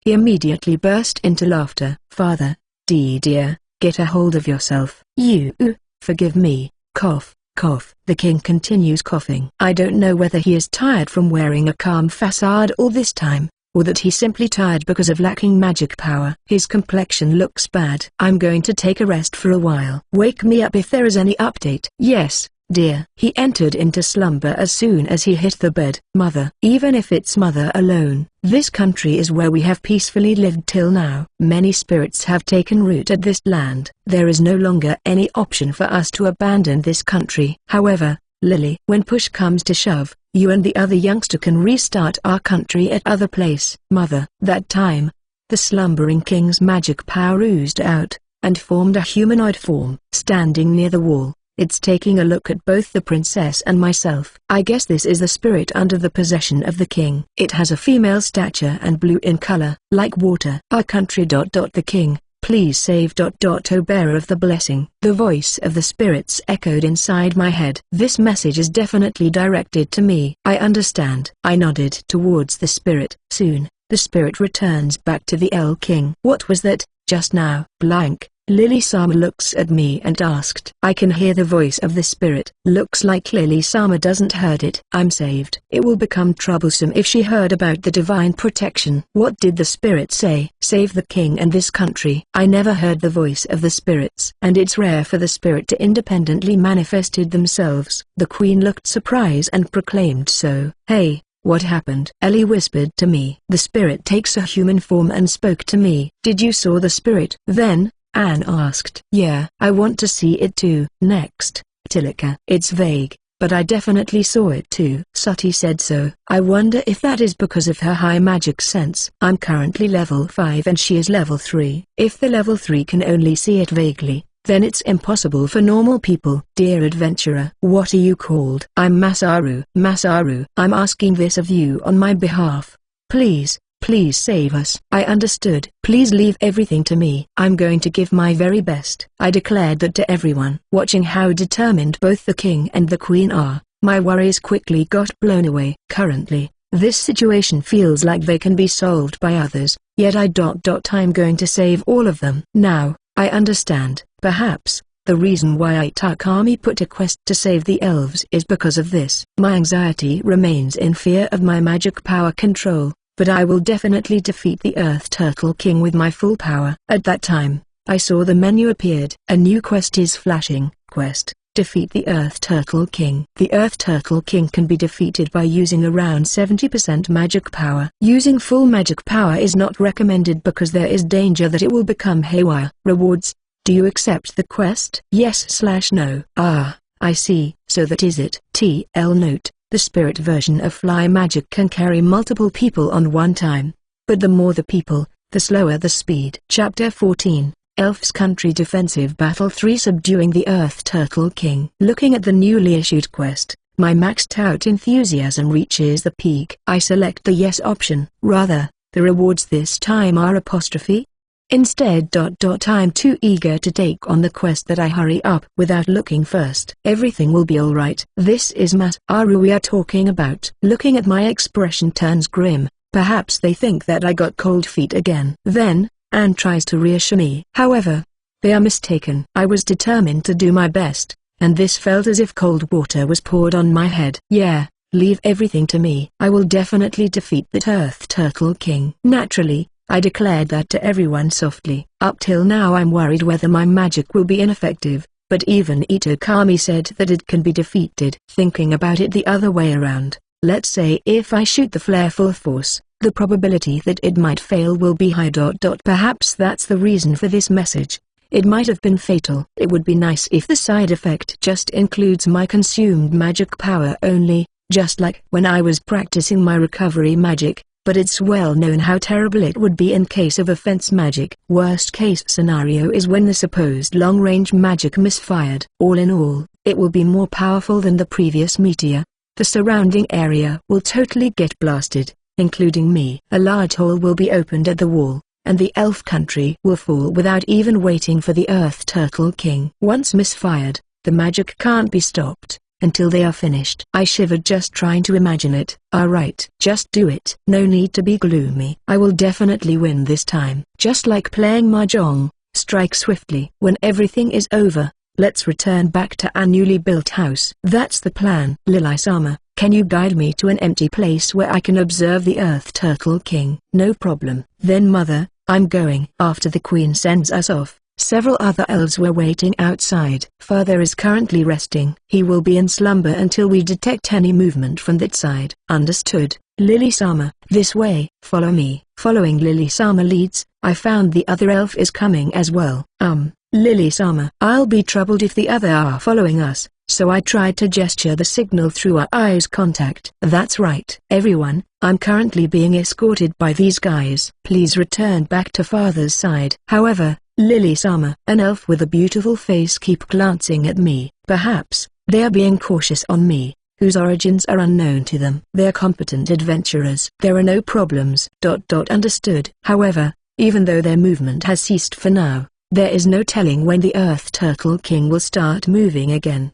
Please be careful. I know. Let's go. We leave the observation tower, walked down the stairs and went up the wall. Several elves were standing on the sentry for a defense, and as I looked outside, I could see the Earth Turtle King is standing still. The harpies are flying around the Earth Turtle King. Behind, a large army of demons can be seen. The trails that was left by the Earth Turtle King are devoid of any tree, and they were swarmed by countless monsters. Also, when I take a closer look inside the woods, I can see some silhouettes flickering. By using my detection skills, I've confirmed that the forest is jam-packed with demons. I'm sure they will swiftly follow through the Earth Turtle King once it managed to breach through. It is huge. Big. You're entirely correct. While walking through the wall platform, Anne, Ellie and Tilika gave out their impressions. Certainly, that creature looks stupidly huge even from here. The Earth Turtle King is wearing a faint bluish silvery armor covering its whole body. So that is the anti-magic metal, the Ephiltbator? From afar, I can only see its upper body is covered, but it's actually covered without gap from its head to its leg. Masaru, what's wrong, Tilika? That turtle, I want it. While walking over the wall together with Sati, Tilika comes close to us. By turtle, you mean that Earth Turtle King? Tilika nodded acknowledging it. No, even if you said that you want it. Make it a summoned beast. Can that be possibly done? It's possible. After Masaru defeats it, I'll subdue it by using my summoning magic. I see. So, what she wants to do is making that turtle as her familiar. That's a good idea. Just leave that to me. I'll completely dominated him in the battlefield. Tilika-chan, amazing. Tilika looks happy when Sati praised her plan. Let's do it here. Continuing our walk, we finally arrived at the roof of the tower. There were many elves that were alerted with us. However, they dispersed after being ordered by Lily-sama. It is one level higher than the wall platform, and here there is nothing that obscured our visibility. Even the Earth Turtle King looks way clearer here. Ah! Sati cried a voice. The Earth Turtle King is stirring restlessly, trying to move. It seems that the time that was bought for us is coming to the end. It's struggling just to move its forefoot, though its effort are letting it to get out a bit from the hole. Perhaps I should hurry up. There is still some time left. As Lily-sama said, the turtle lower side is still inside the hole. It's tough to pull up the whole mass of the armor which practically covered its whole body out. That's where we get to buy some time. Even so, can you really do it? Just leave everything to me. My flare can shoot through even that anti-magic armor. Flare? Yes, the flare. Hard to say, since we also have flare users.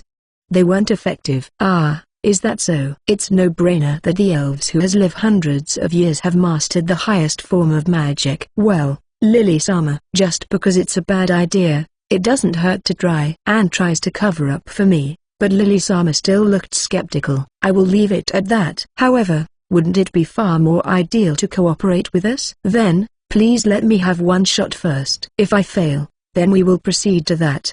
The mission this time will leave a flashy ending that will likely make me more suspicious. Let's end everything quickly. Understood. We will do it that way. Since Lily-sama is convinced, I'm going to start soon. When I thought so, I felt a strong magical reaction. It's coming from the tower where the Elf King was. Lily-sama, that is, 5 fireballs were formed outside the tower. That is the flare, and 5 of them, nonetheless. Masaru-sama, the Earth Turtle King. After notified by Sati, I take a look at the turtle and it seems that it's trying to withdraw its head and foots inside the shell. When it completely shells itself, all that left is the anti-magic metal armor outside. Like this, Masaru won't even get a turn anymore. This is the end for the Earth Turtle King. If that's the case, then how about this quest? Will it be considered as a mishandling? It's a pity that we will not get the rewards, but it's nice that we can save time and effort. Plus, it's better if the elves are the one beating this battle,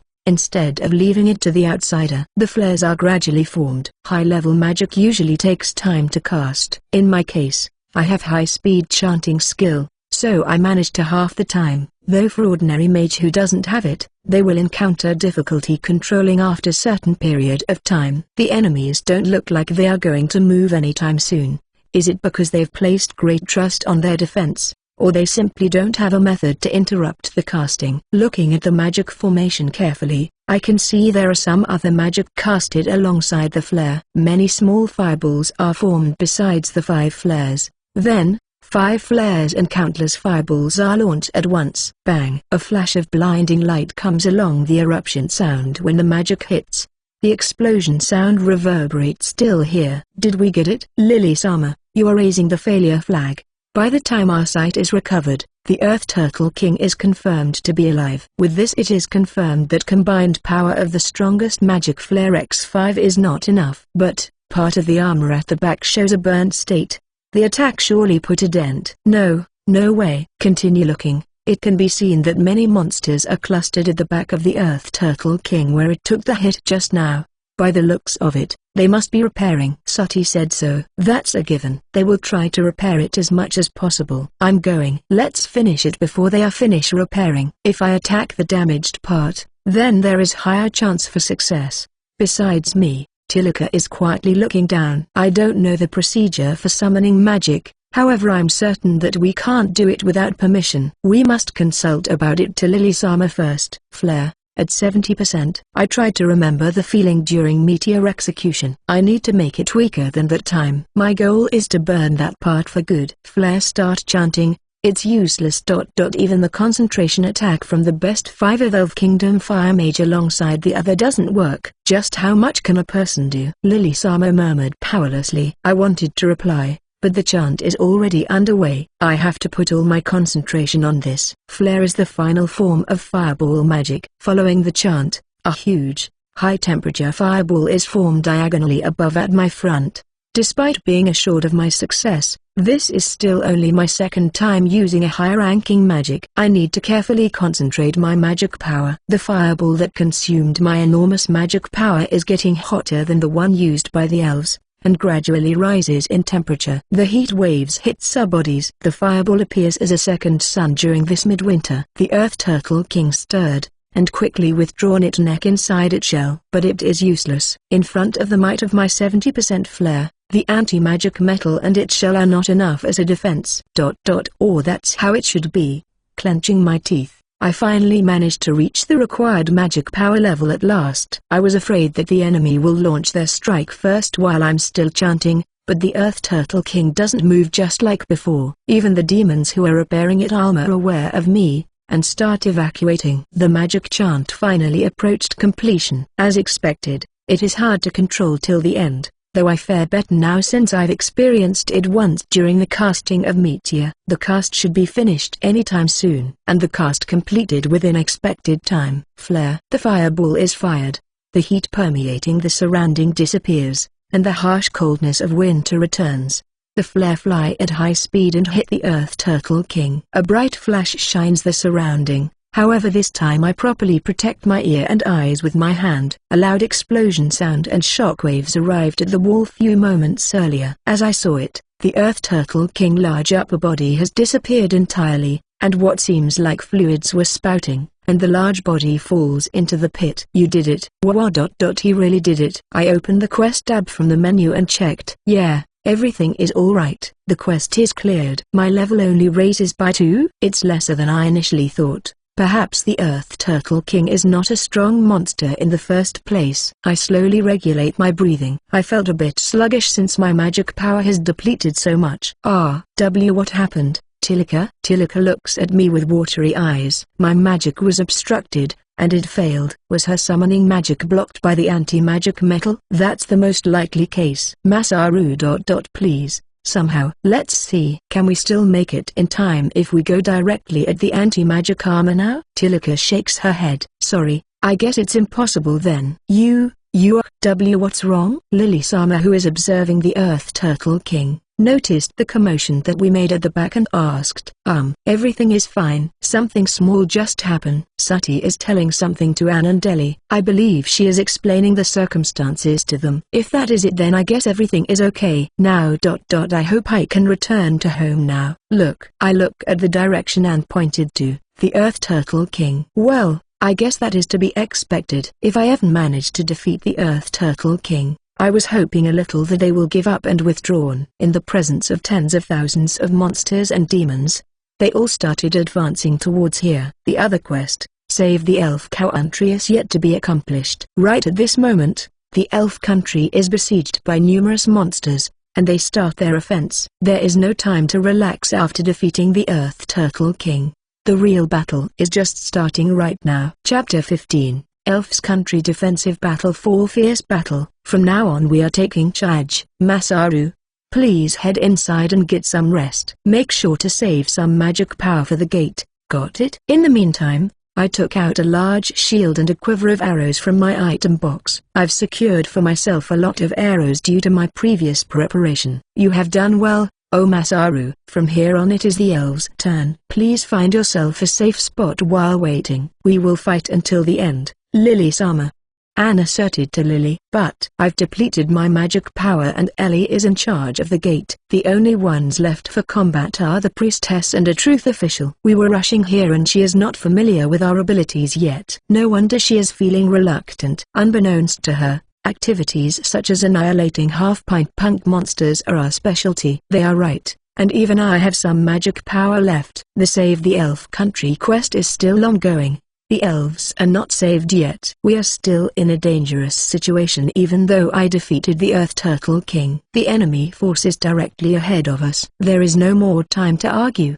After Anne said that, 10 elves come toward us. Lily-sama, the enemy is coming. It's dangerous over here. A female elf, who was dressed as a commander, rushes over to Lily-sama. The other soldiers placed themselves at the wall, and prepared to intercept with their bows. The one who came barehanded, weaponless, and carried a cane must be from the Wizard Corporation. No matter where I'm staying, the danger level is the same. I'll fight too. But please, at least, why don't you go to the tower where the king is residing? I have my reliable escorts. You should focus more on our defense. Your escorts, huh? Including the one with magic that defeated the Earth Turtle King. So, he is one of these guys? After saying that, she looks at Ellie and the rest of us. I obediently stand at Lily-sama's side so as to not appear conspicuous, as Lily-sama is a wind mage.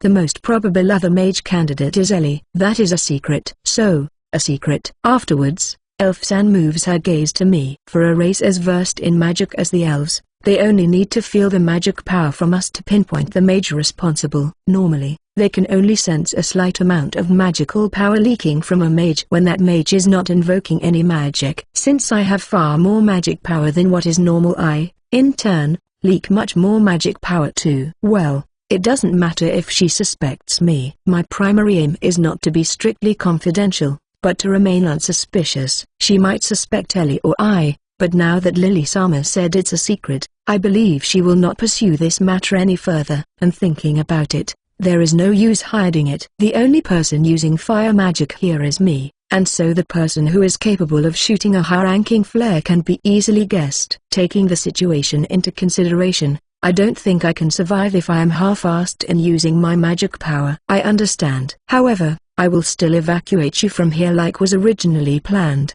Whatever rank this Elf-san is holding, I can easily imagine how she is going to be held responsible if any member of the royal family gets injured. No matter how good Lily-sama is in combat, there is no doubt the effectiveness of our combat unit will suffer during the fighting while attempting to keep safe someone as important as her. It is indeed troublesome to be asked to evacuate when we are the escort. The enemy will arrive soon, I said, and pointed to the enemy troops. We can see the monsters slowly marching towards our location. The leading edge of that army has reached the spot where the Earth Turtle King was defeated, and now they are within range of our spells. The harpies, demons which cover the sky, provide air support, are remaining still and have hardly moved from their original location. Then, as long as you are here, I will follow your instructions, Lily-sama. But of course, did all of you hear that? Lily-sama will be fighting with us. Let's march. All the elves present roared upon hearing their commander's order. Now,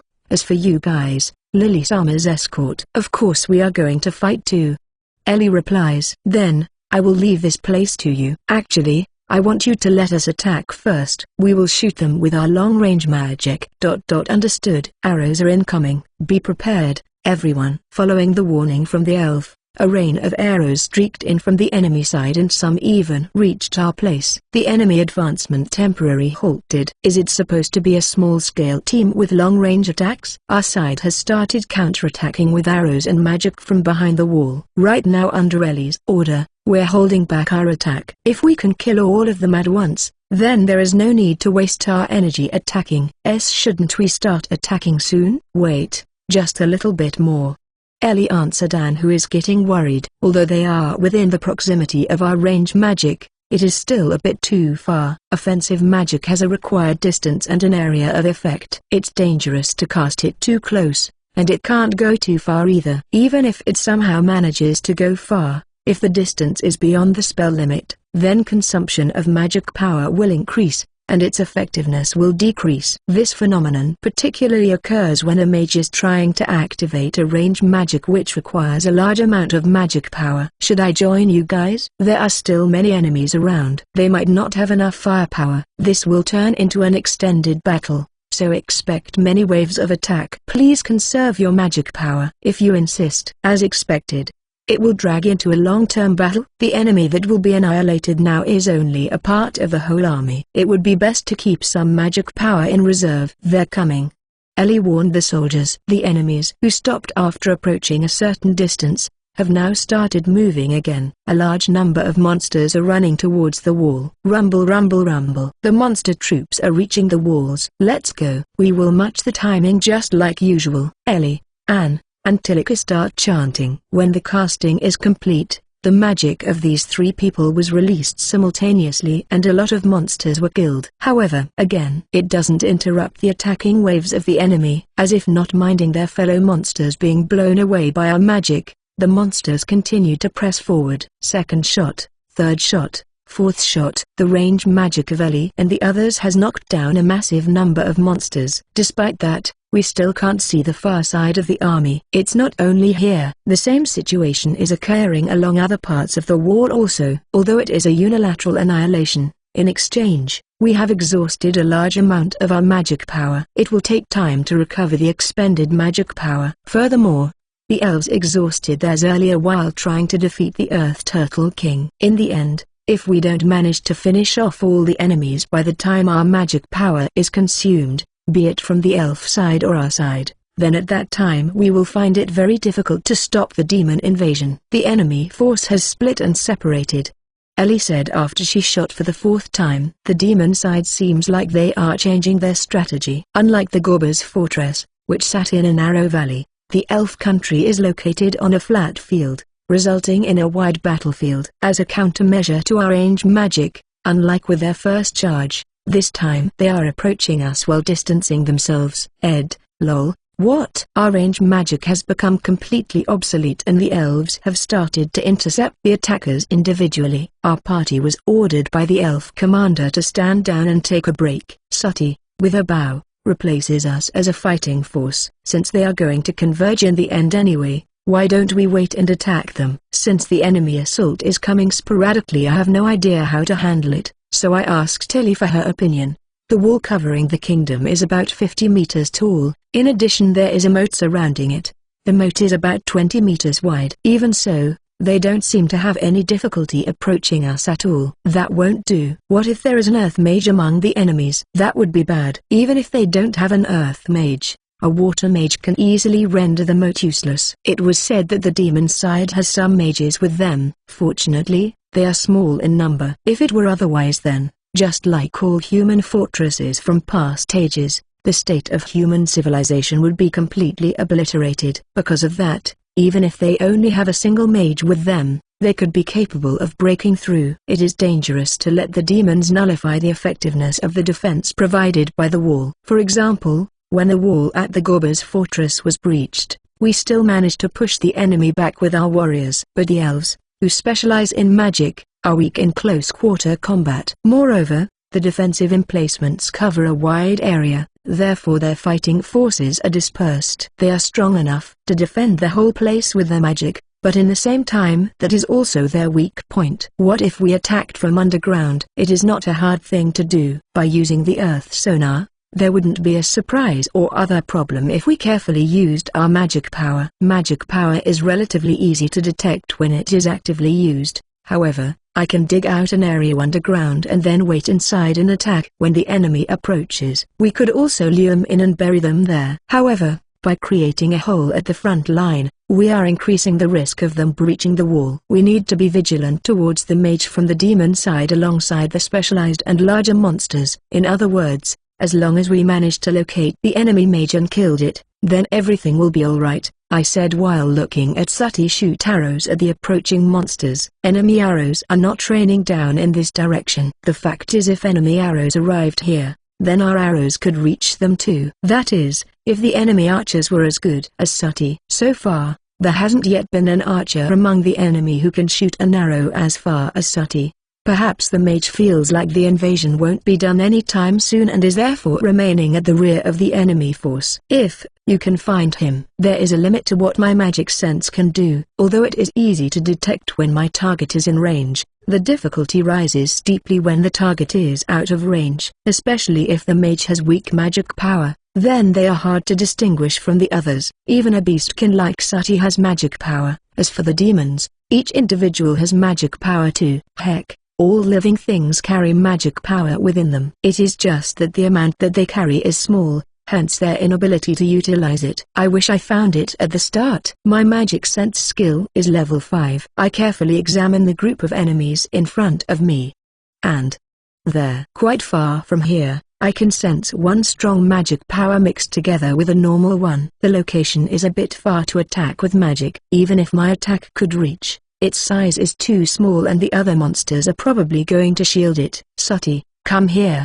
Do you know that there is a mage around? I point Sati in the direction where I sensed the mage. Sati's magic sense is level 3. Not only that, she also has Hawk's Eye. If only she can pinpoint the exact position.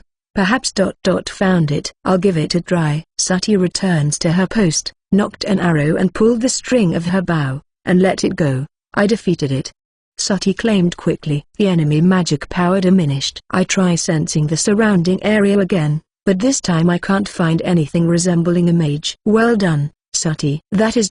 quite an amazing feat. Is this really a B-rank ability? Lily-sama, who had been quietly watching, voiced her amazement. We have just recently become adventurers. That is why we are lacking in achievements, but our ability is actually equivalent to an S rank. Lily-sama. I see. Then I didn't make a mistake when I identified you guys as S rank. That's right. I was wondering why you would want to keep the gate secret, so this is the reason. Your strength is too immense for an adventurer with freedom of mobility. Since the other elves are quite a distance away, we can talk about it without lowering our voices. The demands on a capable mage are very high. Even when I just started as an adventurer, I had a lot of invitations and even received an offer from the Templar Knight. As of now, if my reputation gets any crazier, then things will be more tiring for me. That's entirely correct. I don't want to get flashy and, in turn, have my freedom restricted. It's easier when Lily-sama is convinced with this explanation. We've been meaning to keep it a secret from the start, but with this, nobody will advertise our success. Currently,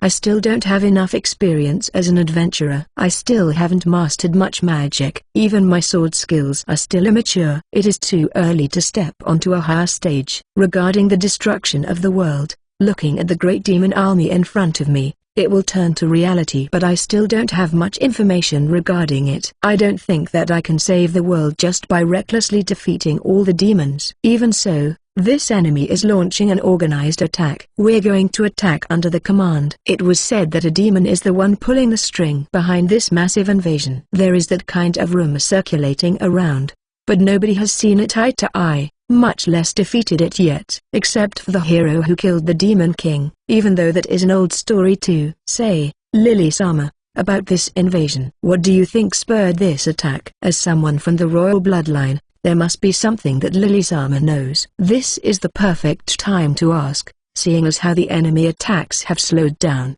It's because of an evil person. Lily-sama said with a bitter expression. Evil person? What kind of person is that? The evil person is an evil person. I don't know anything further than that. Lily-sama is lying. Tilaka, who was listening to our discussion, renders the verdict. The truth official is ruthless. Although it is unfair to use devil eye in this case, I believe that this information is very important. What is it that Lily-sama knows? Just like what Tilaka said, this is a very important piece of information.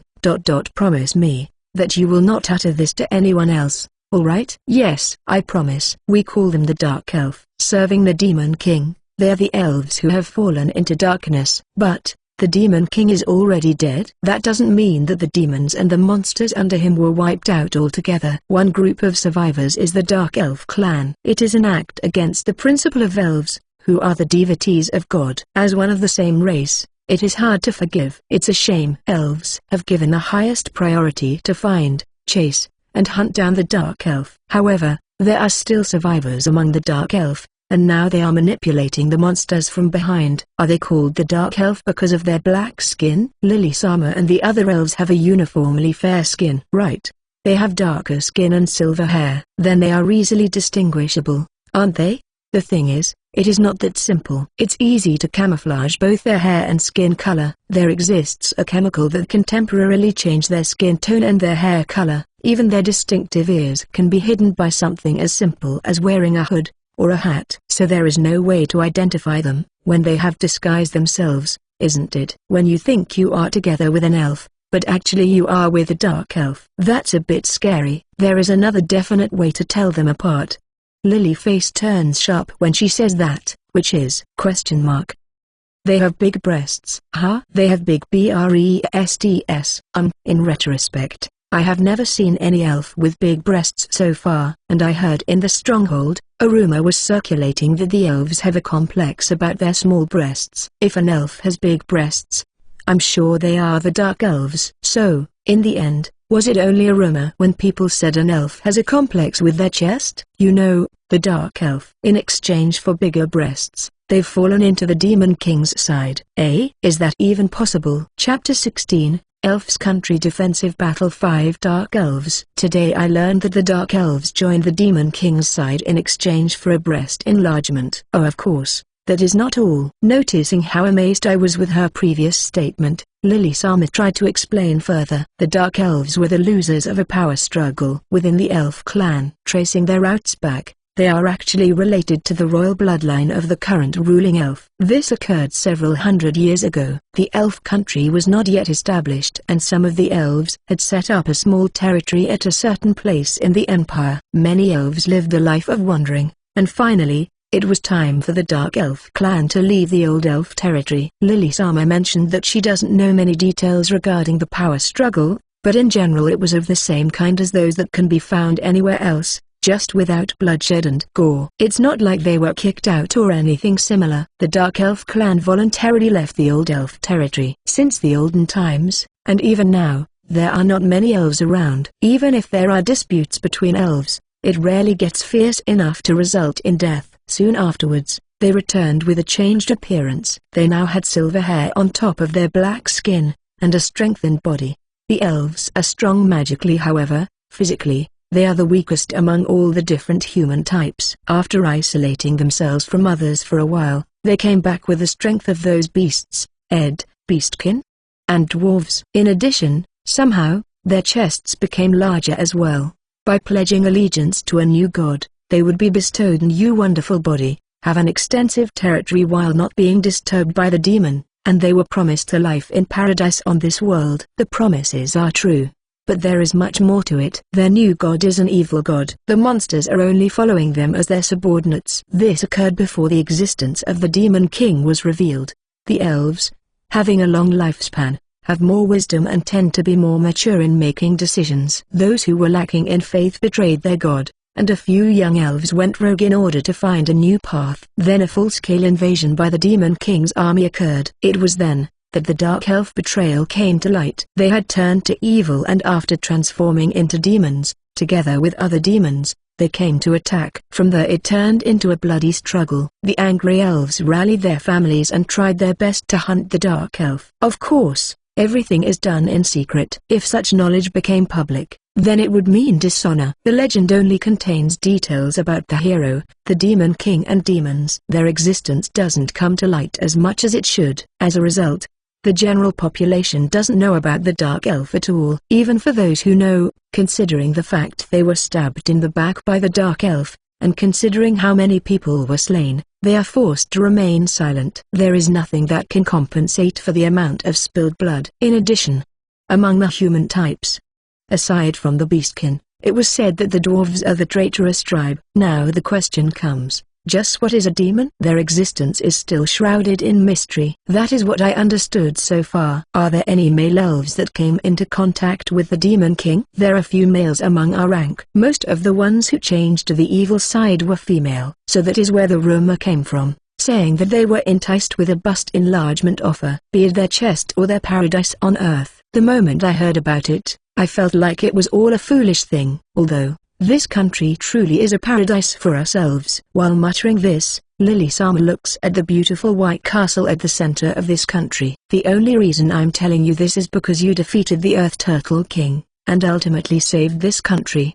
Please, keep everything you heard a secret. I would say that this country is yet to be saved. Lily-sama. The battle is still ongoing. It's unforgivable. Betraying God and turning into an evil spirit, said Anne, making a point. Seriously. But if found, it is better to deal with them from a distance. They are terrifically strong. If you want to hunt them, you need to do it from far away. Even now, the elves are still pursuing the demons, yet they have been forced to turn back many times. I want to hear more details about that, but it seems that Lily-sama only roughly knows about this matter, and she doesn't know what is happening behind her back. Please leave it to us. We will definitely track them down and defeat them. Right, Masaru? Yeah. If we find them, that is. They are aware that they are being hunted. That's one of the reasons why it is so hard to track them down. Coming close and ambushing them, with Sutties and my skill of stealth. No, it is impossible. Even with our stealth, there are just too many opponents in the first place. I wonder if we can carry it out efficiently. Plus, our opponent has a pretty good detection skill. It would be suicidal to leave the stronghold to try finding enemies in an unknown location. Based on her story, the enemy must be strong. What I don't understand is, why did they withdraw instead of going for the kill? While listening to Lily-sama's story, our surrounding area suddenly became very noisy. The enemy force has remained spread out on the plain, and there are many messengers moving around, like the elf that came hastily to report something to the captain. Afterwards, they came over here. Lily-sama, the southern gate area is currently under enemy attack. I was hoping for some reinforcements. At the same time, she cast a meaningful glance at us. It seems like they are asking for us to be dispatched, but Lily-sama is the royalty that we adventurers have pledged to protect. There is no way I will leave her side without an order from her. I don't mind. Ellie, how about it? Since I always consult about everything with Ellie first, she might have the impression that Ellie is our leader. Well, I understand it since our relationship really does look like that. Let me think about it. We still have plenty of magic power left. Masaru, what should we do? Let's see. Even if we continue waiting for the enemy here, at the moment there isn't much to do at this particular spot. It would be better for us to move to another place that is swarmed by the enemy. Though, it might get a bit dangerous. You guys have accomplished enough. It's fine to claim that you guys won't fight anymore. We will continue fighting. We are your escorts, therefore, we will follow wherever Lily-sama goes. Let's go help them now. Ooh, now you're talking. The current situation is more severe than I had anticipated, but I'll clear the quest somehow. I won't leave Lily-sama in awkward situation by pulling out at the last moment. Then, just when Lily-sama was about to activate her spirit magic, another elf came running towards us. Lily-sama, you need to remain on this side. The king is calling for you. Perhaps this has something to do with the defeated Earth Turtle King. Indeed, I declared to the king that I would defeat it boldly. I really should have kept my mouth shut that time. Please tell father that I'm going to the southern gate to defeat the enemy. Lily-sama? Alright guys, we are going. After everyone gathered around Lily-sama, she invoked her flying magic. Immediately, we descended inside the wall and flew at a high speed above the ground. There is nothing to complain about since it is much faster this way. But this way the enemy can easily sense our movement based on her magic power. Besides, it is always better to conserve magic power whenever we have the opportunity. I tell Lily-sama about my concern. There is no choice but to give up on that. I can't afford to waste any more time. Did you not expect me to say that? The spirits are not good at offensive magic. There is not much that I can use. I really dislike that. Offensive magic will never be activated unless their user is in a dire situation. Even then, their firepower is below average. Spirit magic was not that effective against the Earth Turtle King either. On the other hand, they have great defensive capabilities. The pitfall was dug using spirit magic. They also have many uses outside of battle. When it is time to fight, using one's own magic power for casting offensive magic is much preferable. While talking, we arrived at the southern gate. Finally reaching the wall, we observe arrows flying everywhere and the situation is quite dangerous. Occasionally, an arrow flies towards us, but it was blocked by the wind barrier. I fixed my eyes to the area the enemy was attacking. Whoa, They are all over the rampart walls. The enemy force has gathered at the outer side of the walls.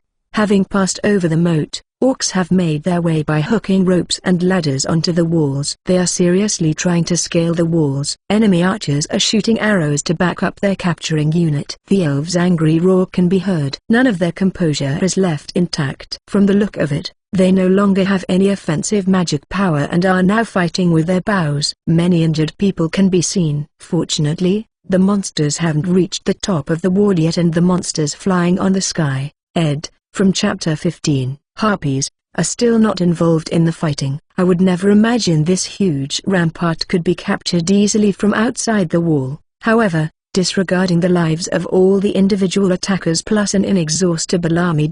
It might actually be possible. Let's make haste. First, let's annihilate the grouped enemies. Ellie, leave it to me. I start chanting meteor. I will be struck by arrows if I poke my face outside, so I am staying right here, behind the wall. There is no reason to target all the enemies. I just need to hit most of them. I need to widen my spell's area of effect. My first priority is to eliminate the enemy group of archers. Casting completed. This is just an ordinary meteor, but my success is guaranteed. No problem. Meteor. I keep my silhouette behind the wall and release the meteor. A lot of massive stones start appearing above the enemy force. Slowly descending, they start glowing bright red while falling. Although I attempted a normal meteor, because I increased the area to be covered, more than half of my remaining magic power is gone. I will need to stop casting magic for a while. The falling meteors also hit those monsters who are flying on the sky. Apparently, they were waiting behind to find an opportunity to launch their attack. Then, the meteors landed with a thunderous roar that echoed everywhere. The rain of arrows ceases, and the battlefield turns silent. I peek outside the wall and assess the situation. All the trees in the vicinity are knocked down, leaving a wide open area. Smoke is rising from areas with some remaining flames. Amazing, Masaru. This is no time to be surprised. We have to eliminate the remaining enemies fast. All that is left are some enemies clinging onto the walls and some at a nearby area. A simple bridge was laid down over the moat, which the enemy used to cross over to reach the base of the walls. We all are going to, Anne, Ellie, and Tilaka prepare their magic. Sati has already moved out to swiftly strike at the remaining monsters. The elves have also recovered from their surprise and started a counterattack. If our enemies are not shooting any more arrows, then the elves are practically safe being 50 meters above us. And when I had time for a break, I opened up my menu and noticed that I have gained 2 levels. My remaining points are 43p. I decide to raise my archery from level 3 to level 5. Next, I complement it with Hawkeyes. I also increase my physical strength to level 5. The rest of the points I leave for later. I took my bow out from my item box. Are you a bow user, Masaru? Correct. Although I initially set my archery skill at level 3, I don't use it much in actual combat. I really need to do some training. I choose a spot beside Sati. Activating my Hawkeyes, I look at the surrounding battlefield. My vision is quite normal at 20/10. When I focus on a spot, that particular spot becomes extremely vivid. The feeling is quite different when compared to using binoculars. When I concentrate, I can even look at extreme details, but I also feel a momentary confusion due to the sudden change in my visual perception. Not only that, I can also clearly see what the orc faces really look like and also the other corpses on the battlefield. They might be on the demon's side and our enemy. However, the sight of so many corpses piling over each other still makes for a dreadful scene. I might be getting more used to it now, but I still don't feel very comfortable. However, that is not the end of this frightening sight. Beyond the meteor's area of effect, there is a new batch of orcs approaching. Arrows again sporadically come flying our direction. I search for the bowman among the orc ranks, pull out my bow, nock an arrow, and release. I missed. The arrow falls short. It is difficult to adjust between my new eyesight and how much I need to stretch the bow. I shoot another. This time the arrow flew over an orc's head. One more shot. This time I finally hit. The arrow sticks deeply into the orc's face and it collapses. I finally grasp the sensation. If my target is not moving, then I likely can aim accurately. However, I still need to be careful with my aim. Beside me, Sati is racking up kill after kill, but I can't do the same.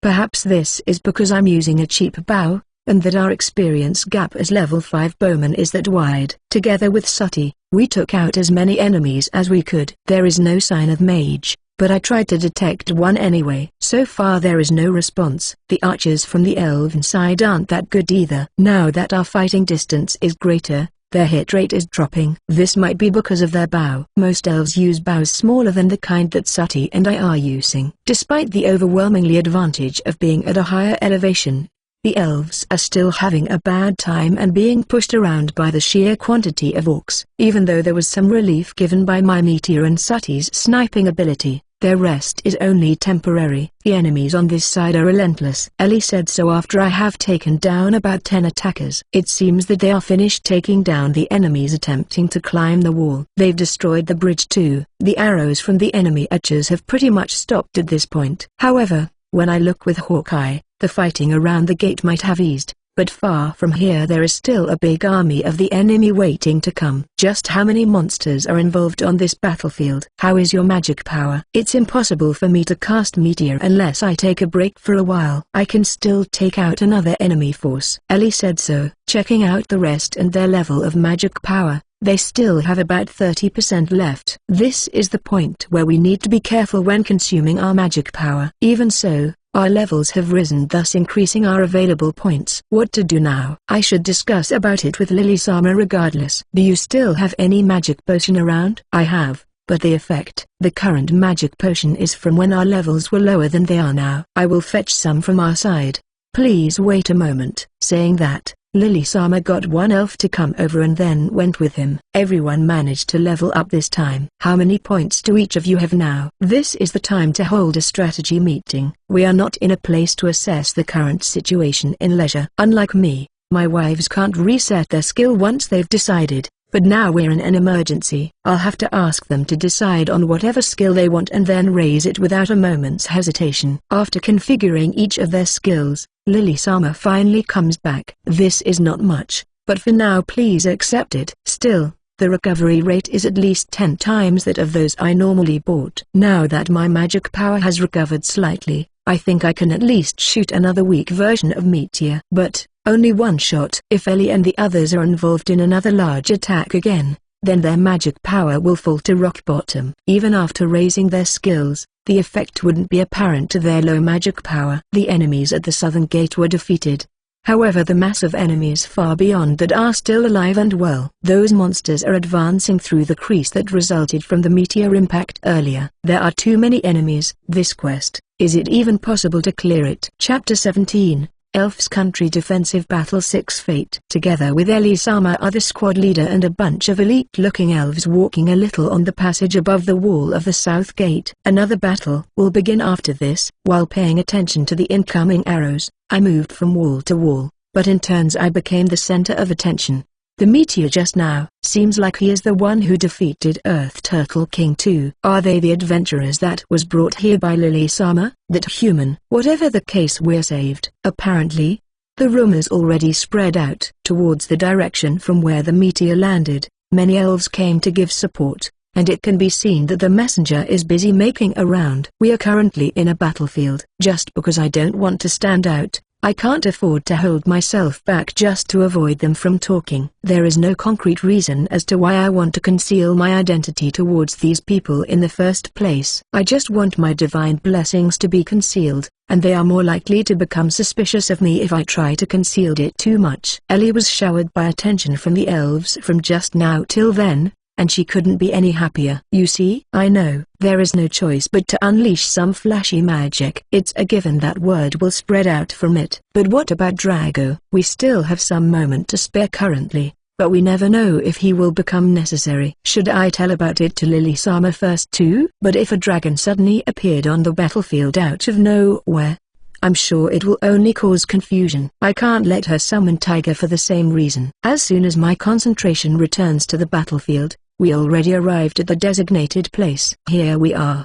Please. This is the point where there are the most enemies congregated together. I release the meteor magic here again. Started chanting meteor. This time I'm setting the range and magic consumption to the minimum since my mana is at the brink of finishing. Though, the main enemy forces were already hit by meteor once. This shouldn't pose a problem. Nonetheless, It's still a level 5 magic. The casting will take some time. I took a look around the area of impact. Meteor. A number of meteorites falls outside the ramparts again. Now, the land has been completely burned. My body turned heavy as I've used up all of my mana till the last bit. Yet, I still took out my bow and arrows and start finishing off the remaining enemies together with everyone. It's fine if you want to take a break now, you know. I'll try to defeat the enemies, even if it's just a little. I'm literally in a pinch right now. My mana was completely depleted, although my physical strength still remains. My body has turned languid now that my mana has bottomed up. Even one orc is enough to kill me as it is. That's why I better kill them before I get defeated. While shooting down the enemies,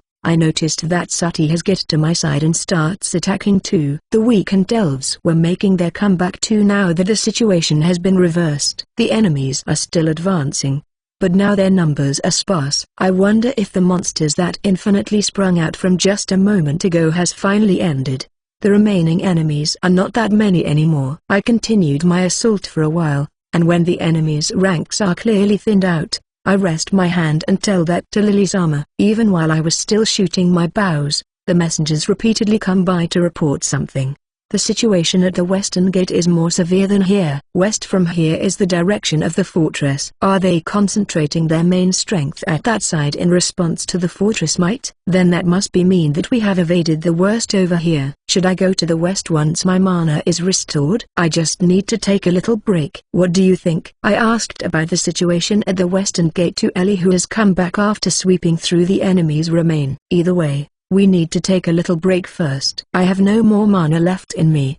Perhaps we should take a meal now. Now that she said it, my stomach is rumbling. Ever since we took breakfast, I've only drank Meiji tea at best, and I haven't get to eat anything yet. It felt like we've been fighting for a long time now, but when I check the clock in my menu, it is still around noon time. Lily-sama, we're going to find place to rest. Sati, we're going. Yes, I call back Sati, who was still attacking the enemies alone. Good work, Sati. Are you not tired? I can still go on. Sati still has some strength to spare. She has strong arms. I've stopped pulling my bow way long before her, yet she still has energy after all this time, and I'm tired enough. Well, there is no reason to push yourself. Let's get something to eat. Yes, I'm already hungry.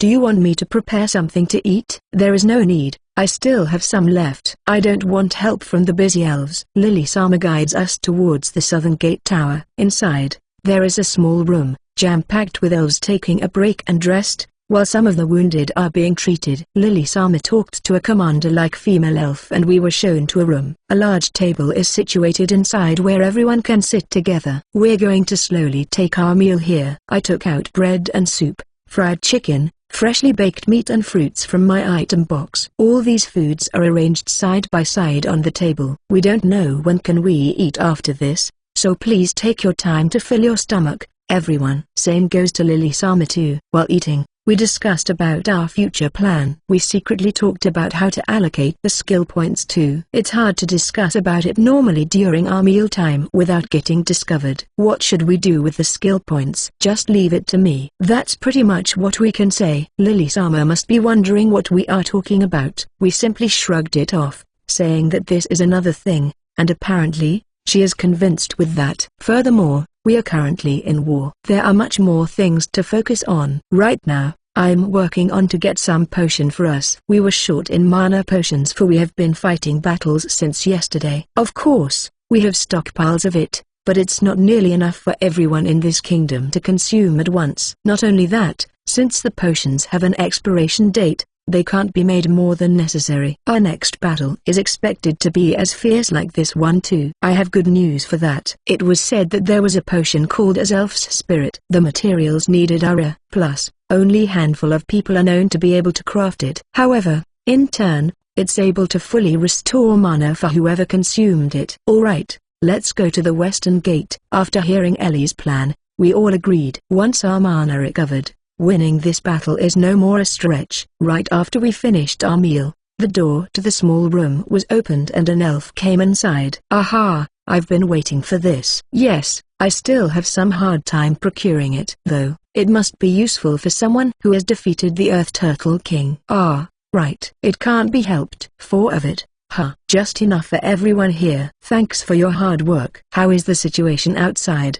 The situation here at this southern gate has stabilized. However, we received lots of relieved requests from the western gate. Is the situation that bad? At the moment, they are still holding their ground, but without their mana, I receive a small vial of elf spirit and drink it. Checking out my mana, I see that at least 40% of it has recovered. The others have recovered their mana fully. This is awesome. I wonder if we can get more. This is the last elf spirit batch we have stored. The elf who brought these told us so. Even if we have extra, it's only effective to drink this once per day only. So, there is no point. Likewise, another magic potion can no longer be consumed. According to the generally believed theory, a human has a latent mana besides their normal one. This magic potion only helps to draws out that. Therefore, once it was withdrawn, we have to rely on natural recovery until it's collected enough for another potion. Still, why am I not fully recovered? It's only around 40%. That shouldn't be happening. Lily-sama, take a glance at the elf who brought this potion. I brought the real spirit potion. The label written on the bottle clearly stated that this is indeed the spirit potion. As for us,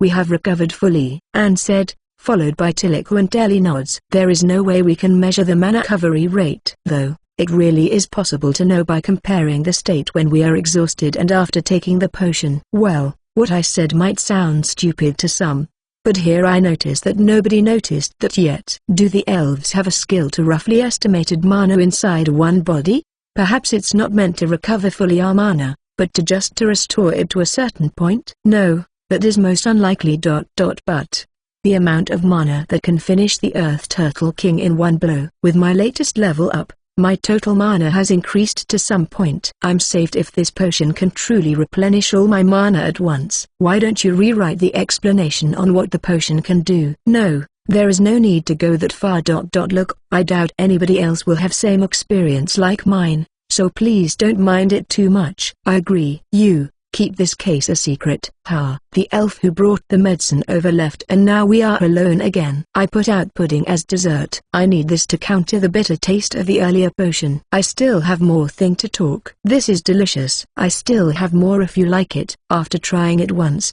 she finished another 3 plates. Even the others ate at least 2 of it. I always restrained myself by not eating more than 1, but this time I felt like it's fine. Lily-sama, do you know anything about summoning magic? I was in a bind on whether to tell her about the summoning magic, so I asked her while we are eating. Just like the skill points system, just by hearing word like Drago is not enough to make Lily-sama capture our conversation. Everyone nodded in agreement. It's unfair to let her out of the loop. Even I believed so.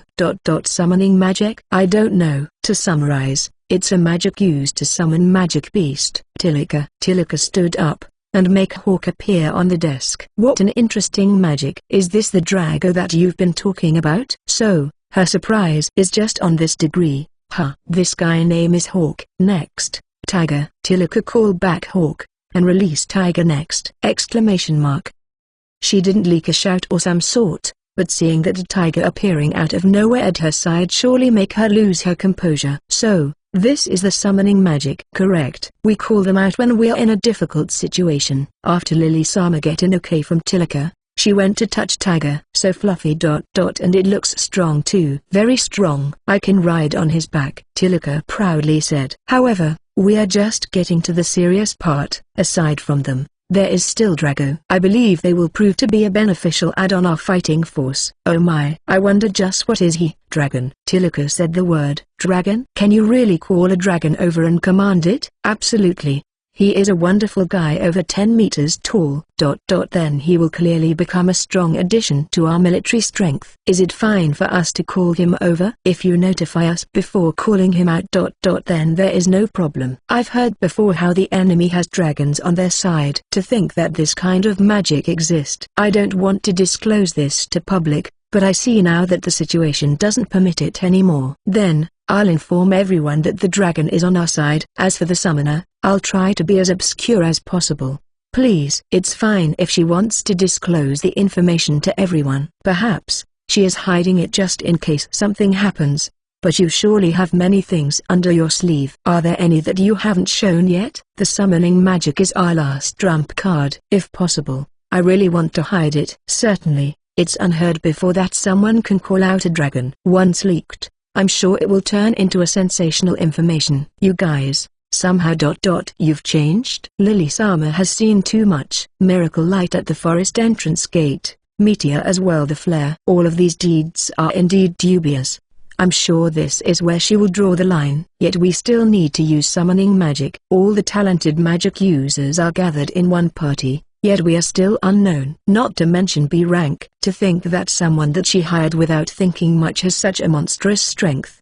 I'm sure that even Lily-sama will doubt her actions now. However, given how much work we've done so far, there is no way she could pursue this matter any further. She is going to follow after us later as well. Next, she will come into conclusion that every one of us's career is anything but top secret. Suspicious. Just what is your true identity? With a little investigation, she will find out that one of us was an ordinary mage not long ago, another one was a priest, and another one is just an adventurer. That would be bad. Next, she will investigate my power. Just how can they improve in short amount of time? Of course, this will happen after the war ended. I'm just thinking about what will happen after we manage to survive this battle. If I keep Lily-sama, who is also a princess, here full with doubts and anxiety, I'm sure she will become a pain later in the future. We have come all the way here to save the elf country, but I wonder what I should say. I've been exposing myself to danger in order to clear Itokami tasks. Even if I told her that, I'm not sure if that really is what Lily-sama wants to hear. I believe that you have many doubts in your mind, but I hope that it will clear it all up. I don't need anything else, just that you not inquire further. Not good. I don't deliver it well. It's not a lie, yet it doesn't clear anything either. It's definitely the truth. However, Tilika helped clear the doubt. A truth official testimony holds that much weight. The sins of lying committed by a truth official will resulted in destruction of their devil eye and deprivation of their status. Therefore, an absolute trust is put on every truth official. We met under the guidance of God, and that lead us here. Lily-sama, and who is also a priest, held it solemnly. Not to mention, I'm sure that this event is 100% orchestrated by God. God's guidance. I see. So, our encounter is just like a destiny. Ooh, right.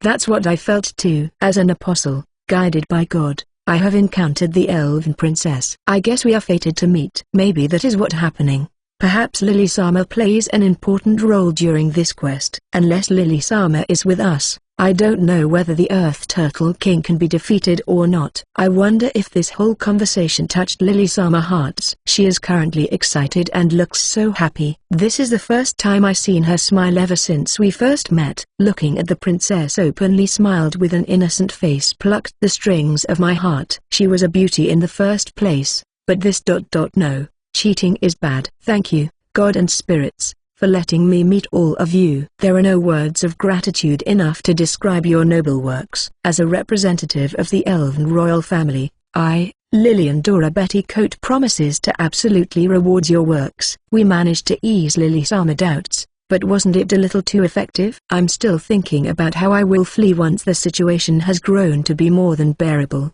But now that I've seen how much touched she is, I felt a little troubled. Chapter 18, Elf's Country Defensive Battle 7 Orc Invasion. We finally catch a breath after all of the serious talks was done. In the morning, we were at the fortress to shop, and now we ended up in a war. I used up my mana completely once, and now that I finally sit still, the fatigue hits my body. We've been shooting our bows for a long period of time now, especially for Sati. Despite herself saying that everything was fine, I don't think she is not completely tired by now either. If possible, I would like a place where I can lie down and relax, a futon if I've got the choice. It would be much better if I can relax together with all my wives too. The idea was still fresh in my mind where I planned to lay back with everyone in our newly built house, especially since I just got my chance to sleep with Anne the day before. After our long arduous journey to get here, I will definitely have my way more with Anne the next time we return back home. Definitely. Your Highness, the enemy has launched another full frontal attack. This time it was at the western gate. The elf messenger ran inside the room and reported the news. We will go as reinforcement. Oh,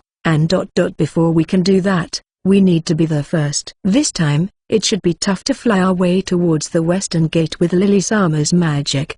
There's a group of harpies centered around the western gate, attacking it. At the western gate, we can see thunder roaring down and flames rising up. Following the harpies' attack on the wall, the stationed elves counterattacked with their magic. Since they don't have enough hand for defense, a huge number of harpies have leeway of assaulting them. Leave them to me, O wind. Come and become my front. Ellie started chanting. A large-scale wind magic was about to be shot at them. I'll give it my all. Ellie told us that while she was chanting, the elves continued to counterattack, but they were overwhelmed with the large number of enemies. Ellie's judgment was correct. By lashing out a large-scale magic at the enemies from the side, it's possible to reverse this situation. She mentioned how she won't hold back, so I'm sure that she will pour in all of her mana inside this attack. Me and Dan are still here to help replenish her mana afterward. Perhaps, sensing that there is sudden large concentrated mana nearby, they are coming towards us next. It is still difficult to target an enemy that moves quickly with a bow. Calm down, myself. It's fine. I will carefully target them one by one. Even if I miss, it doesn't matter. Sati too is rapid firing her bows to the harpies. Together, Anne and Tilika, aided by the soldiers who are busy trying to keep the harpies at bay, getting shot down one by one. The harpies are unable to come close. The memory where me and Sati were drowned to near-death experience come flashing back in my mind. It's okay, I'll never be engulfed in that kind of emotions anymore. Go forth and howl. Terror Storm. Ellie's chants were completed, and the wind magic's highest tier magic activated. A large storm manifested at once, spreading through the battlefield.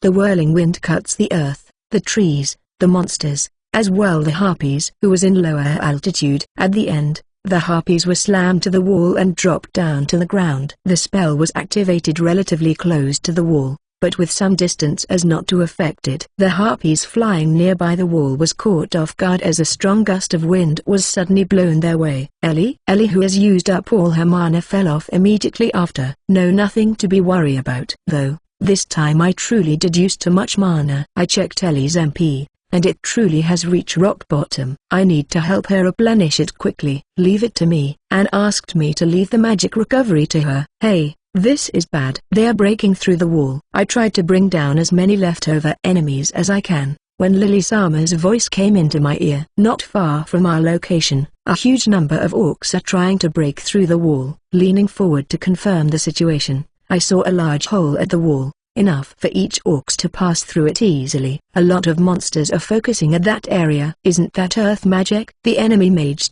not here. No, he should be somewhere nearby here. No good. I can't trace him even with my detection skill. There is no way I can turn around and look for him now. The wall comes first. The battlefield turns into a melee fight. Now under attack from both the sky and the ground, the elves are engaging with the enemies head-on. Right now, they have the privilege of magic stripped from them. Ellie's magic is truly a salvation since it reduces large number of enemies while making them confused. Block the hole. I should go over there and help closing the hole with earth magic ...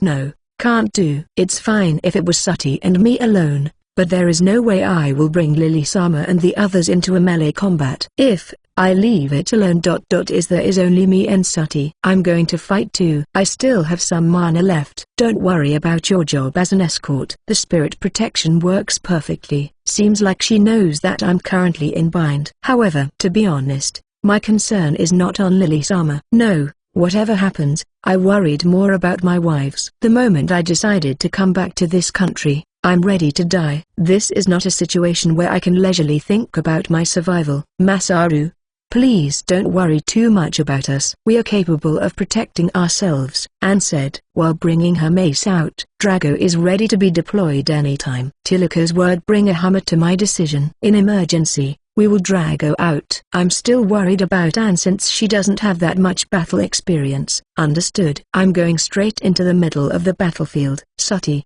I left everyone to you. Yes. Sati gives out loud reply. I'm planning to bring the golem out, but their movement is too slow and I need to concentrate in order to control them. I pulled out the sword from my back and take out the shield out of my item box. In addition, I left a bunch of arrows to Sati. I want to preserve my mana by using a bow as my main weapon, but I'm afraid that I'll make a mistake since I'm unfamiliar with that battle style. Again, I confirmed the hole on the wall. Although the elves kept on unleashing magic past that hole, the enemy's number are just too overwhelming, and in the end, they managed to pass through. The hard part is to cope from the harpies' attack from above at the same time. The elves' attention was drawn towards defending the intrusion. None of them is free enough to deal with the hole itself.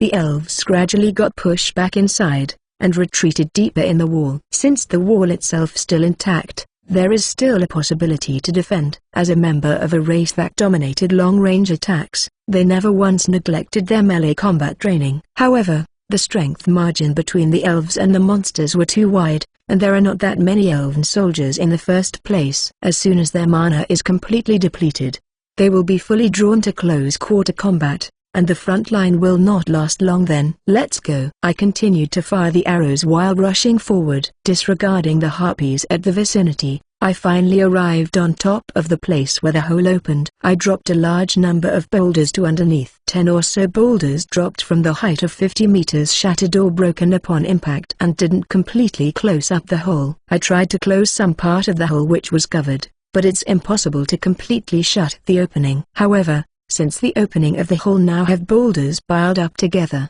it somehow halted the advancement of enemies' intrusion. I'll get down on my own. Please seek for help. Make sure not to leave the harpies around. There is still danger remaining by staying up here. If they put their attention to the harpies, the wall is enough to block everything underneath. It should be much safer than participating on the battle holding on below. That also applies to me. Even if the harpies decided to occupy the upper part of the wall, the one below is just groups of orcs. Nothing hard to deal with. Windstorm. The blade of wind comes slashing down, cutting every monster blocked by the boulder. After I confirmed the situation beneath, I land down with levitation. I instantly take out large number of boulders and piled it up together to block the remaining hole. My stealthy step was activated, yet the monsters surrounding me are aware of my presence. The orc closest to me attack. At my back, I can hear a sound as if someone trying to separate the boulders from the wall. I cut down few orcs, and went to the boulders. I touched the boulders directly and activated my earth magic. I lumped the boulders together, completely blocked the hole. I apply some cure as protective measure. Now, there is no way they can break through, unless if they have a mage at their side. Sati seems to be actively taking harpies down on the wall as I can't see any harpies nearby. I shot fire arrows toward the back of the wall to reduce the orcs. Perhaps due to the increase of my magic affinity recently, I can one-shot the orc now. Even when using level 1 magic, I can annihilate more orcs by rapid firing it rather than using wide-range magic. At the same time, the invasive monsters went further inside the country at once. Soon, I'll be able to annihilate all orcs around the hole. I calmly take a look around. The corpses are all over the shop. Not only the monsters, the elves included. How many elves were defeated in this battle? I can hear loud noise from afar. The battle is still far from over. I want to enter deeper inside to help the elves, but on the same time I'm afraid to be separated too far from everyone else. I still have plenty of mana left. It might be more efficient to annihilate the monsters outside with meteor, and leave the monsters inside to the elves. But the situation doesn't allow me to make that choice. Several orcs emerged from the shade of the wall and heading towards here. I confirmed their appearance. There is a beast further at the back. It's appear to wear armor, compared to normally naked orc. Its overall physique is 2 times larger than normal too. No mistake,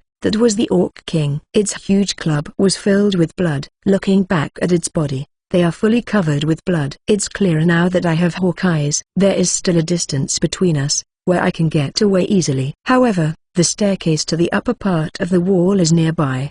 Doesn't matter the small fry, there is no way I can let the dangerous Orc King roaming around. I rise up by using levitation. I'm currently at the height where the Orc King attack can't reach. I'm conscious with the harpies, but apparently, they are not nearby. Sati really is not pulling any stop. I continue rising until 10-meter height. In the meantime, the orcs gathered at the closed hole. It seems that they are trying to pry open the hole, but unfortunately the rock is infused with the wall. Not only that, it was hardened too. It's impossible to destroy now. even for the Orc King. On top of the place where they are gathered, I dropped 99 boulders at once, all of it centered around the Orc King. The Orc King raises its face and realizes that there are boulders dropped on top of its head. Unfortunately, it's already too late. About half of the orcs get crushed, alongside the Orc King. Landing on the ground, I shoot 10 disarrayed orcs with flame arrow. After defeating all the remaining orcs, I went to recover the boulders, when the boulders in front of me suddenly get sent flying. The Orc King, which I initially thought was crushed under the boulders, popping out and lashed an attack at me. Crap,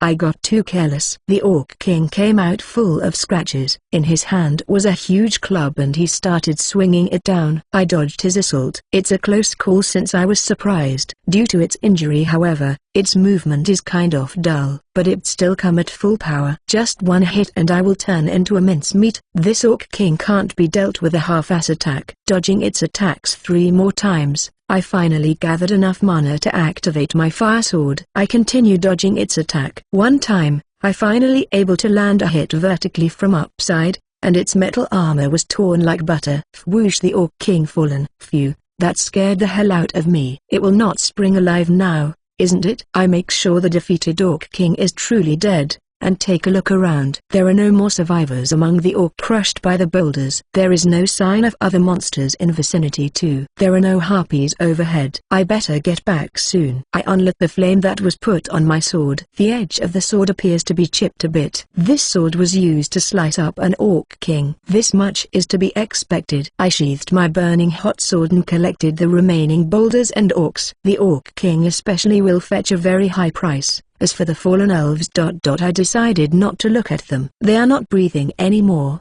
completely dead. Since the resurrection magic doesn't exist, there is nothing that can be done for the dead. I can't simply collect them and put it inside my item box. Plus, I don't know how to handle their corpse. By the time I finished collecting the leftover boulders and orcs, a group of elves descended to this passage. Apparently, the battle inside has ended. Are you the one who closed the hole? Although what I did was an emergency countermeasure. The wall was strengthened with earth magic. It shouldn't be easy break now. After telling them that much, I activate levitation, wave to them and head to the top of the wall. I'm rather worried about them. Chapter 19. Elf's Country Defensive Battle 8 Failure. Masaru-sama. Sati came running to me as soon as I get to the top of the wall. She must have been quite worried by the looks of her expression. My bad. I encountered some trouble getting rid of those orcs. How is the situation over here? This area is already under control. But, still, while saying that, Ellie take a glance at the western gate. I understand. Let's go. The battle nearby the western gate is still fierce. If we don't hurry, then the number of casualties will gradually increase. I equipped my bow again, and advanced through the wall. I can leave the takedown of the harpies to Sati. If they decided to appear in crowds, then Ann and Tilika will shoot them down with magic. Ellie is still resting as for the moment. I'm going to the gate. The number of escorts were increased. Lily-sama is a member of royalty, yet she moved to the battlefield alone. It's strange how she is coming with us, when we were supposed to be her escorts. While pondering about the matter, the 5 of us were exchanged with the nearby elf commander. We were supposed to be escorting her, but she is a natural at giving commands. Now she is directing command to the nearby elf to become her messenger. We were moving through the battlefield while opening the pathways. Next, we climbed to the roof of the tower. At the right and left side of the gate, the elves on this side were withdrawing temporarily due to the overwhelming assault of the harpies. Since there were no elves remaining, the harpies did not bother attacking the unmanned tower. As soon we take over the tower, we sweep off the harpies in the vicinity and take a close look at the battlefield. The battlefield is far from any effective range of magic, and there are many enemies on the ground like usual. On the other hand, the harpies are the one putting some real heavy attack on the wall. Therefore, the enemies on the ground can be neglected. On the tower rooftop, there were many dead bodies of harpies lying around. Since they're becoming an obstacle, I stored them inside my item box. I will sell all of it later. The situation looks really bad. Ellie, who was watching it next to me, said so. This tower too, it was one of the target for the harpies. Like that, they don't have to actually bust the wall to get through. I'm going to shoot the meteor. Started chanting meteor.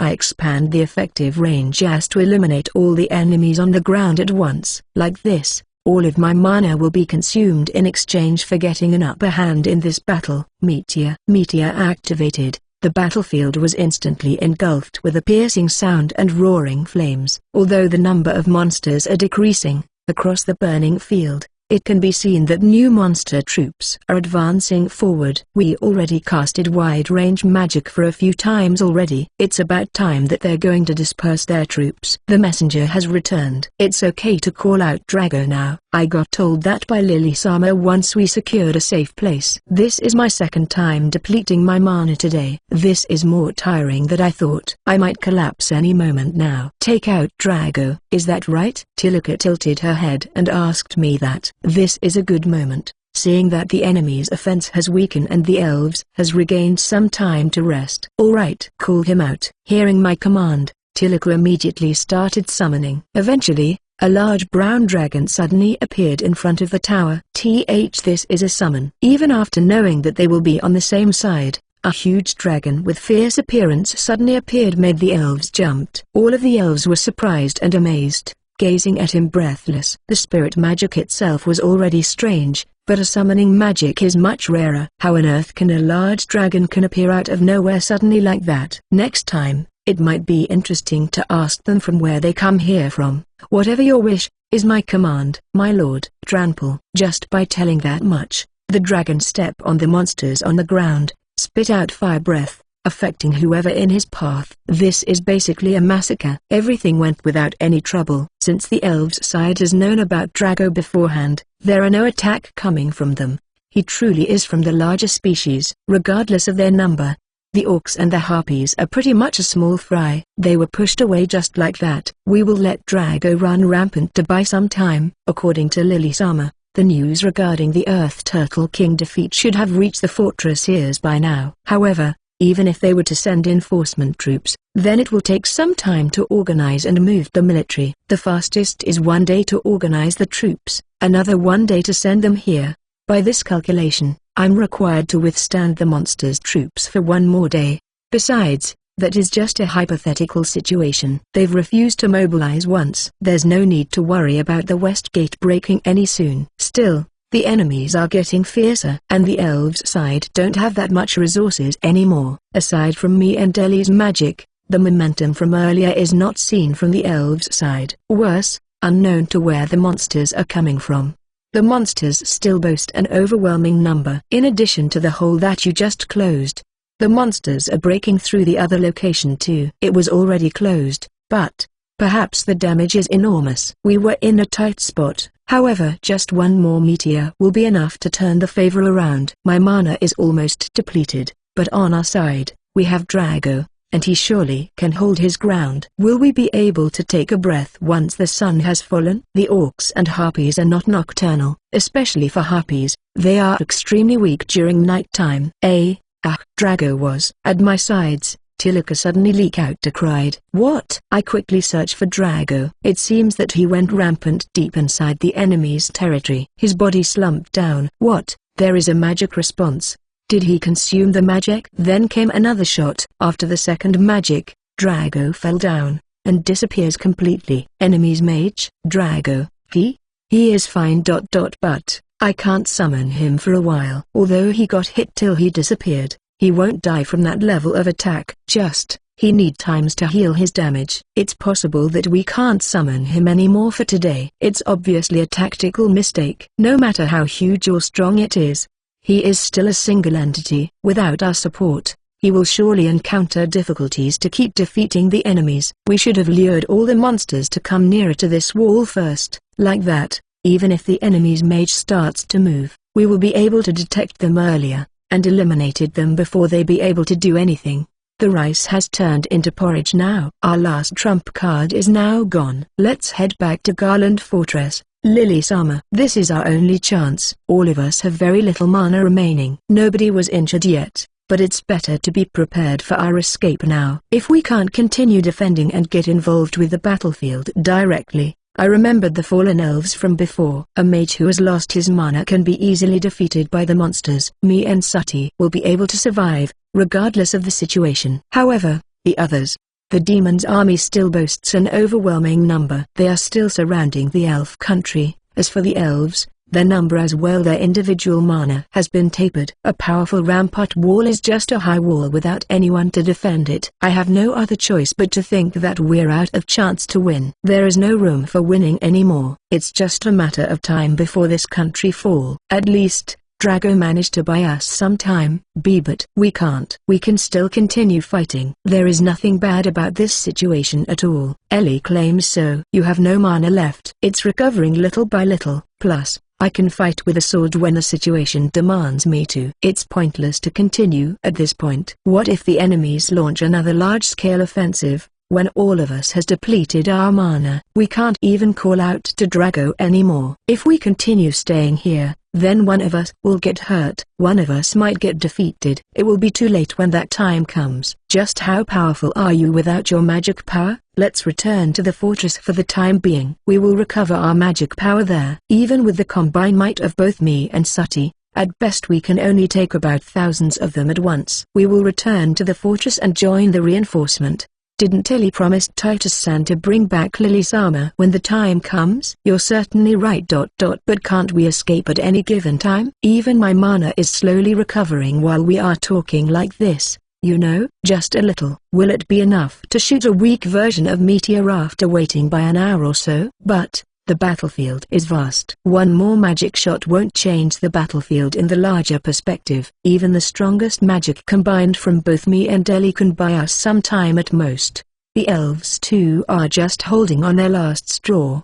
Take a closer look. Just how many people left that can fight properly? This is where we stepped out. A part of us and Lily-sama escorts. There are only 10 elves left on this tower. Even if their injuries can be healed by using recovery magic, they were already in a bad state. After we escaped, I don't think they can withstand the Harpies' onslaught anymore. Not only this area. Same thing applied to other areas as well. That's why I'm telling everyone to escape. We might be able to earn another 1.5 hours, but what about it? I still don't want to die, especially in a place like this. I don't want any of my wives to die, nor even to get injured. Isn't that a normal line of thinking? Fine. You lots have done a very good job. I won't blame anyone if any of you decided to leave now. Thank you. I'm gratified. But, Lily-sama continued, I will remain here. I will never run away. I will continue protecting this place until the reinforcement arrived. Lily-sama, we are just temporarily withdrawing. When the elves finally give in, you will abandon this country and escape,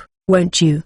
By logical thinking, how many elves can survive in this situation? Besides, both the king and the queen are prepared to die. But even if we are to sympathize with her cause, how much can we help without our mana? Adventurers are supposed to fight with their lives. But there are limits. Depending on our judgment, we are actually allowed to escape to save our lives. It's reasonable and not something that will bring shame to the guild. In the end, what matter is that you survived. Even by taking Sati into consideration, as a mage without mana, I'm just another ordinary helping hand. Anne and Ellie seem to be dissatisfied with my decision to withdraw, but if I insisted, I'm sure they will follow through.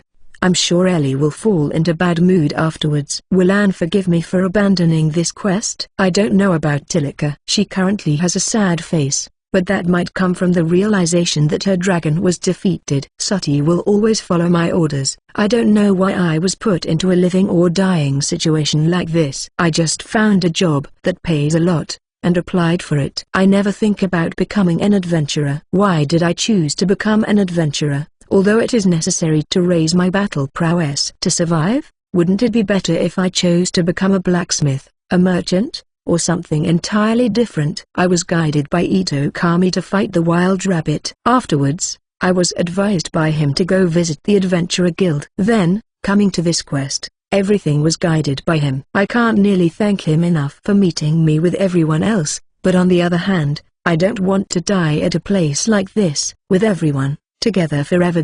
Forever? Will I even live in this world forever? I won't return back to Japan anymore? Am I really okay with that? I raised my face and looks at everyone. Abandoning everyone and survived, then returns back to Japan? I will get a lot of remuneration and live in the safe world. Will I be happy then? Without Sati, Anne, Ellie and Tilika? No way. There is no way that is going to end up well. I will definitely not be happy with that kind of outcome. Masaru. After being silent for a while, Ellie cried. I will never run away. No, I don't want to run away. I know that it's wrong to expose everyone to danger by being selfish. But I don't want to feel like how when my father died again. I was helpless then. But now, I'm different. I have not lost yet. I don't want to run away, when I still have the strength to fight back. Masaru, I beg you. Please. Even you, Anne. I know how much Masaru hates to be in the battlefield. I also know that Masaru is not of this world, and having no ties to our religion. But, please, just a bit more. Let's stay here and fight with everyone else, just for a little while longer. If we can manage these attacks till night time, then we will have some room to breathe. And if we can, we will continue enduring it until tomorrow where the reinforcement comes. Masaru said he will save this country. I believe that. Masaru underestimates himself too much. I believe that Masaru is capable of saving this country. Tilaka too. I don't want to die in a place like this, is what I have in mind, but I'll never be able to utter it. As long as they feel like dying, an adventurer is allowed to forsake their mission in order to live. That's what I thought. But everyone looks determined when they appeal to me. I want to answer that trust. I always put Sati into my top priority, but I do want to save the elves too. All of you might die here, do you understand that? Even though Olbu lost his legs, he still went to save Nania. At that time, there was nothing more that he can do. How heavy was the weight of the oracle to Anne? Until now I don't understand how heavy was it. Because for me, it's nothing more than a quest. I don't want to wager my life on it. I want to be in a safe place, the place where I can feel the warmth. In the first place, we are supposed to take the winter break around this time. At this stage, you can't abandon the elves anymore. If the elf falls, even if the fortress manages to hold the offense for a while, the demon's attack will continue spreading through this region like a plague. The most important thing here is for Masaru to live. Even if it will cost my life. It's the danger worth facing as an adventurer. When push comes to shove, I will create the opening for Masaru and Ani-chan to escape. The two of you should be able to survive anything coming your ways. That's right. If the gate are not usable when the times arrive, please feel free to abandon me too. Sati, make sure to take care of him. Understood? Yes, even if it cost my life. Together with Sati, while abandoning everyone else, it's true that we have the chance to break through these hordes of demons' army. But there is no way I will accept such thing. Nothing to worry about. That is for emergency. The worst case scenario. So, Anne said. Right. There is just slim chance that situation will ever happen at all. We are not driven into the corner yet. If we had some time to activate the gate, then everyone can still escape safely. But, when the time comes. However it takes, Masaru need to survive. There is no need to worry about us. Got it? Looks like it's useless to try persuading them any further. It's hard for a human to resolve himself for a sacrifice, but once he do so, there is nothing to stop him. Since there is no choice but to accept that, this eases my stomach. In my opinion, it's a better choice to run away. That's why. Are you guys sure to do this? Definitely. I want to return home and get on the bed. I want to relax. On more time. In the end, I tried to muster all the might from my heart. We can do that slowly once the battle ended. Here, I will serve you however you want. Deal? And service. It's been a really long since I last embraced Anne. Anything? You will do anything I asked for? Anything you want. If Anne said so, I will do my best for a while longer. It's a promise. I can hardly wager my lives for these quests or this elf country. However, for these cute girls, I'm willing to throw away a life or two. Will you run away once things get dangerous? We are not in a pinch yet. There is still room to survive. Don't worry, I won't miss the time when I truly need to escape.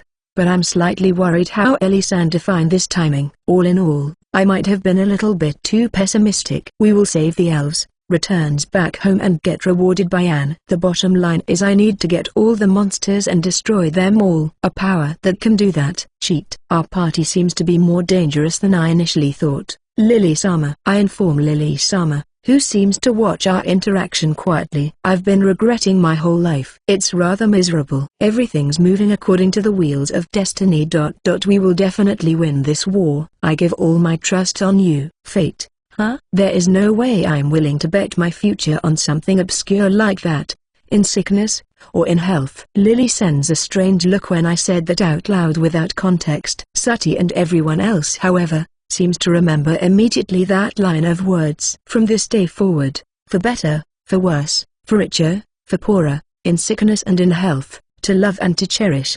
As long my life is intact, I swear to do my very best. The oath of marriage cannot be broken. Yes, Masaru-sama. Chapter 20, Elf's Country Defensive Battle 9. The finale. Ever since that point, our focus was to defend the western gate. Since there are no actual need to help the other locations, I've decided to fix our position here. Hence, our strategy will be focusing on defending this place. In any case, make sure that this place is under your control. So, said the oblate to me, since we were in command more or less, please take care of us till the end. 2 hours have passed. We descended and fought. It feels like we were exposed to dangers for a long time already, when it's actually just been 2 hours at most. Finally, it's time for a quick break. I don't know if there's no more room for composure left, or maybe it's because of the mood. Ellie was not taking out her pudding this time. It's unknown whether the enemy noticed that we were already in a tough spot, but they are focusing their assault on us. The only reason we're still survivors because of the amount of kills Sati had.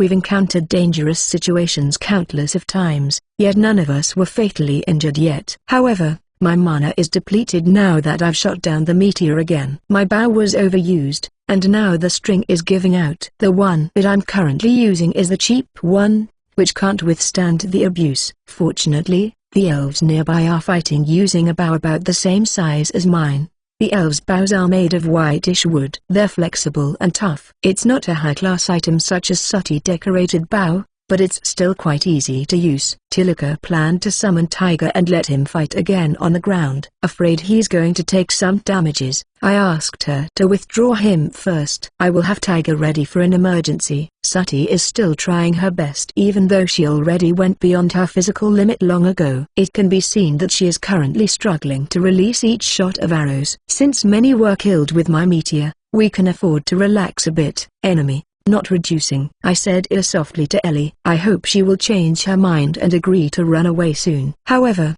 if we leave the battlefield now, this self-defense line will surely collapse. That's why, even though I want to back out, I can never muster the act. Even I can understand the implication of that action. I've completely missed the timing to escape. Even if we are to escape now, we will barely make it. The harpies have decreased a lot. That's because Sati is actively shooting them down. On the other hand, there are almost no other arrows to shoot out. Did they used it all up shooting down at the enemies? Normally, the arrows should be flying around right now.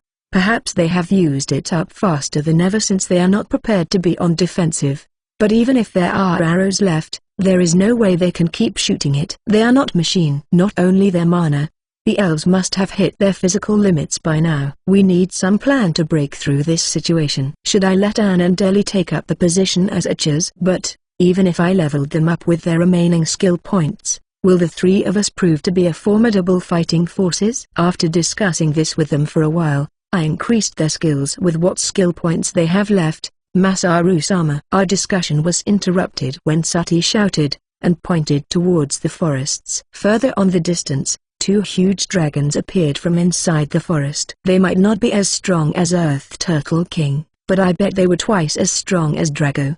The 2 dragons walked side by side, accompanied by them a huge number of monsters, even trolls and ogres that was not here before together with the dragons. So, the demon side was keeping these troops just for this time? So, these guys are waiting for the moment when all of us depleted our mana. Huh? Nah, more like they are waiting for us to be sapped of strength first. Whichever it is, the enemy is hiding their trump card till now and unleashed it all at once. If I mustered the last ounce of my mana, then at least one of the head. No, but forget that. When the time comes, please escape through the gate. My older brothers are determined to fight till their last breath. A reinforcement squad was already requested from the fortress. The help will arrive soon. There is no way the help will come anywhere soon. No matter how fast they moved, the earliest will be by tomorrow afternoon. By that time, this country will already be overruled by the dragon. Lily-sama, let's escape with us. Those guys are not the only one with a trick up their sleeves. I also have one. The spirit magic. But that isn't her spirit magic incapable of offensive magic? When the Lord has fallen, the spirit will go out of control. An uncontrollable spirit will run amok, and follow suit after its lord. In other words, she is going to self-destruct. That's the price I'm willing to pay to defeat the dragon. Considering how my life alone is enough, don't you think that is very cheap price to pay? Of course, there are many other spirit magic user in the vicinity. However, it's been confirmed by Lily-sama that it's not possible. That is because the self-destructing phase will require mana too. If the spirit run amok while the users have insufficient mana, the damage inflicted will be minimal. The spirit magic alone consumes much more mana than a normal magic used by human. Naturally, the mana will only recover fully after a week. The only reason Lily-sama is able to preserve her mana is because everyone is stuck on protecting her. There is no way the other spirit magic users has that kind of leisure. I always wondered if she preserved it in case to take flight in emergency. I can only do it once. That's why I will preserve it till the last moment. There are many monsters surrounding the dragon.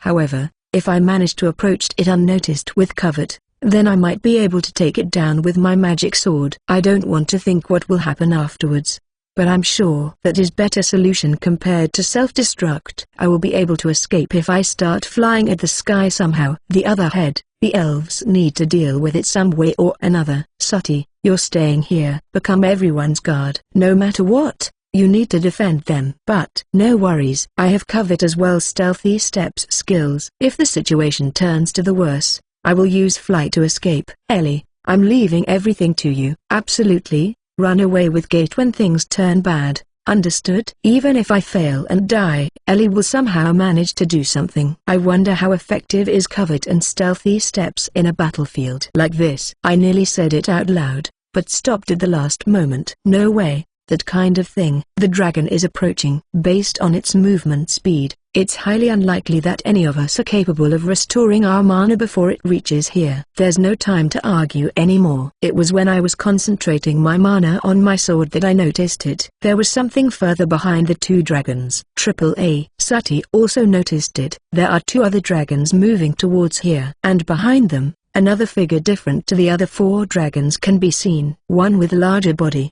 with wings. A gigantic dragon gracefully leaves the forest. Lily-sama. There are 3 other dragons coming from behind. There are 5 in total. As expected, this is impossible. Let's run away. Ellie, you should make the gate ready anytime soon. Understood. One of the dragon is heading straight towards this place. Even if I manage to defeat it, the tide won't turn. Ellie too seems like she finally gives in. What about Lily-sama? There is not much time left to persuade her. Perhaps we should forcibly make her comply. We should make it so that Lily-sama parents and elder brother run away with us too. Masaru-sama, that. Sati pointed towards the sky. Is that a flying dragon I'm seeing? Something's feels off. Magical reaction? Something is fighting.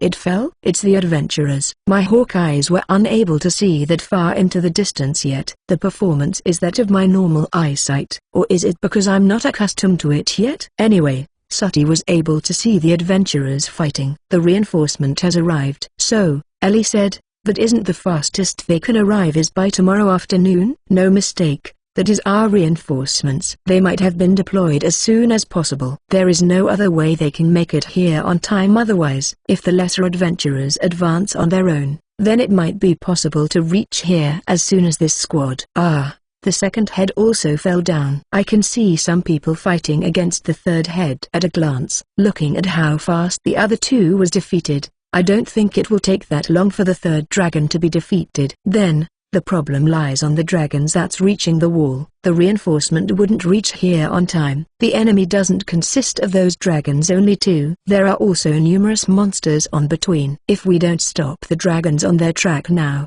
they will most probably bust through this defense wall. This defense wall of Elves Country boasts its hardness and its thickness. But just how long will the dragons take to tear a hole on it? I will engage one of them. Masaru, I'm coming with you. With the amount of mana Ellie currently has, it might be possible to defeat the other dragon. However, what if this is not the end of the enemy's trump card? Still, to survive while preserving our mana is, Ellie, do it. If she were to receive an mana, then it's possible to accumulate enough mana to open the gate after an hour. If I can get back here safely, combined with mine, we will be able to shorten that time more. The adventurers party that came along for reinforcement are surely one with a high rank. If they manage to break through till this country entrance, Then we will surely manage. I have no choice but to believe that. With an imbued wind magic in my sword, I jumped off the tower. The flame magic sword is too conspicuous. I continued to cross the moat with levitation, and use cover to hide behind the orcs' corpses. Though,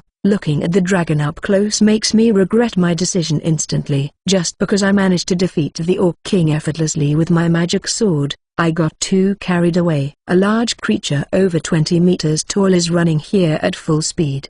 By the looks alone, it possessed several times momentum of a truck cruising at full speed on a highway, or a full-speed train on its track. Even if the magic sword has the sharpest edge, it's absolutely impossible to take it on the front. The dragons raise its speed further, stomping directly towards this direction. Its stomping creates a small earthquake. Witnessing all that, I prepared myself to die. Killing the dragon is out of my capabilities. More like I will die instantly, crushed by the dragon's feet. The crater that was created by my meteor just now, even though it manages to halt the advance of the other monsters, the huge dragons simply run through it. Right now, my mana has recovered up to the level enough for me to use an intermediate level magic. But will that be enough to stop the momentum of this thing's? The earth magic. I concentrate all my mana in my hands and extend it towards the crater that was formed by meteor. Then I jump out of the way of the dragon's course. The dragon's right forefoot fits snugly into the hole. Jerking forward from its own momentum, it flew over the moat while spinning midair, and its back coming into contact with the wall. It roars loudly when it crashed into the wall. Taking the impact from such large creature full brunt, the wall shakes, a crack can be seen running throughout it. However, the wall endured, and the dragon fell into the moat, splashed splendidly. I ended up getting a huge amount of water from the moat splashed into my face. Raising my face, I saw a dragon fit the moat nicely on its back and struggling to escape. On my hand, my Gale magic sword still remains. The horde of monsters are falling far behind the dragon since they can't keep up with the dragon's full charging speed. They didn't even notice the dragon here. If I want to do it, now is the only time. I quickly went on its head. While jumping over the moat, I cut a slit deeply at the base of its neck. As a result, the dragon sinks deeper inside the moat with a plop sound. Due to its heavy armored body, it sinks into the bottom of the moat quickly. The dragon struggling is creating a huge water updraft. Only later,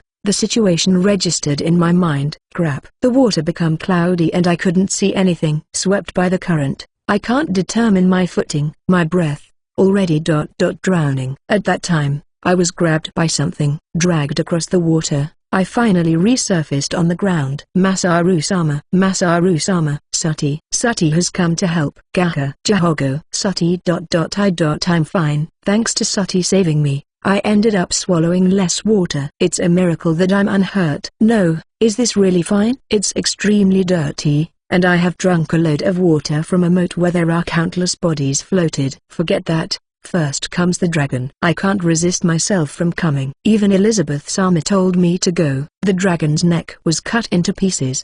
The blood came flowing out of it and dyed the water of the moat red. It's no longer moving. Ah, you saved me, Sati. Ellie made a correct judgment. The remaining enemies are shit. They are close. Sati, we are escaping. Before that, there is something that I must do. I collected the defeated dragon into my item box. I don't want the enemy to find this body filling the moat. Together with Sati, we returned to the top of the tower reunited with everyone. Masaru, you need to take a better care of yourself. The worried Anne ran towards me. I'm impressed. Your strategy of creating a pit hole in the moat and luring the dragon inside is not bad at all. The way you executed is still poor though, Ellie said, trying to calm Anne down. I never have such strategy in mind. I'm just acting according to my wit. The luck was on my side considering how the dragon got caught in the hole easily. By the way, it seems like Ellie still have some room to watch over me while delivering her wind magic from on top of the tower. We're fighting against the same enemy. Why is there so much difference between how a mage and a warrior fight?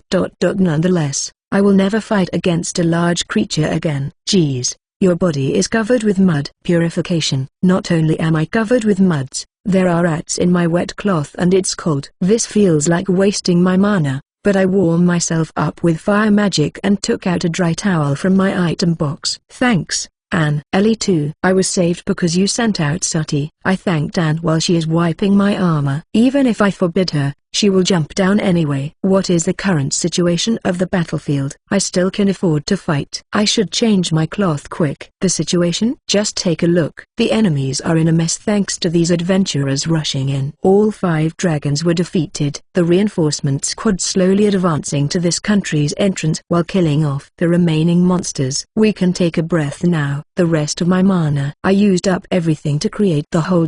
My level has risen. My skill points should have too. I should have accumulated a lot of points. Any skill that I would dash. PG 272. When I opened the skill list, notification sound. I received 10 skill points. What the? The quest is cleared. Quest? Hearing me shout suddenly, Lily-sama asked with a blank face. Oops, my mouth slipped a bit. But she shouldn't be able to conjuncture anything by the word quest alone. This much is still fine. We did it. We've won. Take that. The remaining monsters start to turn on their back and run away disorderly. Oh, we saved. My knees lose its strength once the realization hit me. No more. Masaru. Anne hugged me tightly. Kind of a waste now that I've readied my armor. No. The battle has already ended. Let's take this off. Being wet felt gross. Let's go home. I tell that to Anne who is still hugging me. Right. After we get back, Anne will reward me for my courageous spirit. Thinking about that made me strangely happy. Yeah, I agree. Ellie, we're leaving the gate to you. Let's go back home. But Ellie looks genuinely surprised when she heard me. Lily-sama, we're already tired, so we're going to go back home. See, the war has ended. Dozens of adventurers are waiting at the western gate. Looking at it, a giant gate made of iron bridges was about to be opened. Looks like they managed to defeat the leftover monsters nearby the gate on time. Ah, crap. We still need to wait for a while to recover mana. Well, that's that. But are you sure you want to get back home that soon? The quest was fulfilled. There is nothing more left for us to do here. But look, we've rescued the elf's country and all. And there are many other things. True. We still haven't rewarded you yet. Perhaps, a grand ceremony.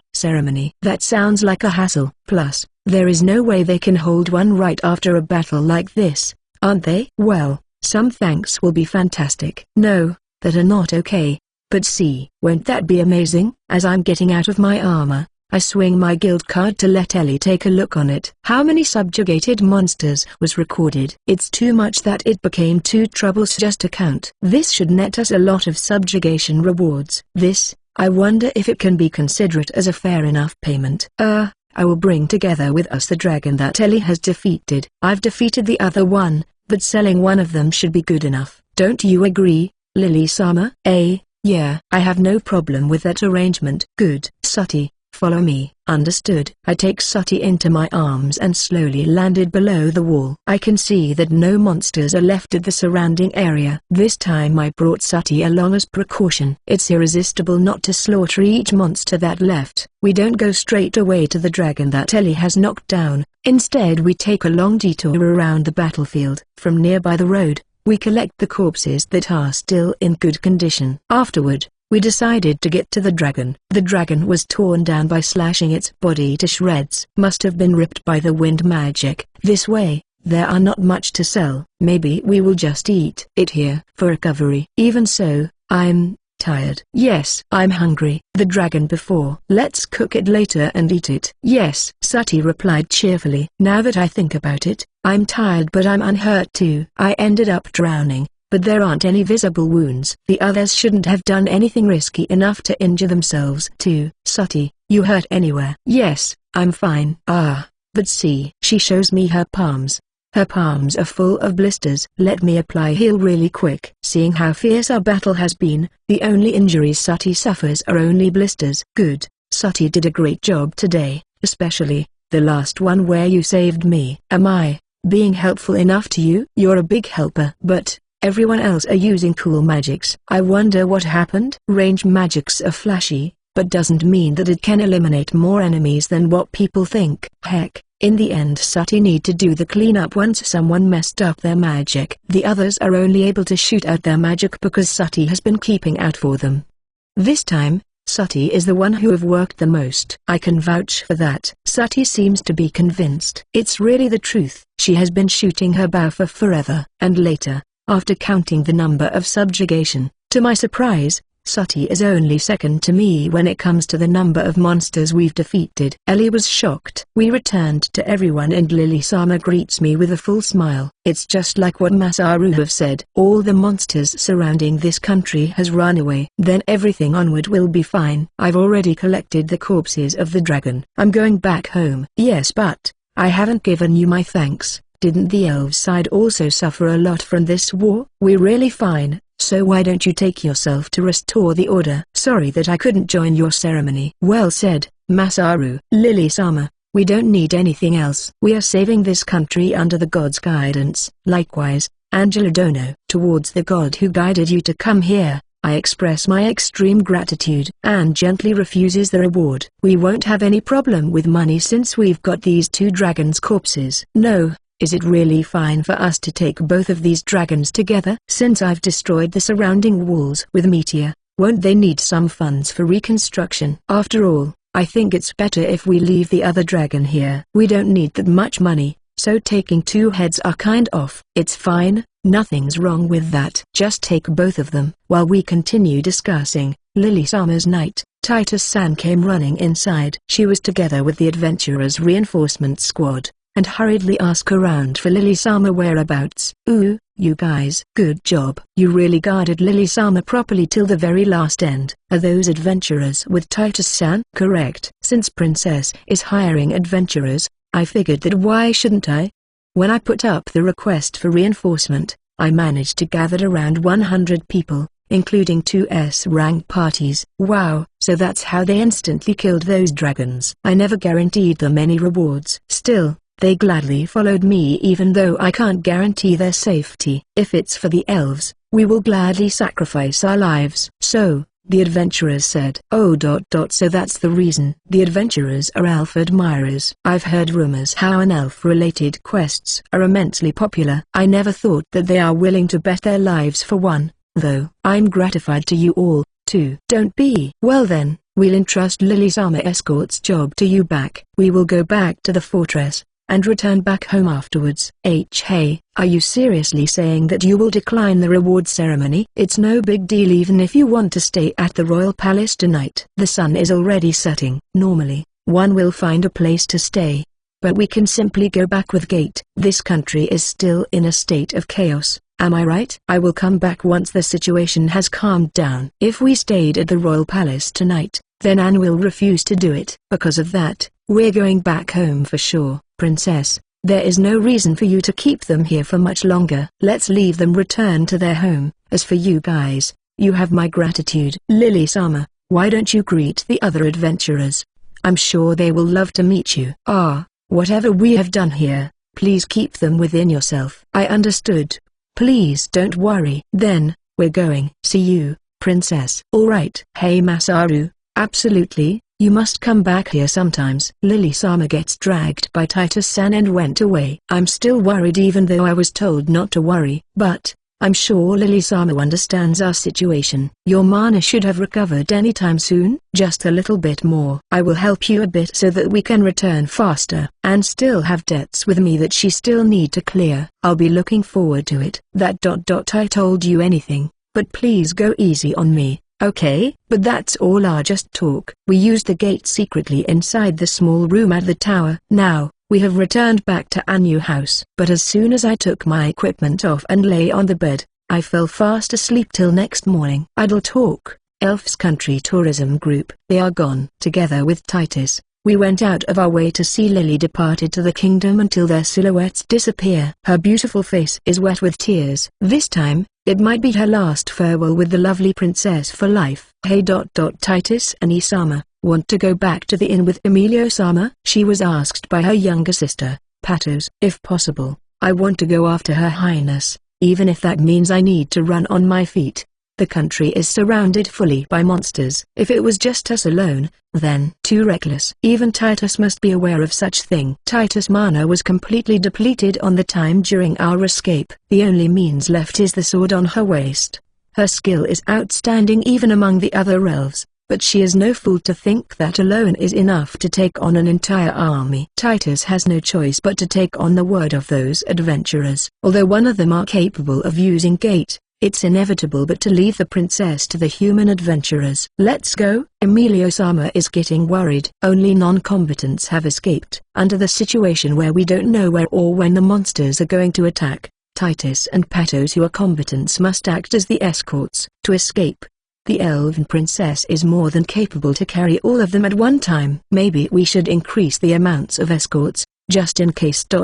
Titus' eyes were glued on the adventurers nearby the main gate. If they were all gathered up, then it will be enough to handle hordes of monsters. That's right. What if I hire them? Patos, I also will hire the adventurers. Huh? I will hire the adventurers and go after Her Highness.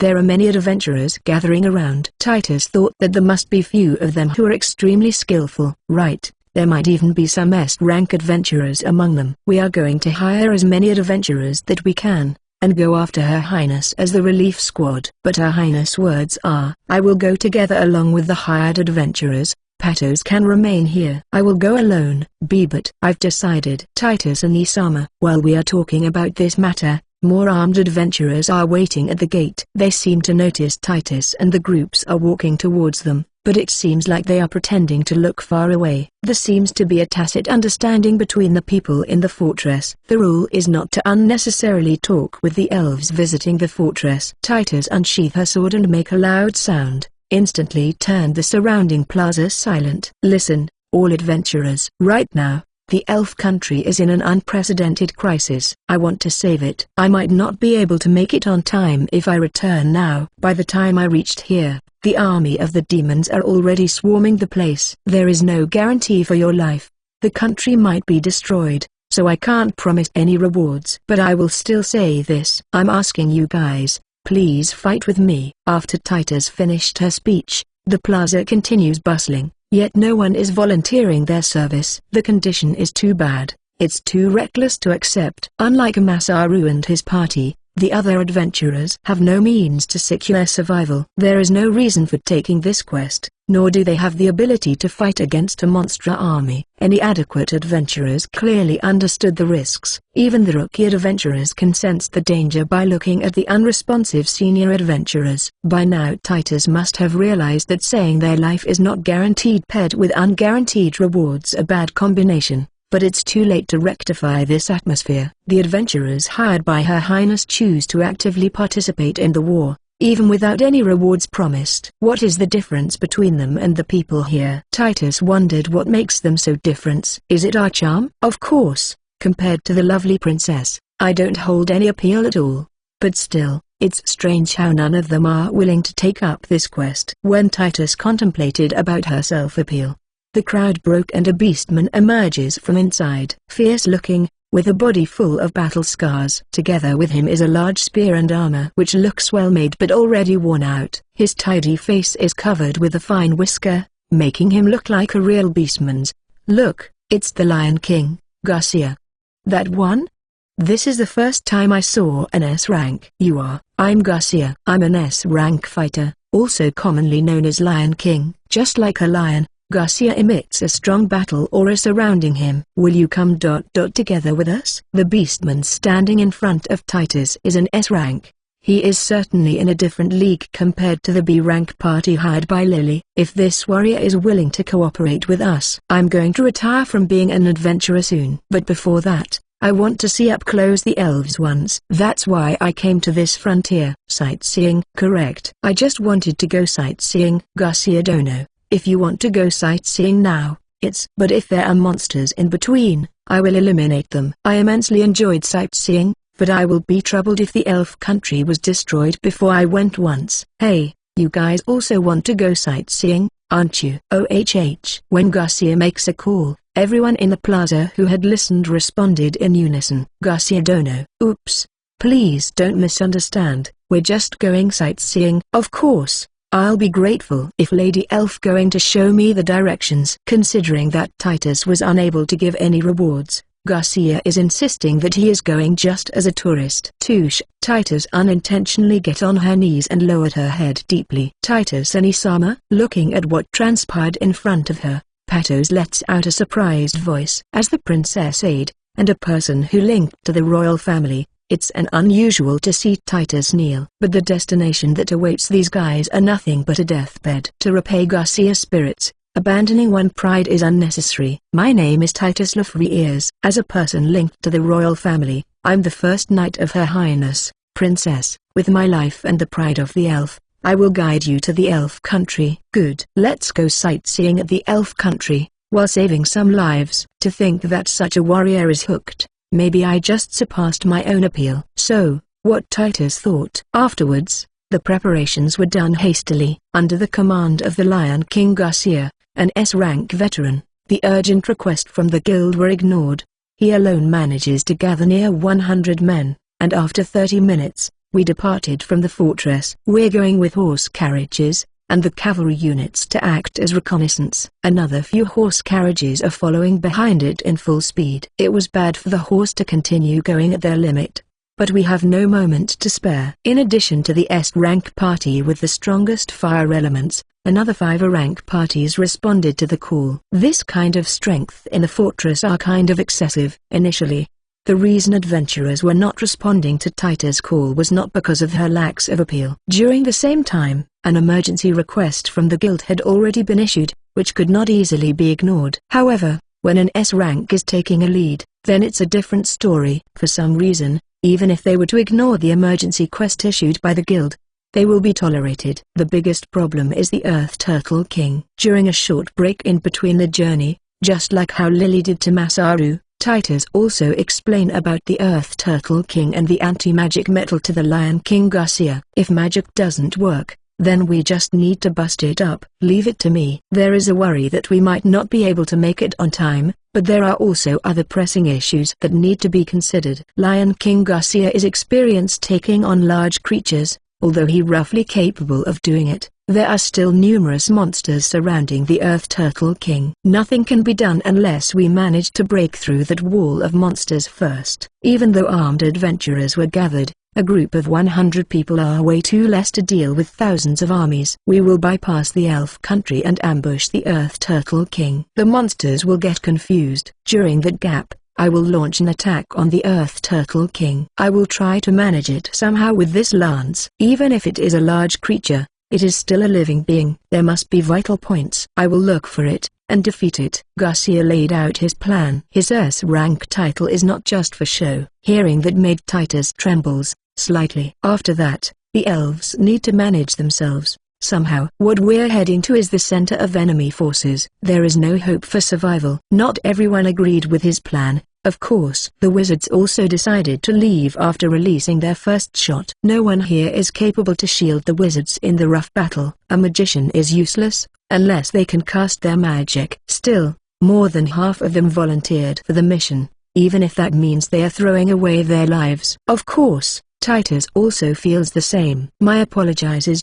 Your lives, I'm gratified that you're using it for me. What? Everyone will die someday. If we're accompanied by a cute elf lady like you, then it's more or less a great deal. Ever since they started becoming an adventurer, they're always playing with death. If you don't like it, then there is always a safer option. Unless you're ready to expose yourself to the risk of danger, one will not become an adventurer. Going for their own death, Garcia said that it's rare for someone to be able to choose who they died for. The same goes for the people that he leads. That's why, lady, don't cry. Please smile, for our sake. I wonder, how long has it been since I last cried? Furthermore, I cried twice in one day. In the end, I just want to see Her Highness, but if I were to die together with these people, then it's not that bad a feeling. So, Titus thought, showing a smile purely from her heart towards the adventurers.